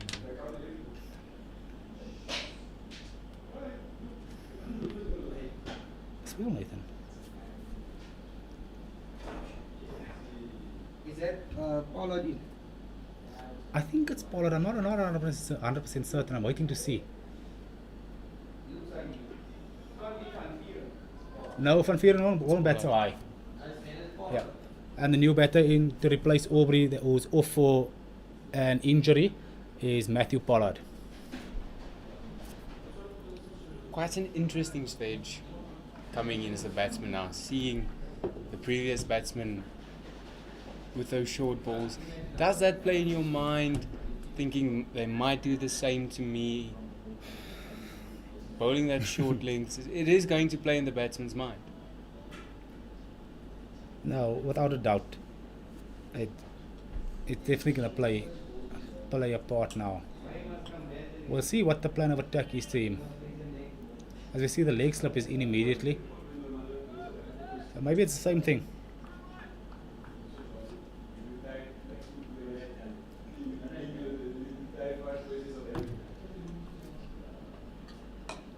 As you see that one worked away on the leg side. That gets Matthew Pollard off the mark immediately. With 2 down to deep square. Ooh. Good start there from Pollard.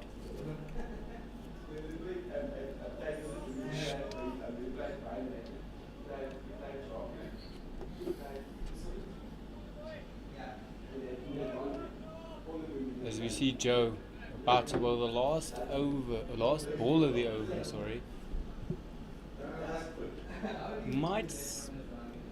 I expect this one to be short, just to test him on that. Yeah. Just to test him on the pull.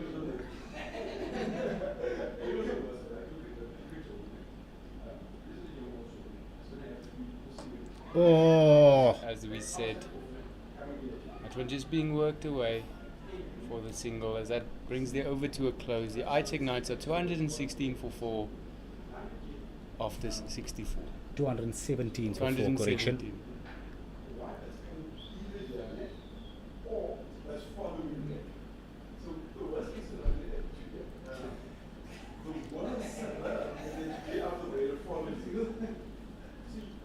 I wouldn't be surprised if this is Jerome's last one and the captain comes and have a bowl on the other side now. Finally, you have two right-handers in. The entire innings has been right hand, left hand, right hand, left hand. Finally, you have two right-handers in. Maybe captain coming in, turning the ball away from the bat, brings another dynamic to the game.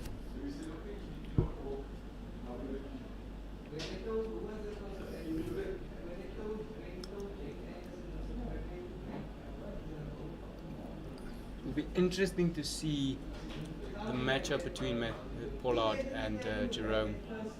Seeing what Jerome does here, if it is his last over.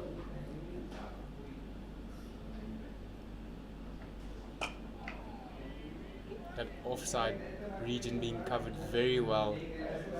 Having to do something different to get those runs off Jerome with the consistency that he is bowling with is quite good. It's been very good. Very, very, very good. From what I believe is he's been bowling well all season.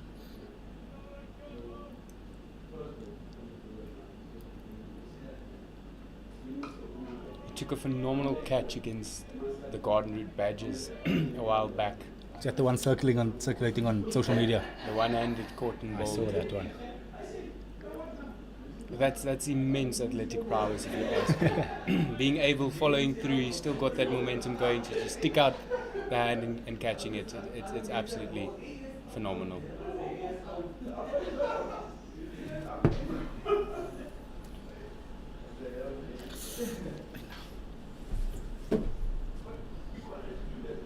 Bowled, well played. Good cricket all round. Oh, Jerome. Bowled. Little field outed off by Matthew Pollard. Very good from Jerome.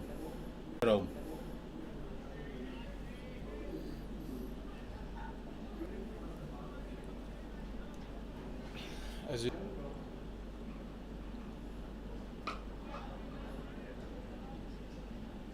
And that's the end of the 65th over. The ITEC Knights are 217 for 4.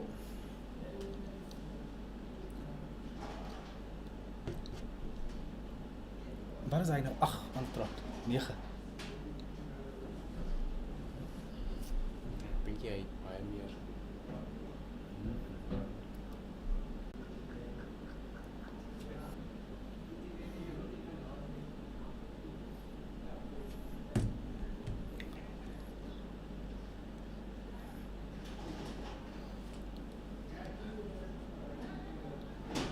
As we see Van Dijk getting ready to bowl to Isaac.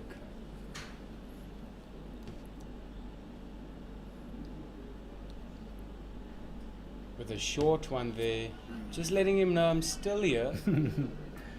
Just a little bit of an update on Aubrey Swanepoel. We've just received word that he is okay, which is obviously amazing news for everybody watching, amazing news for his family and himself. As we said earlier, nobody ever wants to see something like that happen. So just very happy that nothing's wrong with him and he's fine.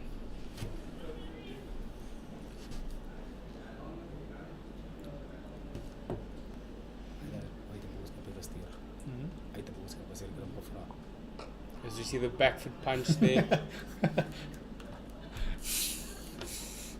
Ek lag nou en ek wil nie die so sê nie, maar dit het amper gelyk hy was bang om daar te speel. Die voet het heeltemal links toe gegaan. We've all been there.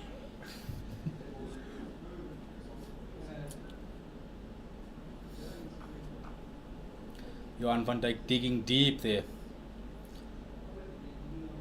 This is the moment.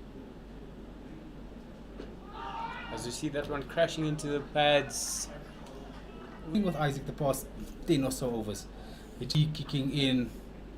Something. Battered the whole day. The thing is, Ulrich, you don't want so much every ball. Now you want to battle. It's you're selling yourself short if you're doing that to yourself. So whatever it is, for his sake, I hope he figures it out. Because, like I said earlier, I think there's a big score now. I completely agree, Gerard. And from a batter's perspective, I think that's also playing in his head. Knowing that he has seen it through till now and being in that that wave, I think that plays a role in his mind where he doesn't get it off the bat, he doesn't get it out of the middle, and that I think he's just frustrated within himself to not be able to get it away, to get it either the boundary or the one. Quite possibly. I get what you're saying. I get that. The last delivery of the over.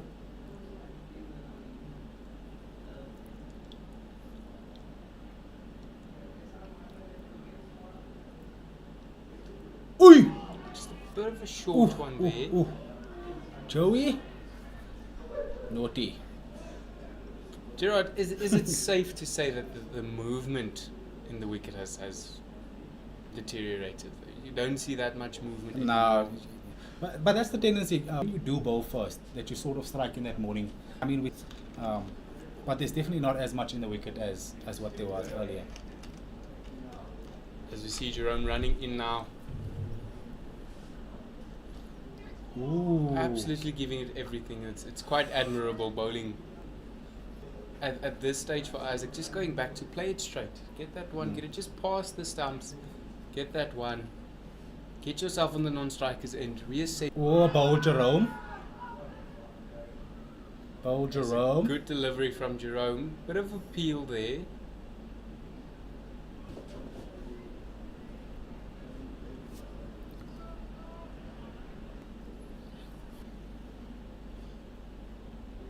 Bowled, well played.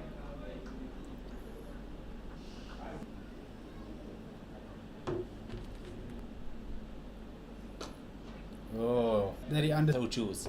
So, yes, there's a pressure of being in the 90s and wanting to get to the 100, but I think it's key that he understands. He has all day today, all day tomorrow. He has enough time to bat, and he shouldn't worry about any pressure. He should just battle through this moment. Well, at least that's the advice I would be giving him if I was batting with him. Hey, Romy. As we see a dead ball, there might be a bit of mind games.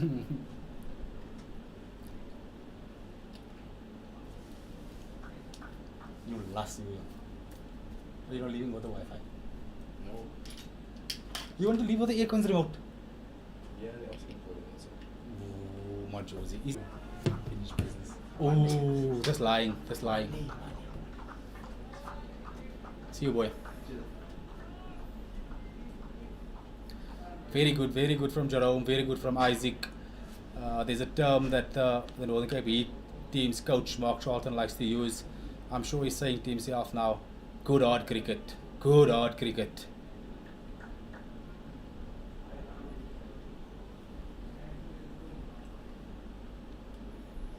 Oh, good boys. Very good from both of you. Extremely good challenge we're seeing here, Ulrich. Very good cricket this. Only problem is for how much longer can Jerome go? That's Ball until you tell him it's time to. Do you agree? Stop. By Ernest Kim, we have two short catching square legs there now. One I'm assuming is just behind square and the other one in front of square, with Johan van Dijk continuing to look to attack the body of Matthew Pollard.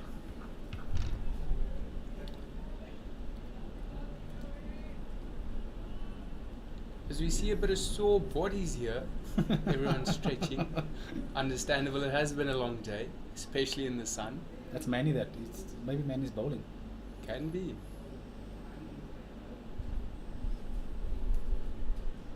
Isaac was just chipped away there. So close, Johan van Dijk, so close. As they are. as that's another single for Matthew Pollard. Brings Isaac back onto strike. Going to be interesting to see what Johan van Dijk does now. Does he bowl it short? Does he bowl the same delivery as the last ball? It's going to be interesting to see what he does now.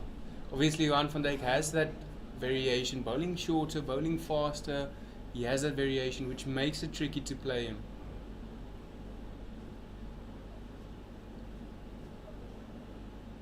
It's always nice to have one of those X-factor bowlers in your arsenal. There's no substitute for raw pace. There's no substitute for that.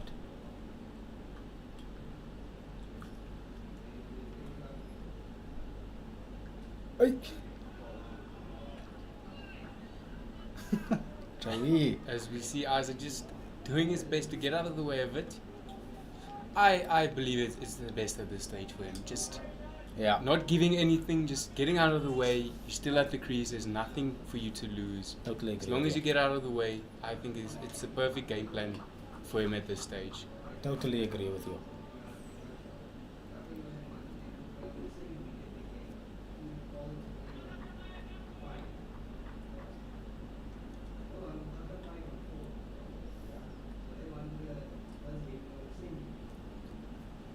Oi. See some of the energies returning from Isaac. It's good for him that. You also see the last couple of balls Joe's bowled, his previous over and this over has just dragged back into the right hand a little bit, which we obviously haven't seen the whole day. That's a nice sign for him. Getting some movement of the wicket this late in the day is a very good thing to see as the bowling side.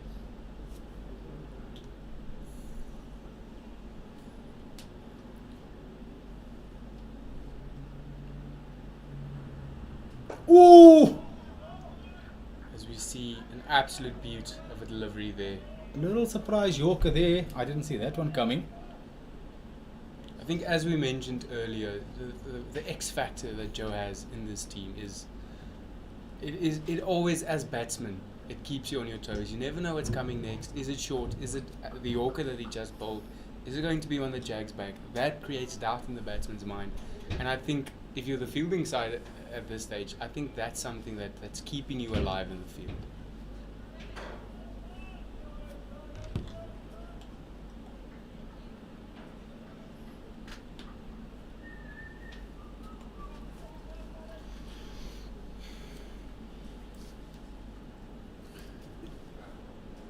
Hold. Very good cricket. That brings an end to the 68th over. The ITEC Knights are currently on 219 for 4. And with that, we have another drinks break.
Welcome back after the drinks break. Jerome's still charging in here.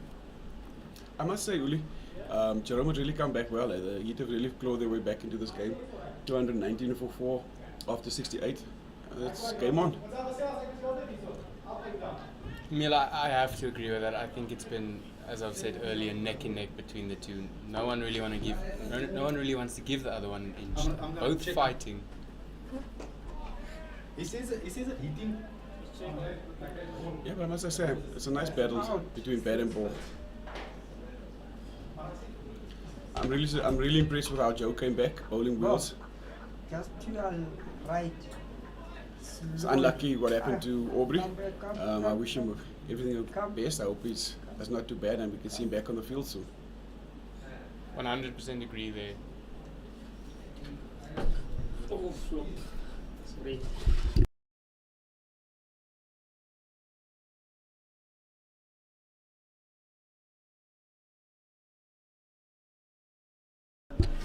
And Saki, that was looking really good. It's been in the 90s for quite a while now, or 93. I mean, when you take into account he's spent 323 minutes at the crease, I think that mental fatigue is coming into play now.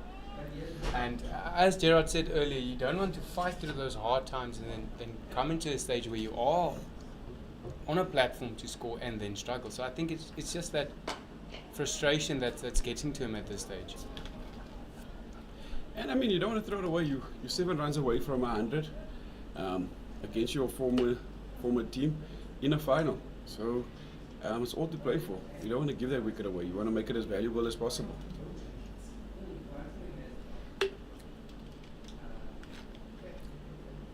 I mean, it's perfectly poised, 219 for 4 on day 1. If they can get to, I think, 320, 340, maybe 350 on this track, will be a good first innings. But I think, on the other hand, for the Heat, getting another wicket here, I think will really put them in good strides at the end of play. Well, we still got 30 overs remaining. I think if Saki can get to his 100, get a good 120, 130 before close of play, they could be just under 300 by then. But I mean, the Heat are bowling really, really well. I'm really impressed on how Jerome has come back. I think he struggled this morning when the wind was slightly a bit strong and he was running into it. But now that it's died down, he's looking really good. Joe is definitely coming in with some heat, so it's game on. As we see the over finish there, the ITEC Knights is 219 for 4 after the 69th over. And we're going to get some spin. So, does this give... Oh, sorry guys, medium pacer. And Manny Mutswiri taking his run up to bowl. The first over of his first over of day 1. Going to be interesting to see what he does here. Still has the energy, hasn't bowled today. Might be a good move here for the Heat. You're reading your aunt's messages, bro. Focus a bit better. I don't think my thing can focus anymore like this.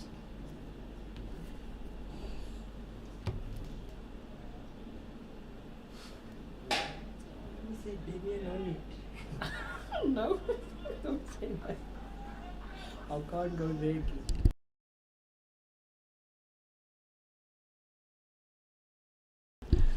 So let's see the battle continue. Saki 7 away, a new bowler into the attack. Game on. We'll see here what Isaac does with the new bowler. Might be just the push he needs to get himself into a good space.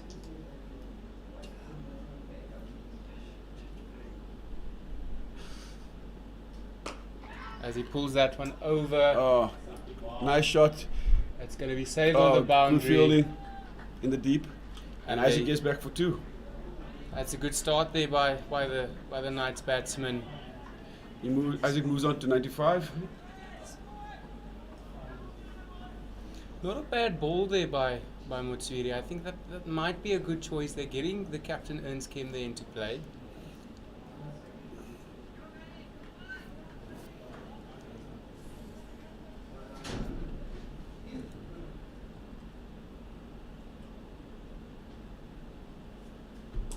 see that one being worked away onto the leg side for a single. I think they're slightly a bit short.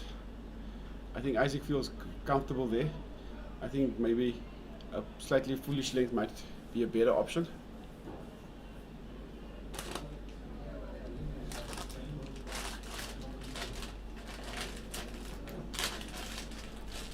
As you see Matthew call out on strike now. Interesting to see what he does. Loves the cover drive as we've seen in the previous overs.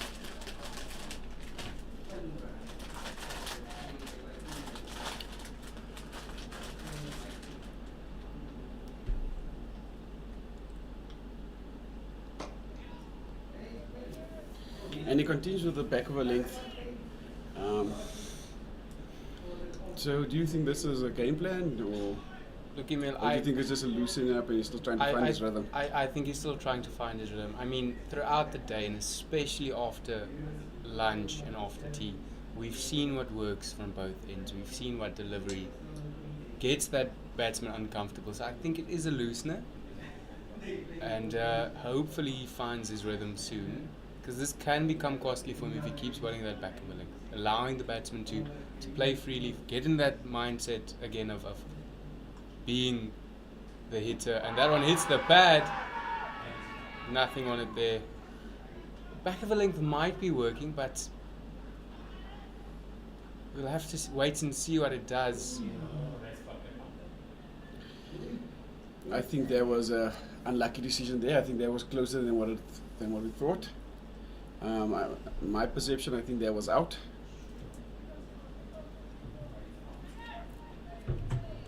As you see Manny walking back to his mark.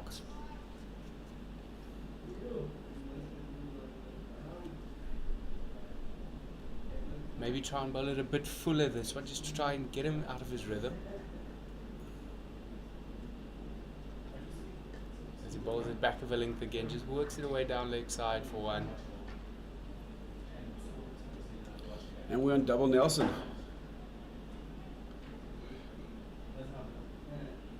Saki 4 away from a well-deserved 100. Manny trying to find his lines and his lengths. A talented youngster, still trying to find his feet in this team, but I've reckoned this season he's done well. He's hit a couple of hundred, he's bowled some good spells.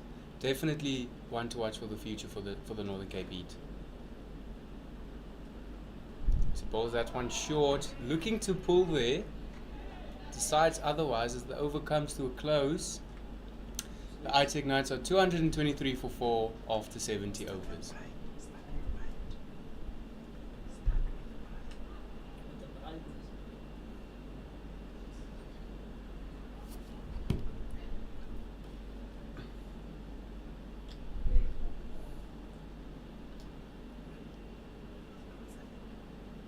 And the captain brings himself into the attack. I think this is a very good move from him. We'll see what he does here. Might be an interesting thing to do now.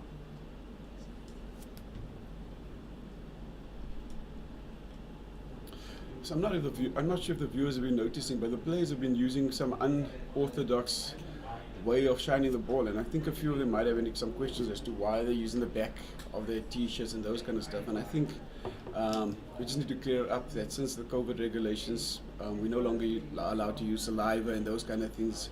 So they try and find some damp and moist spots anywhere they can to get the ball damp, and then obviously use the dry spots then to shine it.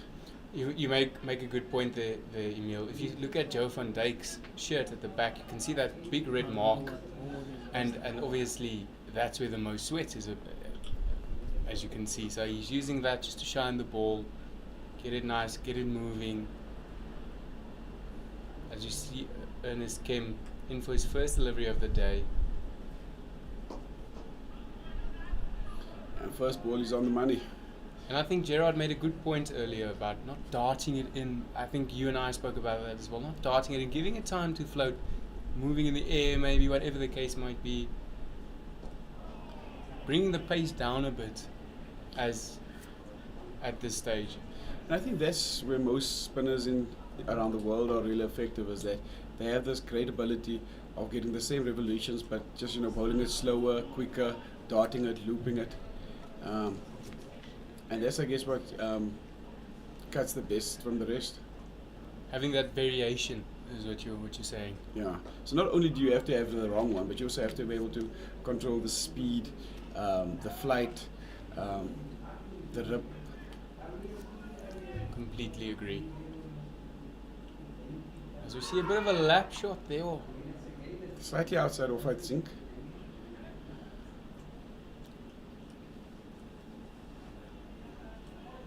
As we see some unorthodox plays here.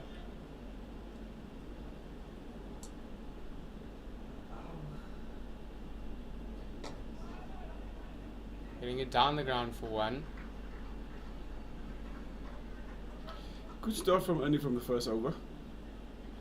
One off it.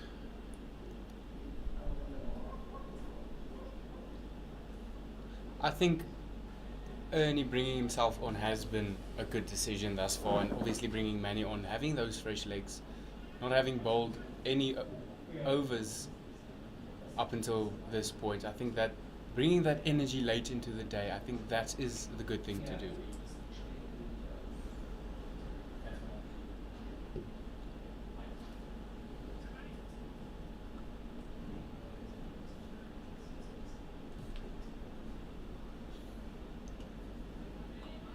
As Motswiri readies himself for the next over of his.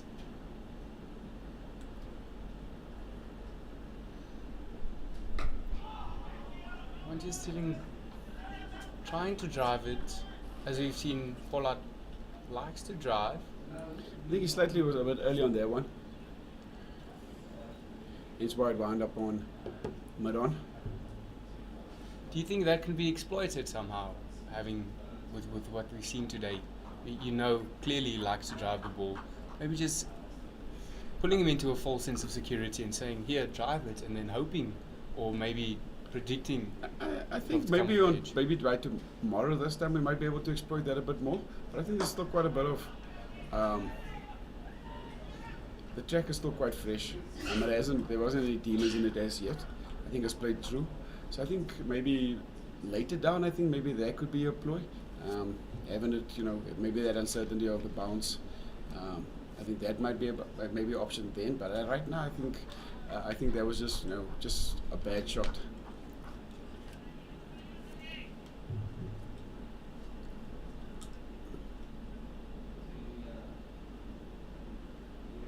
As we see the short ball from Motswiri. Again, good idea, but again the execution of it wasn't that good. I mean, it's down leg, it's not going to cause him trouble going down that side. So again, you've got to get the fine margins right, and I mean that is asking to beat on that side there. It's not going to. I mean, he's got one fielder in the deep on the onside, so it was really a nothing ball for me. Just bringing it a tad straighter. But straight to 18, bringing the slip quarter into effect. Still a bit of movement out there. Well, the ball is 71 overs older, and still holding up. It's still doing well.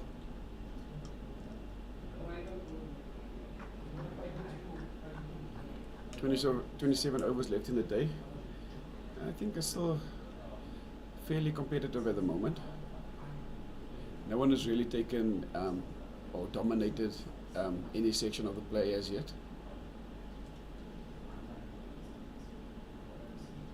As we see another short ball, and that's crunched away to the boundary. The 100 up is for. Well batted to Saki, 100 in the final against his old team. Take a really good innings by the young man. Isak Tikale with 100 up, well deserved, and his teammates are ecstatic of that 100. And as I've said before, well played, take a bow.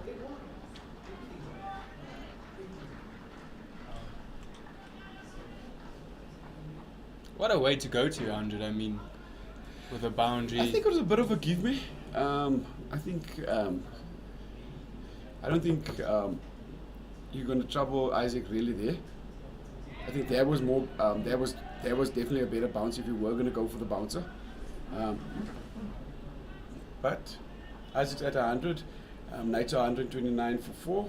72 overs bowled. 26 left in the day. I think definitely this has put Isaac in a much more calmer state of mind, knowing the 100, he has the 100, he's passed it. He can start to rebuild again and go for another. I agree with you there, Uli. I think now he can reset. He's got the 100 under his belt. He's hit this that, and now he can just bat through for the day. If he's there by tomorrow morning, I think the Knights will be feeling relatively confident, or at least the happier of the two camps. As we see Ernie getting ready to bowl, first delivery of this over.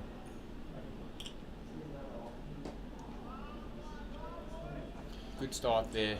And he just bowls that length and speed where you're caught between, do you want to go over the top or play it down for one onto mid-off? And I think that there, I mean, not a lot of people know exactly how much just there knowing it is there to be hit, do I hit it, don't I hit it, and those kind of things. So like I said earlier, as long as you get the batsman second guessing himself, you are in a better position already.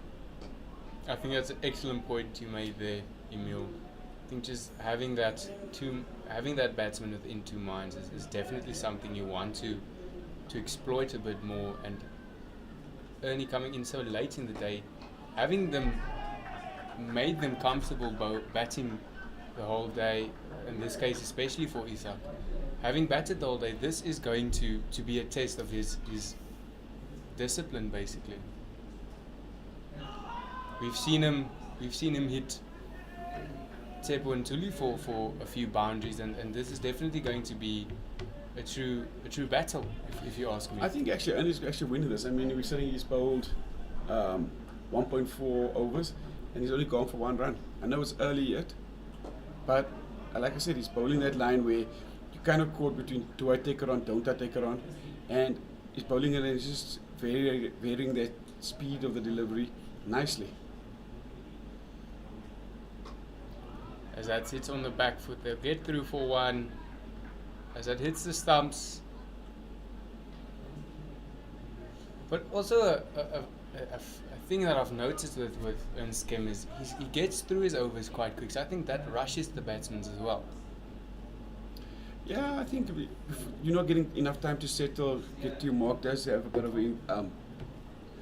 a challenge. But I mean, these guys are seasonal pros. I mean, they face hundreds of balls a day, so resetting and getting back to your mark shouldn't be that difficult.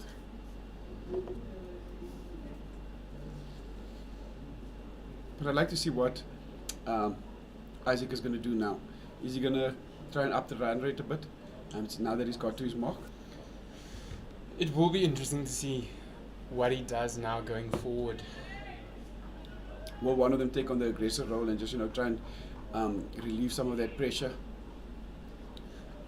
At junior stages, we were taught that the in batsman is the one that tries and anchors, and the in batsman at certain stages is the one that is the aggressor and takes on the bowlers. Because especially in a longer format, you want the in batsman to stay there for as long as you possibly can. So we might see Matthew Pollard take on the aggressor role, depending if the circumstances need it. I don't think they'll tell Isak to go after it. They want him staying there until tomorrow. I think I agree with you on that one there, Uli. I think that is probably why I was going to go down. But it also depends on how the bowlers are bowling. And at the moment, they're not batting that bad of a line. So you can only play what the bowler bowls. And like I said, this Knights team has really batted within themselves, but freely. As you see, Matthew Pollard just punching that one away onto the leg side, bringing Isak onto strike. Will Manny continue bowling short? And we've seen the one that brought him his 100 with the pull shot. Might just need to bowl it a little bit fuller.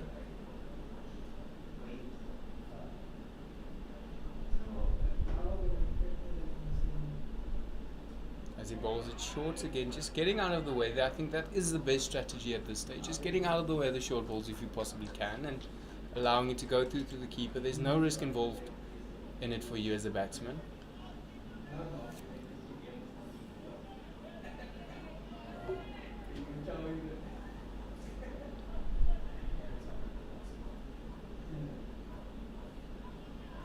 But I'm liking this. I'm liking what I'm seeing here. It's really good cricket. ITEC really has constructed a really good innings. I would hate to see him throw it away. As we see one maybe just losing the sight of the ball there for a second. And man, he's bowled well. I mean, he's getting the ball to carry through. And we're late on day one, and we are into the 73rd over, and we've still got some good carry. So youth and fresh legs looks like it's doing the trick for the team. Do you think it was a strategic thing to bring him this late into the game? But I think also, if you think about it, your frontline bowlers have bowled quite a few overs there, so you've got to get, and I think Manny is doing, and Ernest is doing a good job. I mean, all they've got to do is just, conserve for now, and if they get a couple of wickets, they will have done more than what they were expected to. In the interim, your frontline bowlers are getting a bit of a rest, and they can come back for the last 10 overs or last 15 overs and come in steaming again. So I think it is a strategic move in the way to kind of give your bowlers a bit of a rest, and Manny's doing not a bad job. I mean, he's getting some nice carry. He's gone for 10 runs of 3 overs. I think he would probably want to go for a bit less, but that's not that bad. As we see that over finished, the ITEC Knights on 231 for 4 after 74 with 24 overs remaining in the day. Still have to remember, you still have Chris Britz, who is an experienced, not an experienced campaigner, but quite a fiery character when bowling, and I think he might be used later on during this matchup. And I think that is also a player to look out for. With bat in hand or ball in hand, he can be very dangerous. I think you're spot on there, Willie. As that's a big play and miss there. And just speaking about that previous over where I said, do you go for it, don't you go for it? Mid-on is up, so they're saying, if you want to, go for it. And if you back yourself, take it on. And I think Matthew Pollard is taking that aggressor role onto himself. As he hits that one over. Oh, what a shot. And that's 4. I think that's the first bad ball and he's really bowled so far.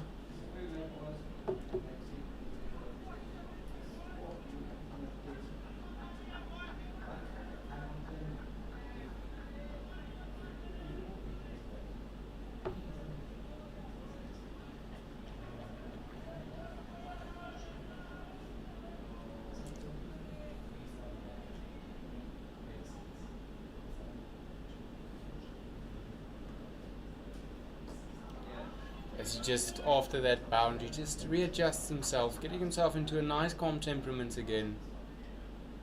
Good display of cricket here.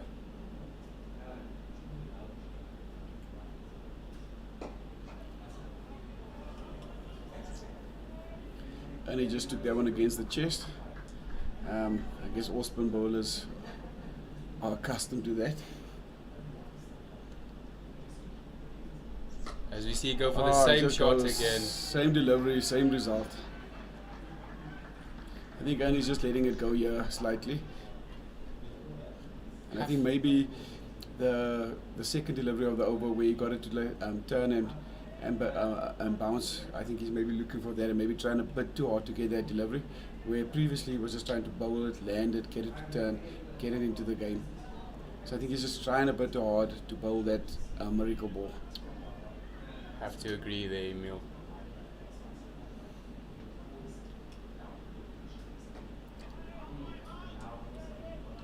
But it's a nice battle. Pollard is not going to go down without, I'm guessing. And Ernie is putting it up there and saying, if you want it, go for it. As we see that over finish, the ITEC Knights on 239 for 4 after 75 overs with 23 overs remaining in the day of play. As we see Manny coming into the attack again. Some good overs here from him. Staying quite consistent with his game plan, not changing too much.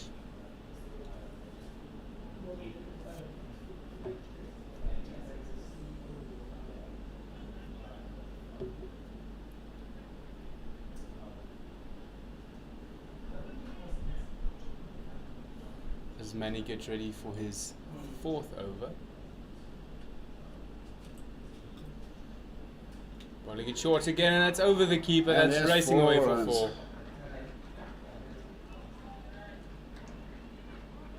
He definitely surprised Isaac with that one. It seems like he's a bit quicker than what he looks like. Because I mean, this is the second time that Isaac's been a bit late on that one. I think he sort of puts it a bit harder down on the wicket than you expect him to. It looks like he bowls quite a heavy ball. And he's got a nice smooth run up.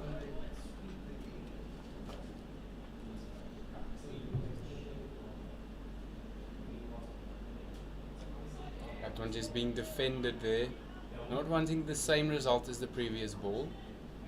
That one was just a bit slightly slower. I mean, Isaac rode it nicely, saw that early, and he got behind it nice and early.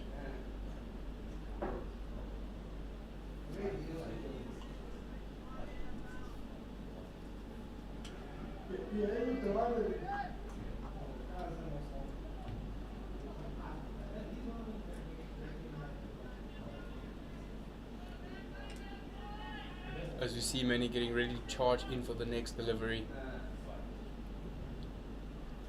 Just bowls it there onto the leg side.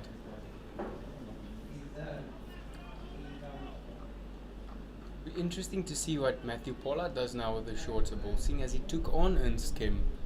Could we see him taking on that deep square there? I don't think Pollard is going to go down guessing. I think if it's there to be hit and it's in the safe zone and the percentages are aligned, I think he's going to definitely go for it. It just depends if Manny gets that line right. So I think if it's over there, I think Pollard is probably going to let it go. But I think if it's slightly down leg, it brings in a whole completely other circumstance, and I think then Pollard will probably look to have a go. Completely agree there, Emil. And I think the Knights know that they need to get as many runs on the board, and they're not going to let the bad delivery go. Like over there, there's nothing there. Pollard is not going to. That's not going to phase him. It's not going to bother him there. So I get the ploy where Manny's trying to bowl short. But at that length there, he's not going to get anything out of it. I really think he needs to be maybe about a half a yard, 2 yards, a bit fuller, and see what the batsman does then. But on that length, I think Pollard them are either just going to let it go right past. There we go. Then you look at that length there, especially with it throwing back. I think that is a better line to be. And length. One more ball left in the over. We'll see how Manny finishes it off now. He has a man under the helmet.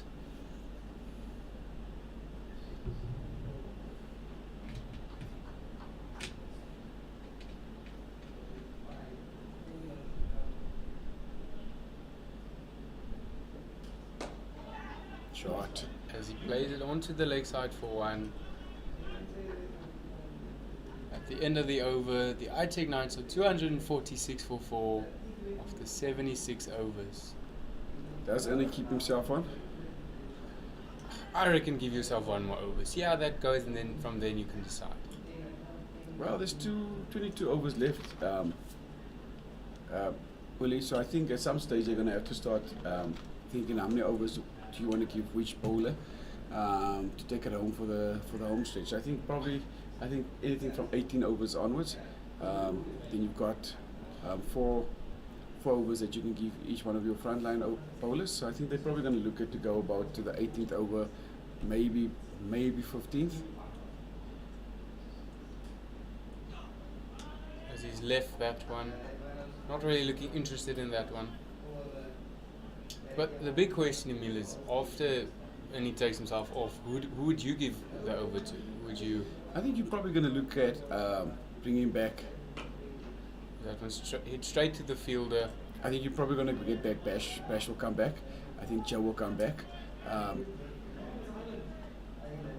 Jerome bowled really well on his comebacks. I think Jerome might get a few overs.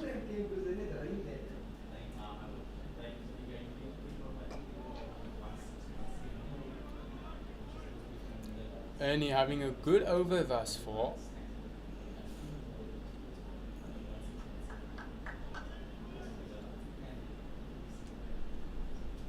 As he hits that straight, and that's gone for six. I think Ernie's just a bit guilty of straying back onto that length and line a bit too often, and Pollard is not going to let you get away with that. Every time it's been there, he's taken full opportunity of it and hit it nicely and clean through the onside. So I think as soon as it's in that arc over there, I think Pollard feels really comfortable taking on that shot, especially with the field positions.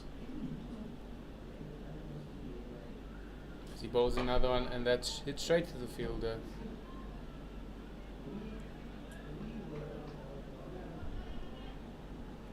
Matthew Pollard standing on 24 off of 51 deliveries.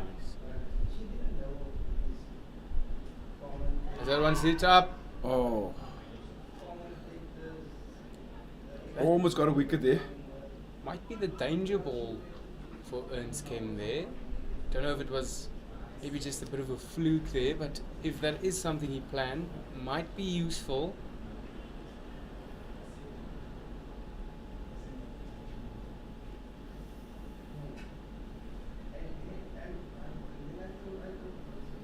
And they're just having a bit of a meeting. I'm not sure if they're going to continue with Manny.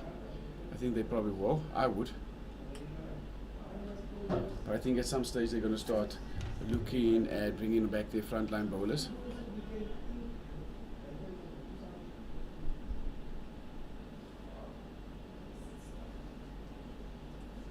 Because the Knights have moved nicely along from to 244 of 77.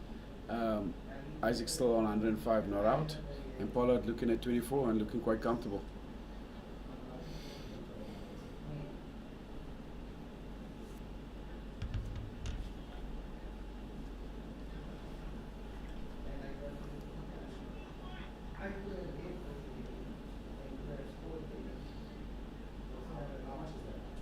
As another one is bowled short, that's around the area where you want to be bowling if your plan is to go short. I think it's still a bit the line is still a bit for me a bit of a no man's line, because Isaac can just get under it and it's not going to do anything. I think he still has to be about half a yard on the offside or just outside off.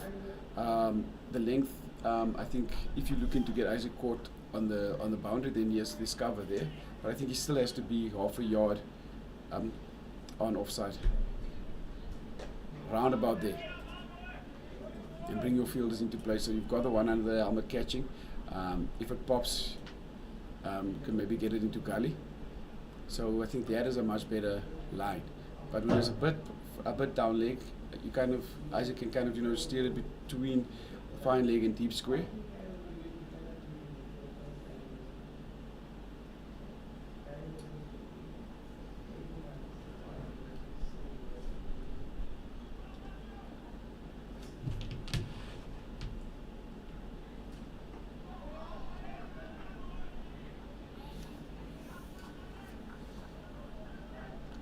Excellent over here from Mutsuri thus far.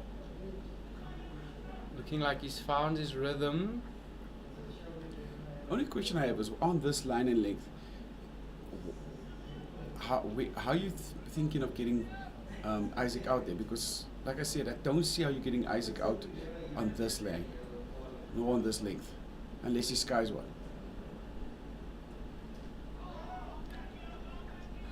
So he's going to sit there all day. I mean, it's not going to trouble him. He's going to ride the bounce. If it's slightly wide on off, I think he's going to run it down to third man's direction. But in that thing, in that on that line and that length over there, I'm not sure how you're getting Saki out. I really don't. But then, as I said, I think this is just that whole period where you don't want to go for runs. You just want to get to a point where your bowlers are fresh, the frontline bowlers are there, ready to go, and they can steam in for the last 10, 20, 10, 15 overs and give you everything and grab 2 wickets just before the end of day. So I think if that's the case, then I think Man is doing exactly what he's supposed to be doing. I think he's maybe a bit too scared to pitch it up a bit too fuller and bring out that drive.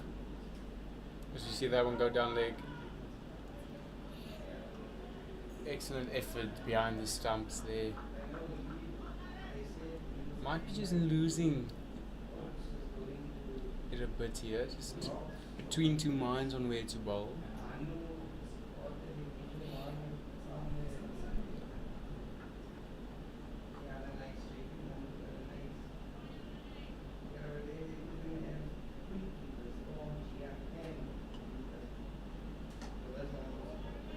Like for me, that is a better length and a better line than the one where you way too short and it's just going past, because she's got to play that. It nips back, maybe it keeps low, it hits him on the leg, maybe he drives it, maybe tries to punch drive it, and then you bring in options. But like I said, I think this is just a holding period for the Heat, and they're going to try and get through as many overs as they can, rest their bowlers for as long as they can, and then give it a big burst at the end. As we see Ernst Kim still bowling here, going for his 5th over here, gone for 16 runs. And it just shows you. I mean, he was 2 overs for 1 run, and now he's 4 for 16. It just shows you how 2 or 3 deliveries can mess up a bowling spell.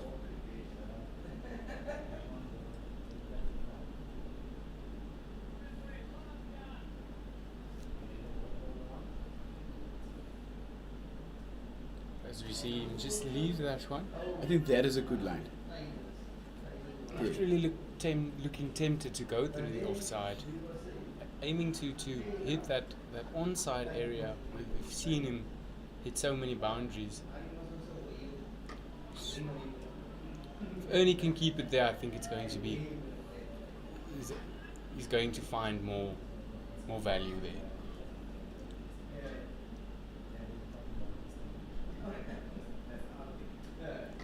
As he's cut that one. Oh, great fielding there on the offside. Good effort there. Especially at this late stage of the day.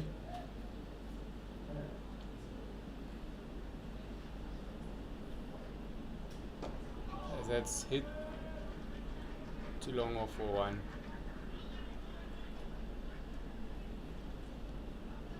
As you see Isaac coming onto strike now. Be interesting to see if he tries to take on Kim in any way. I think Isaac is, of what we can see from today, I think he's going to play the ball on his merit. I don't think he's going to try anything stupid. I think he's going to try and bat through. I mean, there's 20 overs left in the day. Get through to the end of play, see out the new ball, and put on a big target. I mean, they're sitting on 254 for 4. I think if they can get anywhere close to 300, 310 by the goal of play, I think they'll be reasonably happy with that. Especially that they've been put into bat. Yeah.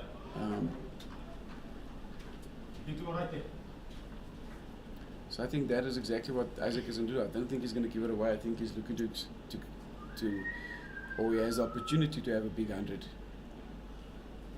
I agree there, Emil. I think for him just to stay calm and patient, and as he's been doing the whole day, putting away the bad balls and just trusting his processes and following what he has been doing so well over the course of this day is going to put him in a position to hit a big 100 here.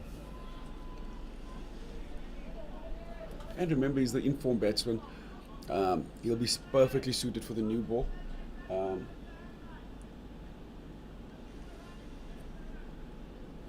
So I think he wants to be there for that. Protect his tail from the new ball and see that off. And then, I mean, he's done more than his job. He's got 100, he's seen of 2 new balls, and he's put his team in a good position on day 1.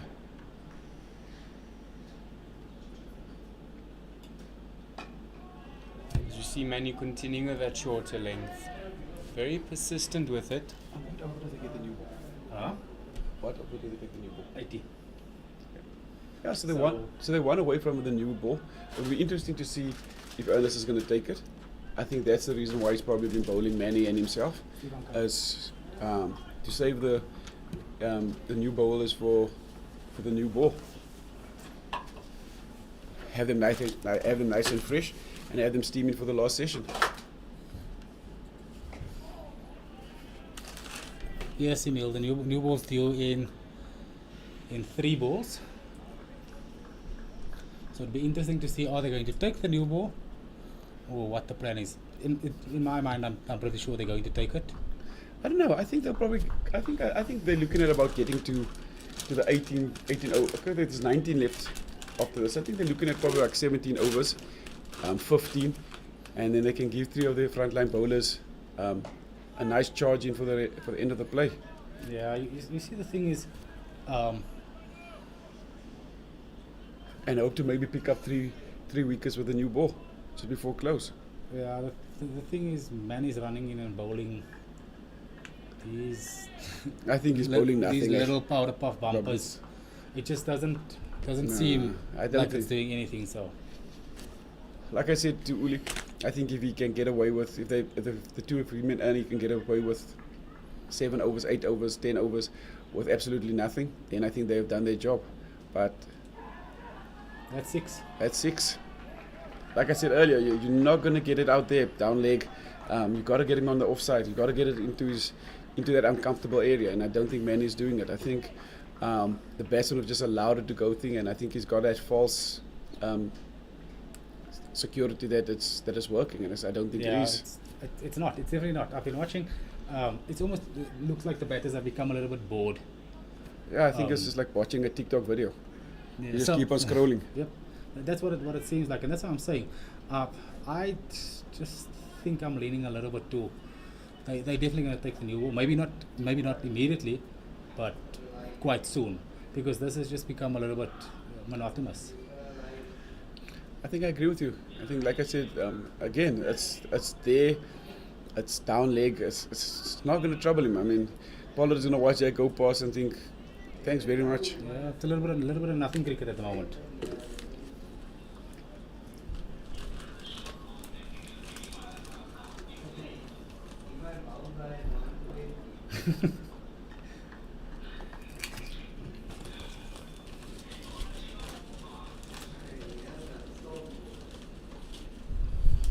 So yeah, it's not very often that you see a short bowl as a stop ball. Yeah, it's another boundary. So at the moment, it's just leaking runs because of this short bowling tactic. I just think it's different with a bowler like Johan van Dijk. You can do something like this because he's I-130s, early 140s. There's a drastic difference between I-130s and 120s. And bowling it in the right area. I mean, it's not troubling. You've got to get it up. You've got to get it in that rope. You've got to get it in that uncomfortable position. You've got to get that batsman thinking, where the brain switches over to think goes into, I must protect myself rather than go for it. But if you're just standing there and you're just in your arc and you're thinking this is, like you just elegantly said, power puff cricket, then I think you're just wasting it. But again, I think Ernie is just trying to consolidate his opening bowlers. Oh, that was a great delivery.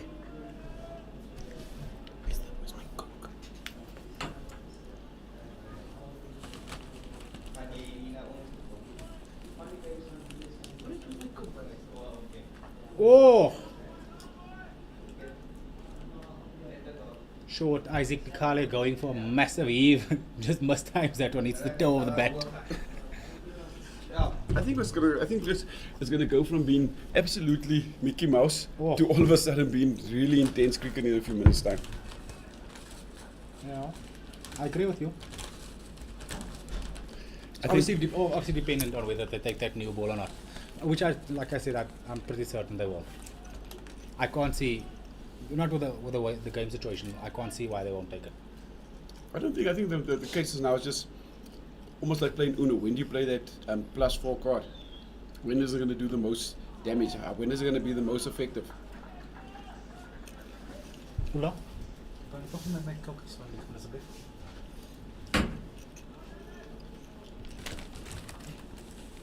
And I think right now, it really is just Mickey Mouse cricket.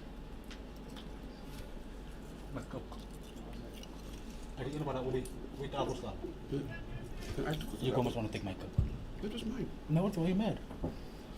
Mine. My Coke has been in this packet the whole time. No, I didn't. I put it in there. No, I put my Coke in there. As I look at Coke. No, I put that in. No, this is my Coke. No, no, no. We'll share this. I don't know, man.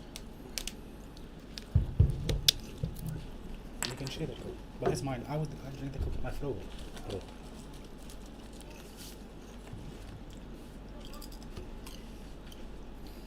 That's the end of the 81st over. The ITEC Knights are currently 266 for 4.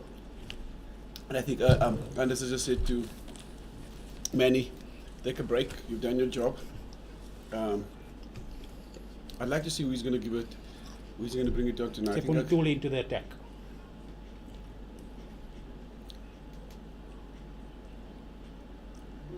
Maybe they're not going to take the new ball. What do you think? Try and get through the last 17, 16 overs with the old ball and then come fresh in the morning? Either that or maybe have a look just before close of play. Have a look at one or two overs and see something there. But the flip side to that is, what if, you got Ernie going there and he's not really doing anything amazing that side, and if Kimberley doesn't do anything amazing, you could find yourself at 320 for 4. You see, this is what we spoke about earlier. It's about these moments, these little moments, and I feel like the Heat throughout the day have just missed the trick. Yeah, I think they get to the summit, and just before they get up there, They're dropping down. they drop down. It's almost like snakes and ladders. I agree with that. And Ntuli was darting it in the whole morning, and then in the second half, so I think you really need to, especially now that the track is 80 overs old, I think you really need to see if there's something in there, and back your abilities. It's not a great start. Short and wide, out and off, just placed nicely by Matthew Pollard down for 4. So You see the thing, Emil, the Heat didn't start too well with the new ball this morning, okay? But as the day went on, we've seen Bashir Walters bowl an amazing spell with the elbow. We've seen Jerome surely cannot bowl now again because he hasn't had that much of a break, but we've seen Jerome bowl an amazing spell. We've seen Grant Thompson come back strongly. Those are all guys that can bowl with a new ball. I just feel like those guys give you a better opportunity to get a ball, to get a wicket with the new ball, and they've sort of found a little bit of rhythm. They sort of found where they want to bowl on the wicket. All of those things play a role. I think I'm agreeing with you. I think either if Ernie is going to keep with this, I think, like I said to you, I think they're going to be 320 at the play, and I think Knights would have taken that, especially with the overhead conditions this morning. Yeah. They would have felt they're in prime position to take this home. A little bit of turn there. But again, no, wrong line.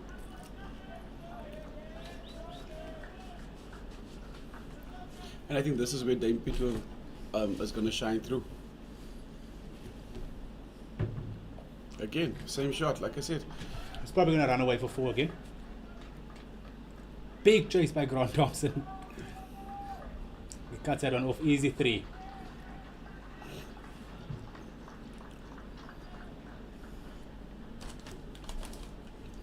Yeah, So I think Ntuli really letting his captain down. Where he was supposed to maybe hold up an end, he's gone for 7. I think if you look at the field setting, he was supposed to go straight lines. But he obviously hasn't gone straight lines, so he's gotten that one wrong. So yes, you're probably right. He has let the captain down there.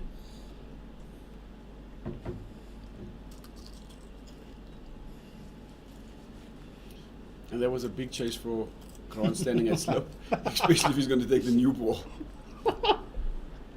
And trust me, I know all about those long chases from slip. They are painful, especially when you have to bowl the next over. It's never nice having fielded 80 overs and having to chase one to the boundary. I don't think it's nice to chase him from the first over.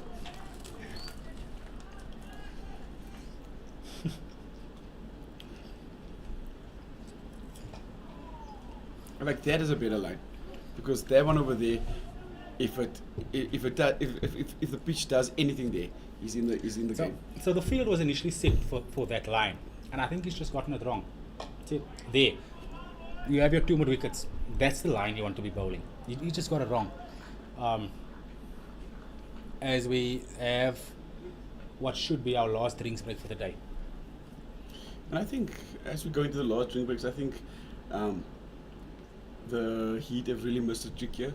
They really had a stranglehold on the Knights. I mean, Saki was on 93 for at least 10 overs, and now all of a sudden, okay, he hasn't gone guns blazing after the thing, but I mean, Pollard is on 43, so you freed up one in either way. I want to give a lot of credit to Isaac Khale, because that was a tough moment for him, and I remember sitting here speaking about how he needs to fight through this moment, fight through this. It's going to become easy again, and I think he did that amazingly well. And back to your point, the Knights, the Heat at that moment, when they dismissed the captain, Patrick Botha, there was a spell of about 10 to 15 overs where they were absolutely dominating in the field, and it's just that slight miss in. It's like you said, you get to the mountaintop and you're just not completing the climb. They were close but not there, the whole time, and Isaac rode that wave so well with Aubrey Swanepoel and now Matthew Pollard as well, and they've managed to fight back and get themselves in a commanding position. And I remember saying to Ulrich, this is what this game's about. It's about how you ride those waves. Yeah, and I think, like I said, I think this. I haven't seen Isaac bat much, but today I think there's one shot, the one that I think he got the top edge to, that went over the keeper's head. But other than that, he never looked phased. He wasn't out of his comfort zone. He wasn't playing at things that wasn't there. He hit the bad ball, and I think if we're looking at today, I think there were so many times or so many moments in this game that the game could have gone a different way if the Heat team just bowled a better, just kept that pressure on a bit longer, stuck to the guns, and just put that strangle on a bit harder. But you see, that's the thing. He's looked amazing the entire day. I remember saying early on this morning already that I think he's the key. He's the key to the whole batting order in a sense that they being the Knights have been batting well in patches the entire season. So their top order's done well, but the middle order hasn't done. Middle to low order hasn't done well. So I said a little bit earlier to Ulrich that if I was the coach of this team, I would have said to him, listen here, you play, you bat for as long as you can bat. You don't worry about what's going on around you, and let the other guys sort of play around him, just to sort of give a little bit of stability to the innings. And this is just now obviously factoring in the past couple of games where they've had these collapses in the middle order. But I must say, he has batted extremely well. And I said this to Ulrich as well. If there's any youngsters out there watching, this is how you approach a 4-day innings or 5-day innings. Anything to do with time cricket. He really has been spectacular. And not only that, Gerald, I mean, you look at this team and I think you have to give credit to JP. You've got a lot of guys that can take the game away from you at various stages. You've got Jacques at the top of the innings. You then got Chian that is not going to let you bowl a bad ball. And then you've got Aubrey coming in on the middle order. And at various places, they've got these places where they can just, if they wanted to, they can just step up the pace and get themselves back into a commanding role. But this is what we spoke about earlier, myself and Ulrich.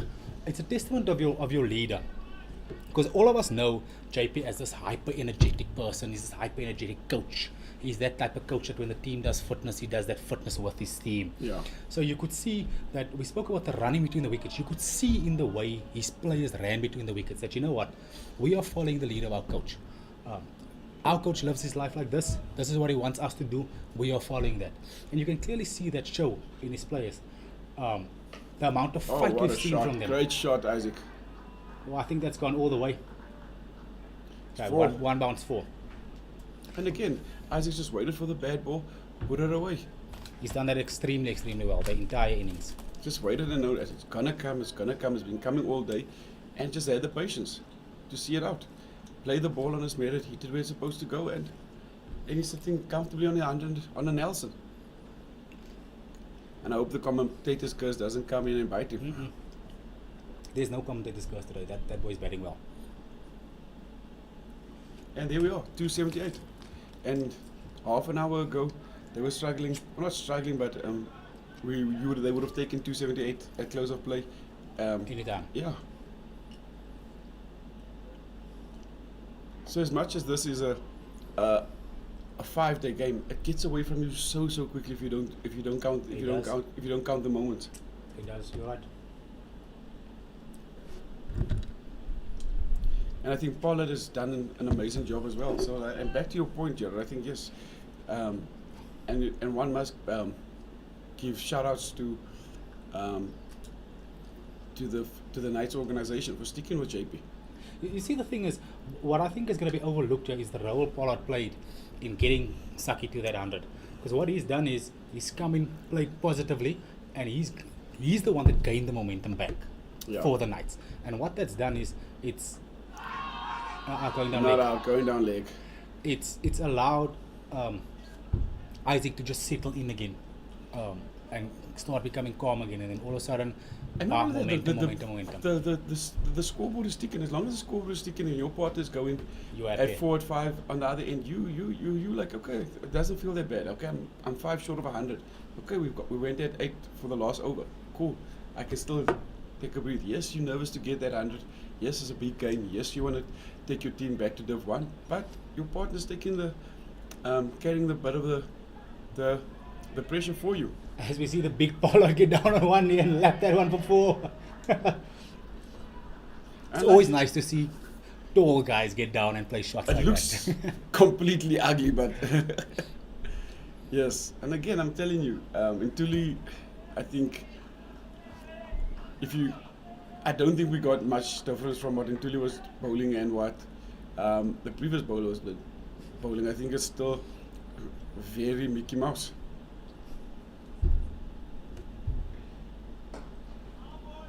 And I think you, as a captain, you deserve better from your frontline spinner.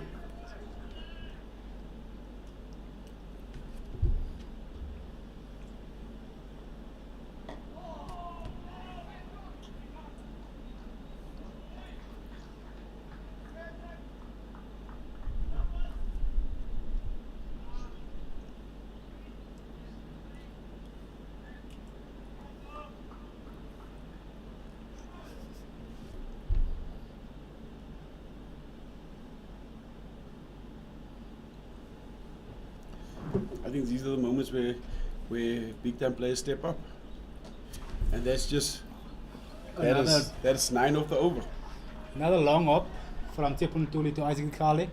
He's been batting way too long to miss out on that. So again, I don't think you've got very much anything different out of the two bowlers. So maybe, I mean, there's 15 overs in the day left. Take the new ball, at least try and get 2. I like the fact that you say that, and I don't want to harp on this, but once again I want to say that I think a trick was missed. Again, I think they should have taken the new ball. It's just become very, very easy over the past half an hour, and you don't really want that. The partnership has just raced to 75 from 124 balls. and not only that, remember, let's Let's go. That's the end of the 84th over. The ITEC Knights are currently 289 for the loss of 4 wickets. So, like I was trying to say to you now, I mean, you look at it now, they're sitting on what, 289 for 4, 14 overs remaining of the day. I think they'll get to what, 320, if not more, by the close of play. I don't think the score is what's key here. What's key is it just doesn't look like as if a wicket's going to fall. But not only And that, I'm that's the talking most about important thing. you've got Jacques that we know can take the game away from the best bowling attack, and you've got him in the second innings. So if they put in a good bowling shift tomorrow, and they get, let's say they get a bit of a lead, you've got Jacques that can come in and really hurt you in the opening section of the next inning. So as much as we don't think this partnership or these runs are important, they could be very much important. No. They're important. I'm not saying they're not important. I'm saying they're important. But what I'm saying is more important is the fact that if the Heat cannot get another wicket or two before the end of play. Oh, what a catch! What a catch by Grant Thompson. What a catch! And just as What we a were catch. speaking now, Ernest makes the breakthrough. Tough break by Pollard, but just like that, I think as we were speaking about it being a bit up and down, Grant Thompson, yes. and he pulls catch. out one for the catch. But I must say it was a great catch. It was a spectacular moment, and they needed that. They really needed that. Energies were low in the field. You could see they're a little bit down. You could see they're under the pump a little bit. What a moment from the experienced guy to pull out there. But now, Gerald, what do you do now? Here's another big moment. You're like again at an intersection. Do you now? Is that Aubrey coming back in? It is Aubrey's on a And Aubrey coming back in now again. So Aubrey will love this if they keep on with the spinners. Yeah, that's the thing. So Aubrey needs to be considered as a new batter now again. Okay. Yes, the old ball did work now, but they leaked runs in order to get that wicket. Yes, it eventually did bring about the wicket. But I feel I'm going to tell you again now. I feel Aubrey is a new batter now. He should be considered as that and get that new ball in there. Like I said, if I was Ernie, I'd have Joe Van Dyke back on the with the new ball immediately, steaming in. And I know it's harsh, but all guns blazing. At the end of the day, we're playing to go up to Dove 1. Fair point. Fair point. But if you're going to keep with this, I don't think you're going to get that same luck again.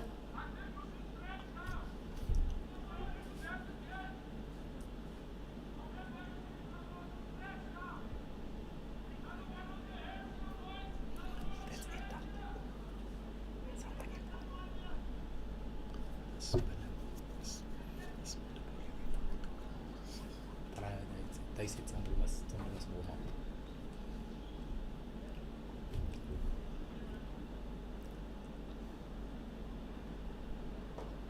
Ooh, there that odd hands of Aubrey comes into play again. But then again, Gerald, you know Aubrey is not one to shy away from conflict. No. And we all know him as a feisty character. So I think this is perfectly poised for him. I said this earlier as well. He's built for these moments. He loves these moments. And I think it just adds that bit of extra spice that he's a homegrown talent.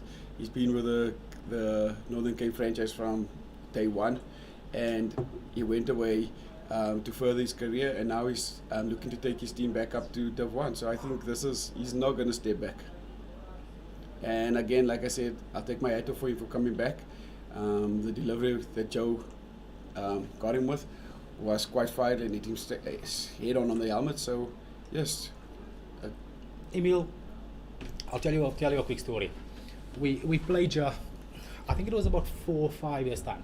It was before the franchises became the provinces became. Just to franchises stop you there, Joe.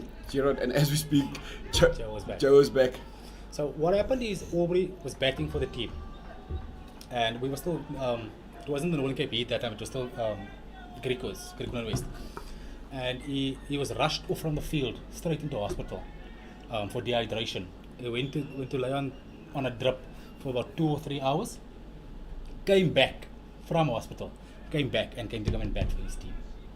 Like I said, in actual fact, you know what? I might be lying. It might be the very first year that Northern Cape became the Northern Cape Heat that he did that. This man has serious art. But this is going to be an interesting battle. Like I said to you, I just don't understand why didn't they not take the new ball? Why would you not want, or do you want to give Joe? I think they do have it. No, No, that's definitely the. I can't see. No, that is the new ball. I think they did take the new ball. I'm not sure. We'll have a look now. Well, the I third didn't see the signal. the third umpire is standing at the side there. So if they didn't take it, they might give him like 2 or 3 balls to just get loose, and then give it to him.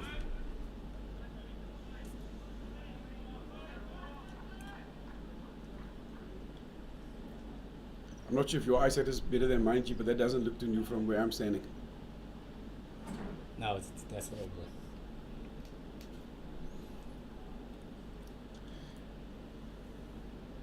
Might be 2 or 3 to get himself loose, and then the new ball.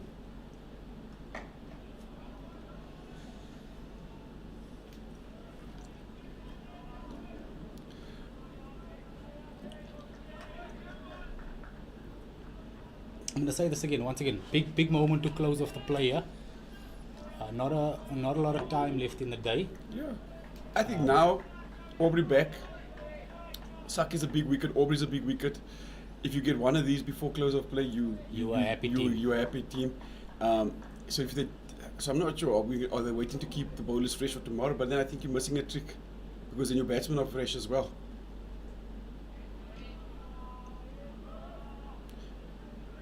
And look, I think it's going to be an interesting battle, because I think to a certain degree there is a certain back of but just slightly shorter in a certain area that Aubrey does struggle with when it comes to the short ball.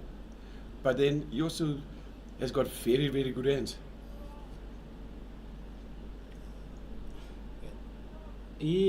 I'll tell you a little bit of a history of him. He struggles with that short ball when he's not in good form. It's the same like I said to Ulrich a little bit earlier. Once he starts moving around in the crease, he's generally playing well. So once he gets in here again, I don't think he'll have any issues with it. Now is the time to strike. You can see he's still a little bit rattled from that. Yeah, I think because his feet isn't moving. So, I mean, he's still if you look at it now, and the new ball is taken, Gerard. So now we'll like this. So if you look at it now, his back foot is not really moving off stump. Eh? So as that shot, as that delivery, kind of just rattled him a bit. No, I'm dead certain that the knock against the helmet earlier definitely rattled him. I'll say this again, so we're obviously just happy that nothing serious has happened and he's able to come back out and bat again. Again, Bah. And like I said, he is uncomfortable with that short ball, but he has got such fast hands. Eh? He loves it there. You cannot bowl there. And that's the thing with the new ball again now. It goes 2 ways. You can either strike with it or it can travel. And I think the mere fact that they brought Joe back, I think they've kind of falsely initiated this challenge, and somebody's got to step back, and whoever steps back is probably going to lose the moment. And I can't see Aubrey doing it for his team. Not at this stage. Not one step closer to Division 1 cricket.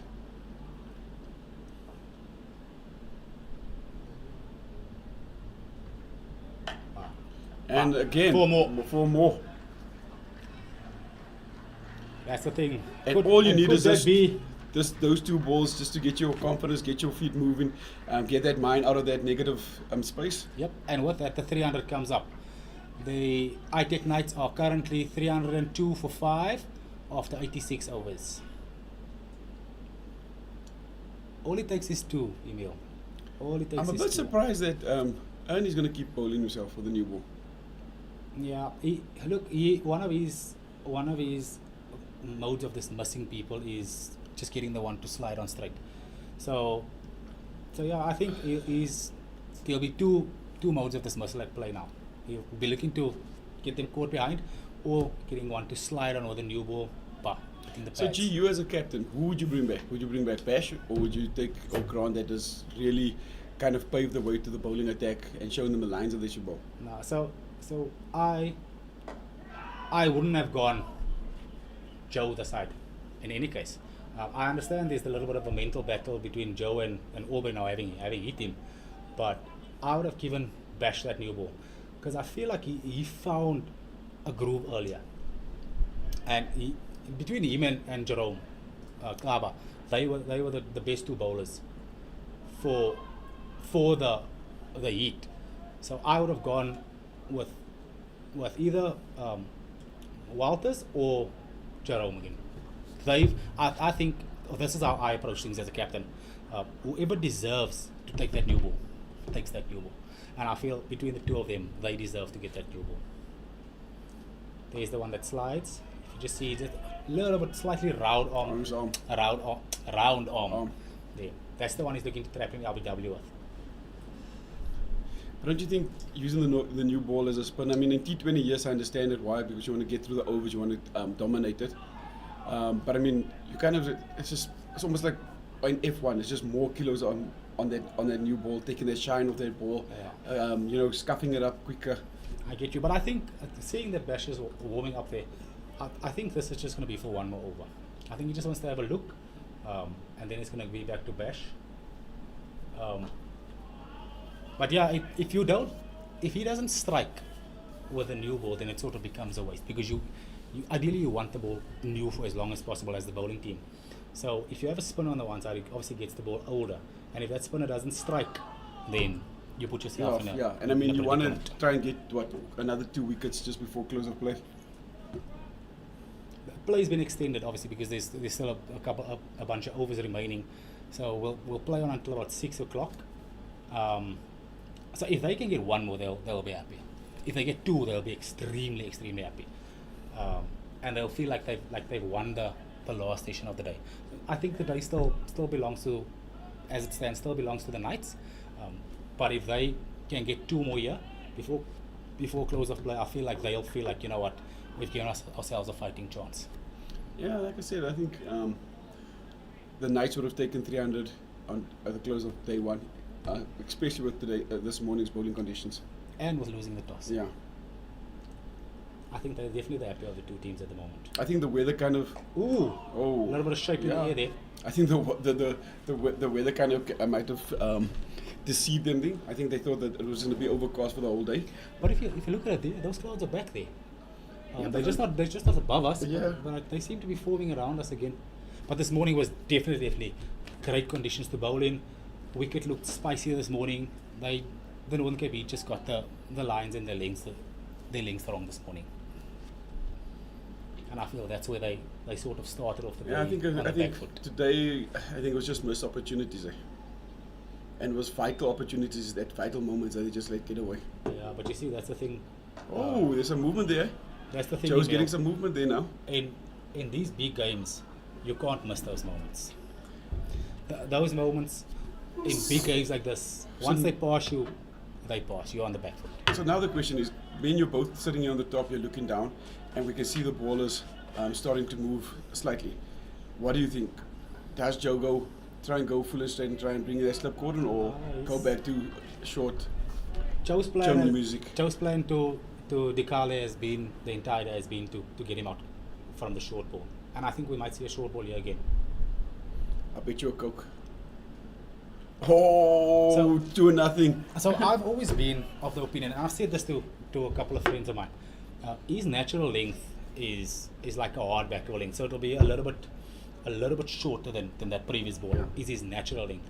But I've always felt, because he's quick and he has the ability to swing the ball, that if he could just pitch the ball up a little bit further, myself and you've had this debate. Be extremely But dangerous. me and you've had this debate that the latter part of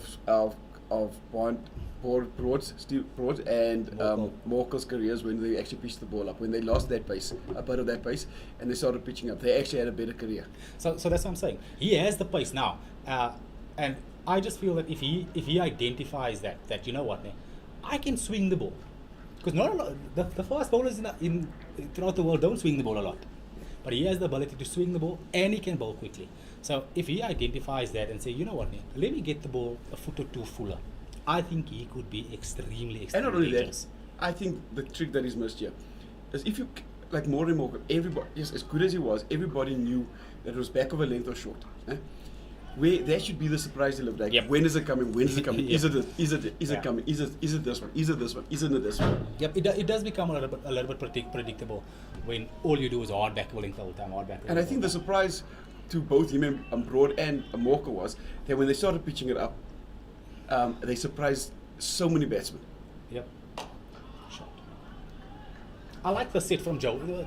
The lines maybe a little bit too straight for the new ball, but I like the set thus far because he's gone up to the batter the whole set.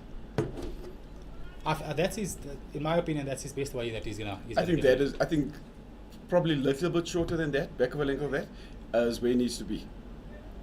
But the line's too straight, man. The line is a bit straight. So it's too if straight. he pulls the length back, he's gonna get tucked like that. Yeah.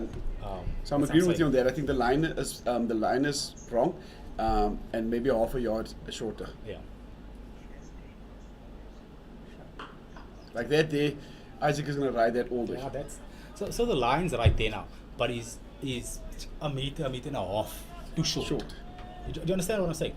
So if he gets that a meter and a half fuller, he's in business. Yes, because that ball's gonna start doing something. It's either gonna nip off the seam. So that's my thing with him. I think he can be amazingly destructive. It's just How they're a using case him. of him. I don't know if it's how the coaching staff uses him or if it's how he naturally prefers to bowl. But I just happen to be of that opinion that if he gets the ball up a little bit further, he will be amazing. I think on that one we agree, and when me and you don't really agree much. We don't, yes. See, that's easy picking. Easy. I think again. Wonderful shot by Saki there. Again, the Heat, new ball, gotta take the initiative, and again, it's just. But I'm gonna say this again, Emil, and I don't want to be harsh on anybody, but I just personally feel Bashir Walters or Jerome Kawa, they have earned the right to get given this new. You don't think Grant maybe? I mean, Grant kind of opened the. Yeah, look, I'm going on more recent. So Grant sort of started it off, but like I say, for me personally, the pick of the bowlers, especially the seamers, has been Bashir Walters in his third spell and Jerome. Are you surprised to see Ernie still bowling? Oh. I mean, you've got 10 overs left. You've theoretically got what? You see, 5 overs or 4 overs or 3 overs per bowler. You see, the thing is, I'm not too sure what the thought pattern is. Like I said, I think he's obviously going to look to try and get him out LBW or caught behind, as he dismissed Matthew Pollard. I just don't know. Or do you think if it's right because of the wicket of Pollard, there's kind of that false insecurity? I think that's what it is. And I mean, there we go again. So that's what? That's it's 12 for Aubrey, and he's raced to what, 26? 26.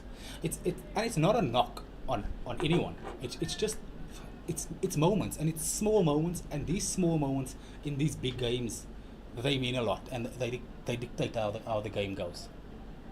I think once again we're going to sit here and for the probably 20th time for the day we're going to say the Northern Cape Heat had missed the trick. Yeah.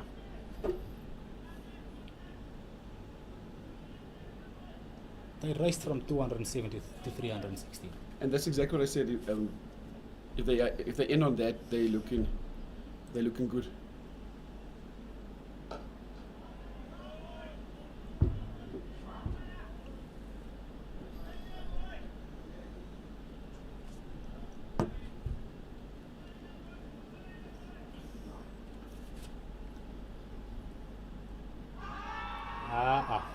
Nah, I think that's going down leg. Yep.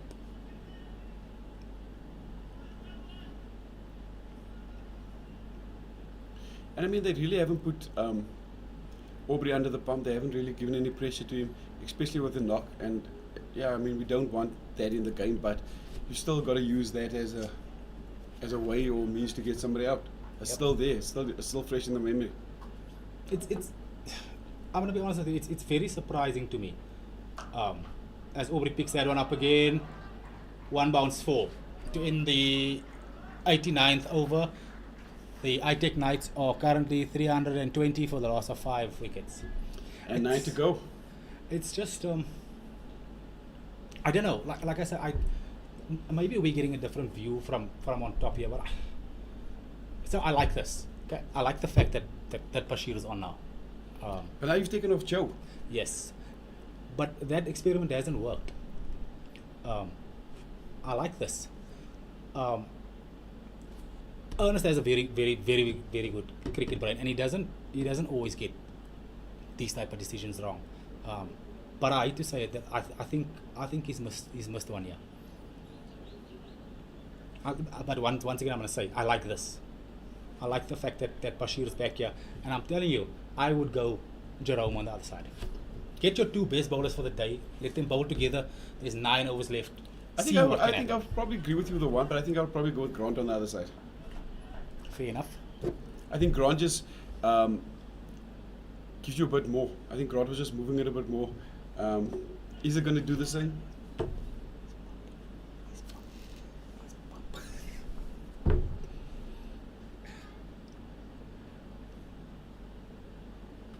Yes. And he finds that spot he's been eating the whole afternoon like once again. Immediately on, outer half of the bat, on the money. I don't know, Emil. I just feel like this is the way to go. But like I say, maybe they see something out there that we're missing on top here. Only time will tell.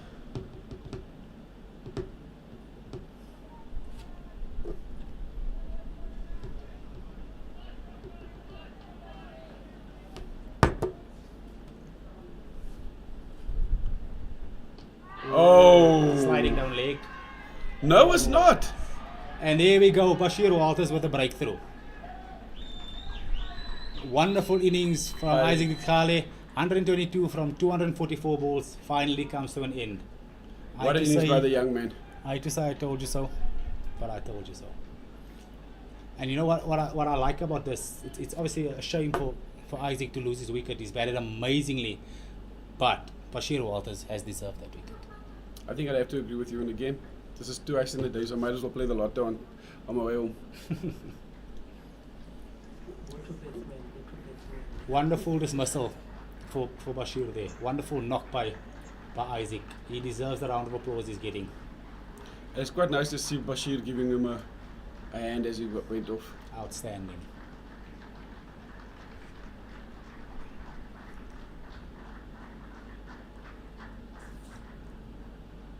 I have no idea who's coming in here. Where's the team sheets? Let me just have a look there.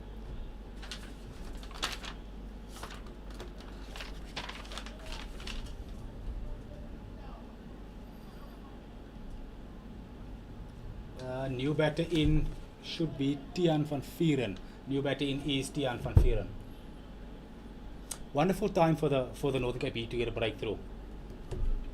So now I'm going to tell you, if they can sneak another one in here, I'll feel like they should feel like they've saved a little bit of the first day. I'd have to agree.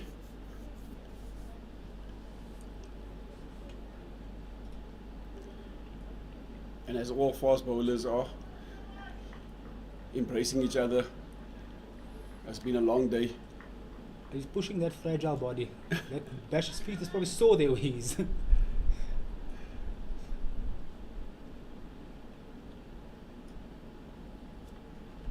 Oh, Bashir Walters, you beauty. You can't buy class, can you? And Come by experience. Experience, Emil. You got to take some tips here. Well, I said class, and before, as I was saying experience, you felt the urge to intervene.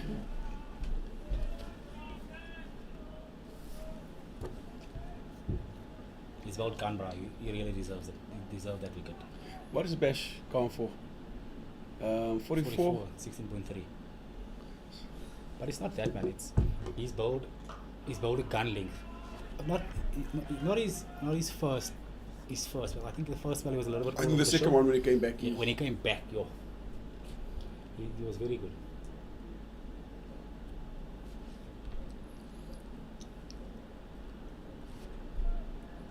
It's a little bit of lightning around us. We have about 15 minutes of play left. 9 overs to go. Interesting times ahead. Bold Bashir. What do you think Bashir is going to go He's going to stick to the same lines to all the- Same lines. Same lines. I think, and to be quite frank with you, that should be the attack. It should be the same lines.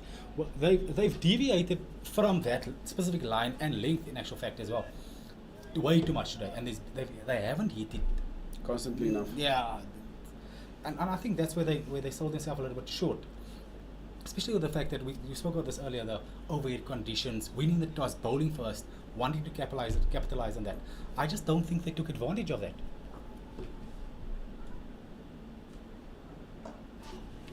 Clipped away from the hip from Aubrey Swanepoel. And there's going to be 4 again. He's come out and raced away here. To a quick 30.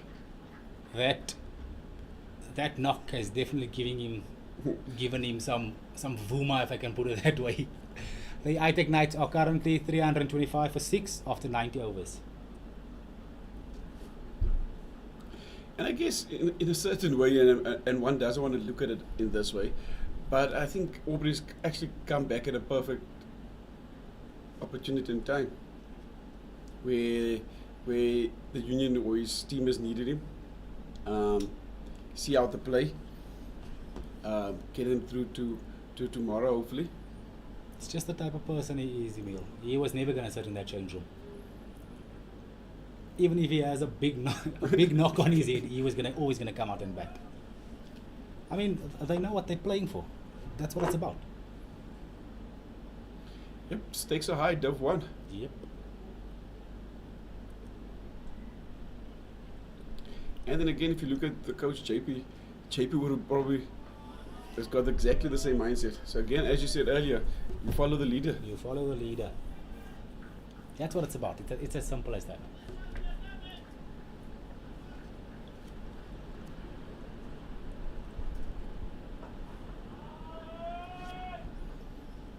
JP Trigor and Aubrey Swanepoel, obviously both from Kimberley, both very well known. They play together as teammates. They play together as teammates. Both feisty characters. Played the club cricket at the same team. They from basically a similar generations where cut from the same cloth. Yep, game was still played extremely hard at that time. They know how to deal with adversity.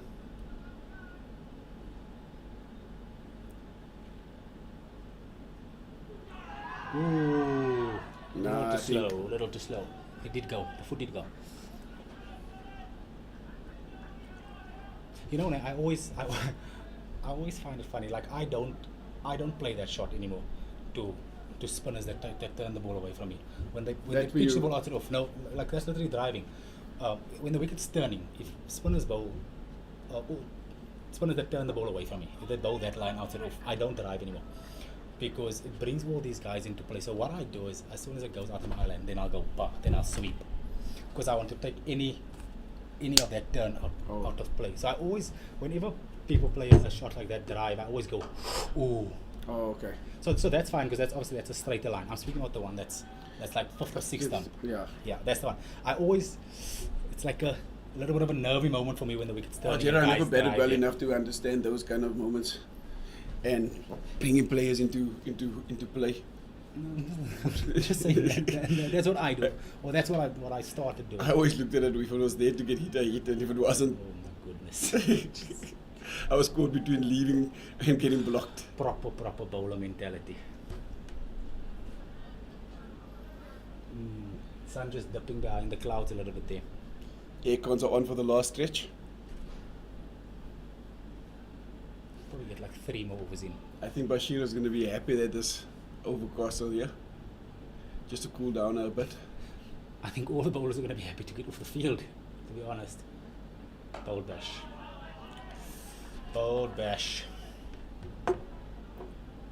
That's so good. I really wish for the Heat's sake, I wish they would have been there this morning. Yeah. I feel like we speaking on a completely different game if that's where they were this morning. I think I'd have to agree with you on that one. And I think that is where you look at the great teams and the good teams, is that your great teams find the sweet spot so quickly and stick to it for so much longer than what the rest of the teams do. Like, I mean, you look at the Australian bowling attack, they just stick at it there, and they almost like, if you can't hit it off this, we're not moving. But I mean, look, I think they are extremely good team. I think this Northern Cape team is constructed for four-day cricket, and that's why they've won the tournament the previous 2 years. They built for that, and that's why I sit here and I'm slightly disappointed in how the days turned out for them, because they're one of those teams that show fight the whole day. There's a lot of character in this team, especially in this format. They don't generally get it wrong. No. It's almost like they're one of those teams. So I'm sitting here and I'm a little bit puzzled by what I've seen today. It's almost like that where you expect Man City to go on that Premier League run and then they just don't do it. Something like that.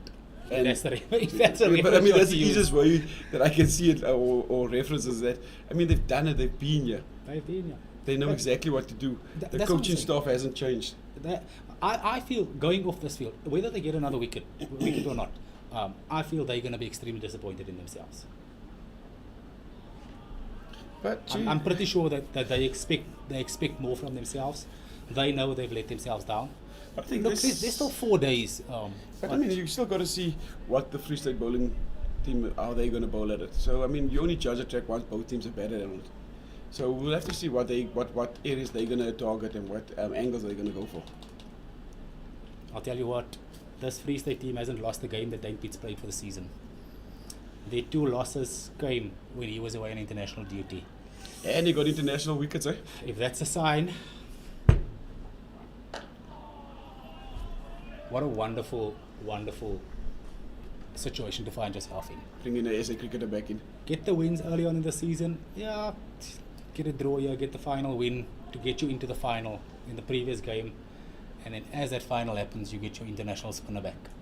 What a situation to be in. And they went with a slightly, can we say, shadow team over today and still performed quite well.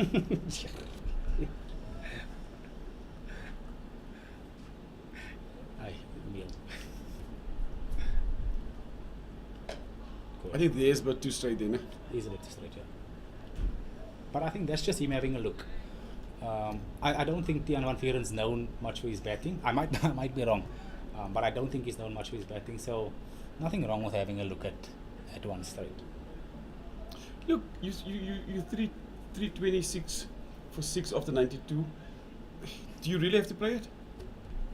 No, I don't think so. Really have to play that shot. I mean, no, you don't. But what I'm saying is, you bowlers, and I'm sorry if I'm getting this wrong. And Tiaan is an all rounder. I'm not like myself. I don't know, but you bowlers have the tendency of flicking that, no matter what the situation is. Gerard, us bowlers flick anything. There's nothing wrong with having a look. There's no good length, bad length, or bad deliveries, or good deliveries when it comes to a bowler. We eat anything and everything. It's a little bit dark now. There's possibly 1 or 2 overs left before the end of play.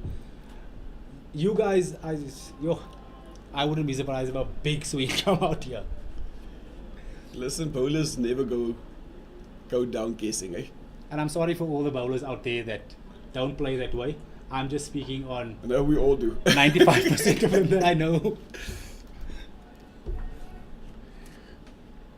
We want to get there, get in, get out, get rested, come out and bowl.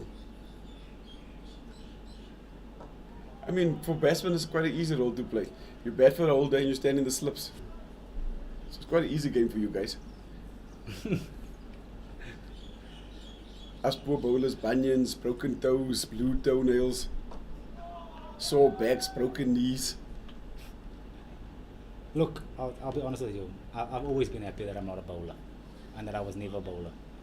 I just don't think bowling is for me. It's hard work. I feel for bowlers. And then it's over 92 and your captain throws you the ball to come back for another spell. No.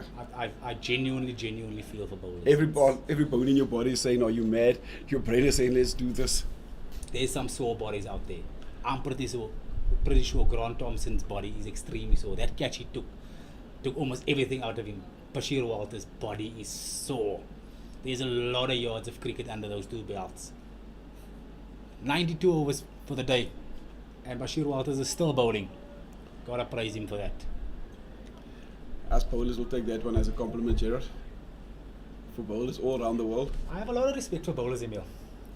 They do all the hard work. We just there, hit the ball. Bowlers, Just remember, batsmen set up games, bowlers win them. Eh? Yeah, but I mean, I'm just speaking on my feeling towards bowlers. I'm happy that I get to bat in the nets. Bowlers run in and bowl 6 or 7 overs per bowler to me. They're giving me practice running through. So I feel if a bowler bowls 1 or 2 balls and he feels no, it's coming out nicely, and he's done. So what do you say? I feel like they deserve that. To all young cricketers out there. No. this is not for young cricketers. Young cricketers deserve. They need to earn reps. I'm speaking about a Grant Thompson, a Bashir Walters. If those guys running in the nets, and he bowls 2 or 3 balls, and he feels, you know what, I'm happy. I feel like they should be left. He's happy. They know themselves. Because he's played a lot of cricket. I'm sure Bashir Walters has played over 100 games. Grant Thompson, I think, is close. If not close, he's over there as well. I feel like they've earned the right to do that. Oh, That's out. no, it's not. That is out. There he's out. Bashir Walters, you beauty. And as we said, get Aubrey or Isaac, and they've got Aubrey and Isaac. Fullish length, just jag back from a full length. Bah. But now again, We've seen too little of that. And now again, I'm going to go back to you. Was this not a call 20, 40, 50 runs too late? Good point. And I said that they were 273 at that moment. They're 327 now. It's moments, Emil. That's how these games are won and lost. But I tell you what, they'll take that. Because they're in with 2. They have bowlers batting now. Okay, so the bowlers are in now. This is probably going to be the last over. If not, they might get 1 more in. So what do you think the Knights will be happy with as a first innings score? I mean, 320 is in today's cricket is still a good score in test matches. The first, I mean, there's runs on the board, there's scoreboard pressure. So I think the Knights are not going to be very happy now. Yes, 300 is the runs on the board, but remember, the Northern Cape Heat have scored 500 plus in the previous 3 innings. Okay, so this team is very much capable of scoring 500 anytime they bat. Okay, so you getting 300 and all of a sudden losing 2 set batters is not ideal. Okay, so I just feel like they're not going to be. So what do you think? Do you think they could be 100 short? Maybe. I'll be with you now. The new batter in is Dane Pitt. Speaking about the international cricketer, Emil, look, there's still three wickets left, so we obviously don't know what they could end up with. But I think if they don't get to 400 with how they've sort of controlled the day, they'll feel a little bit hard done by that. I know if I was in a situation where we are 300 for 5. And all of a sudden, and I'm keeping fingers crossed for the Knights that this doesn't happen, but I'm just making an example, and all of a sudden 340 all out, I definitely wouldn't be too happy about that. You've played on these at this field 100 million times more than myself. What does this track look like? What does this pitch play like on day 3, 4, 5? Look, does that become a factor? That's high. That is high. And another strike by Bashir Walters, very similar to the dismissal of Orisana Pool. Hitting that length again, just jagging back a little bit there. Emil, my knowledge of this wicket or this ground is day 1 has always been the best day to bowl. Okay. Day 2 and day 3 is very good batting days, but day 3 towards the end of play, something always tends to happen. The game just speeds up a little bit towards the end of day 3, whether it be a huge flow of runs or what we just witnessed now, a big flurry of wickets. Something always happens then. But tomorrow will definitely be the best batting day. And I think we've been thoroughly entertained today as we come to the close of day 1. The Knights have finished on 327 for the loss of 8, and there's 3 balls going to be bowled tomorrow, and I think it's really going to be game on. Yep. I think the Knights bowlers have got everything to do. They do. Huge credit must go to the Northern Cape Heat for how they fought back. Amazing by Bashir Walters. I'll say this again. I feel like these final 3 wickets were well deserved. He earned them and he deserves them. But like you say, game very nicely poised. Look forward to catching up with you guys tomorrow morning again. All right, guys, enjoy your night.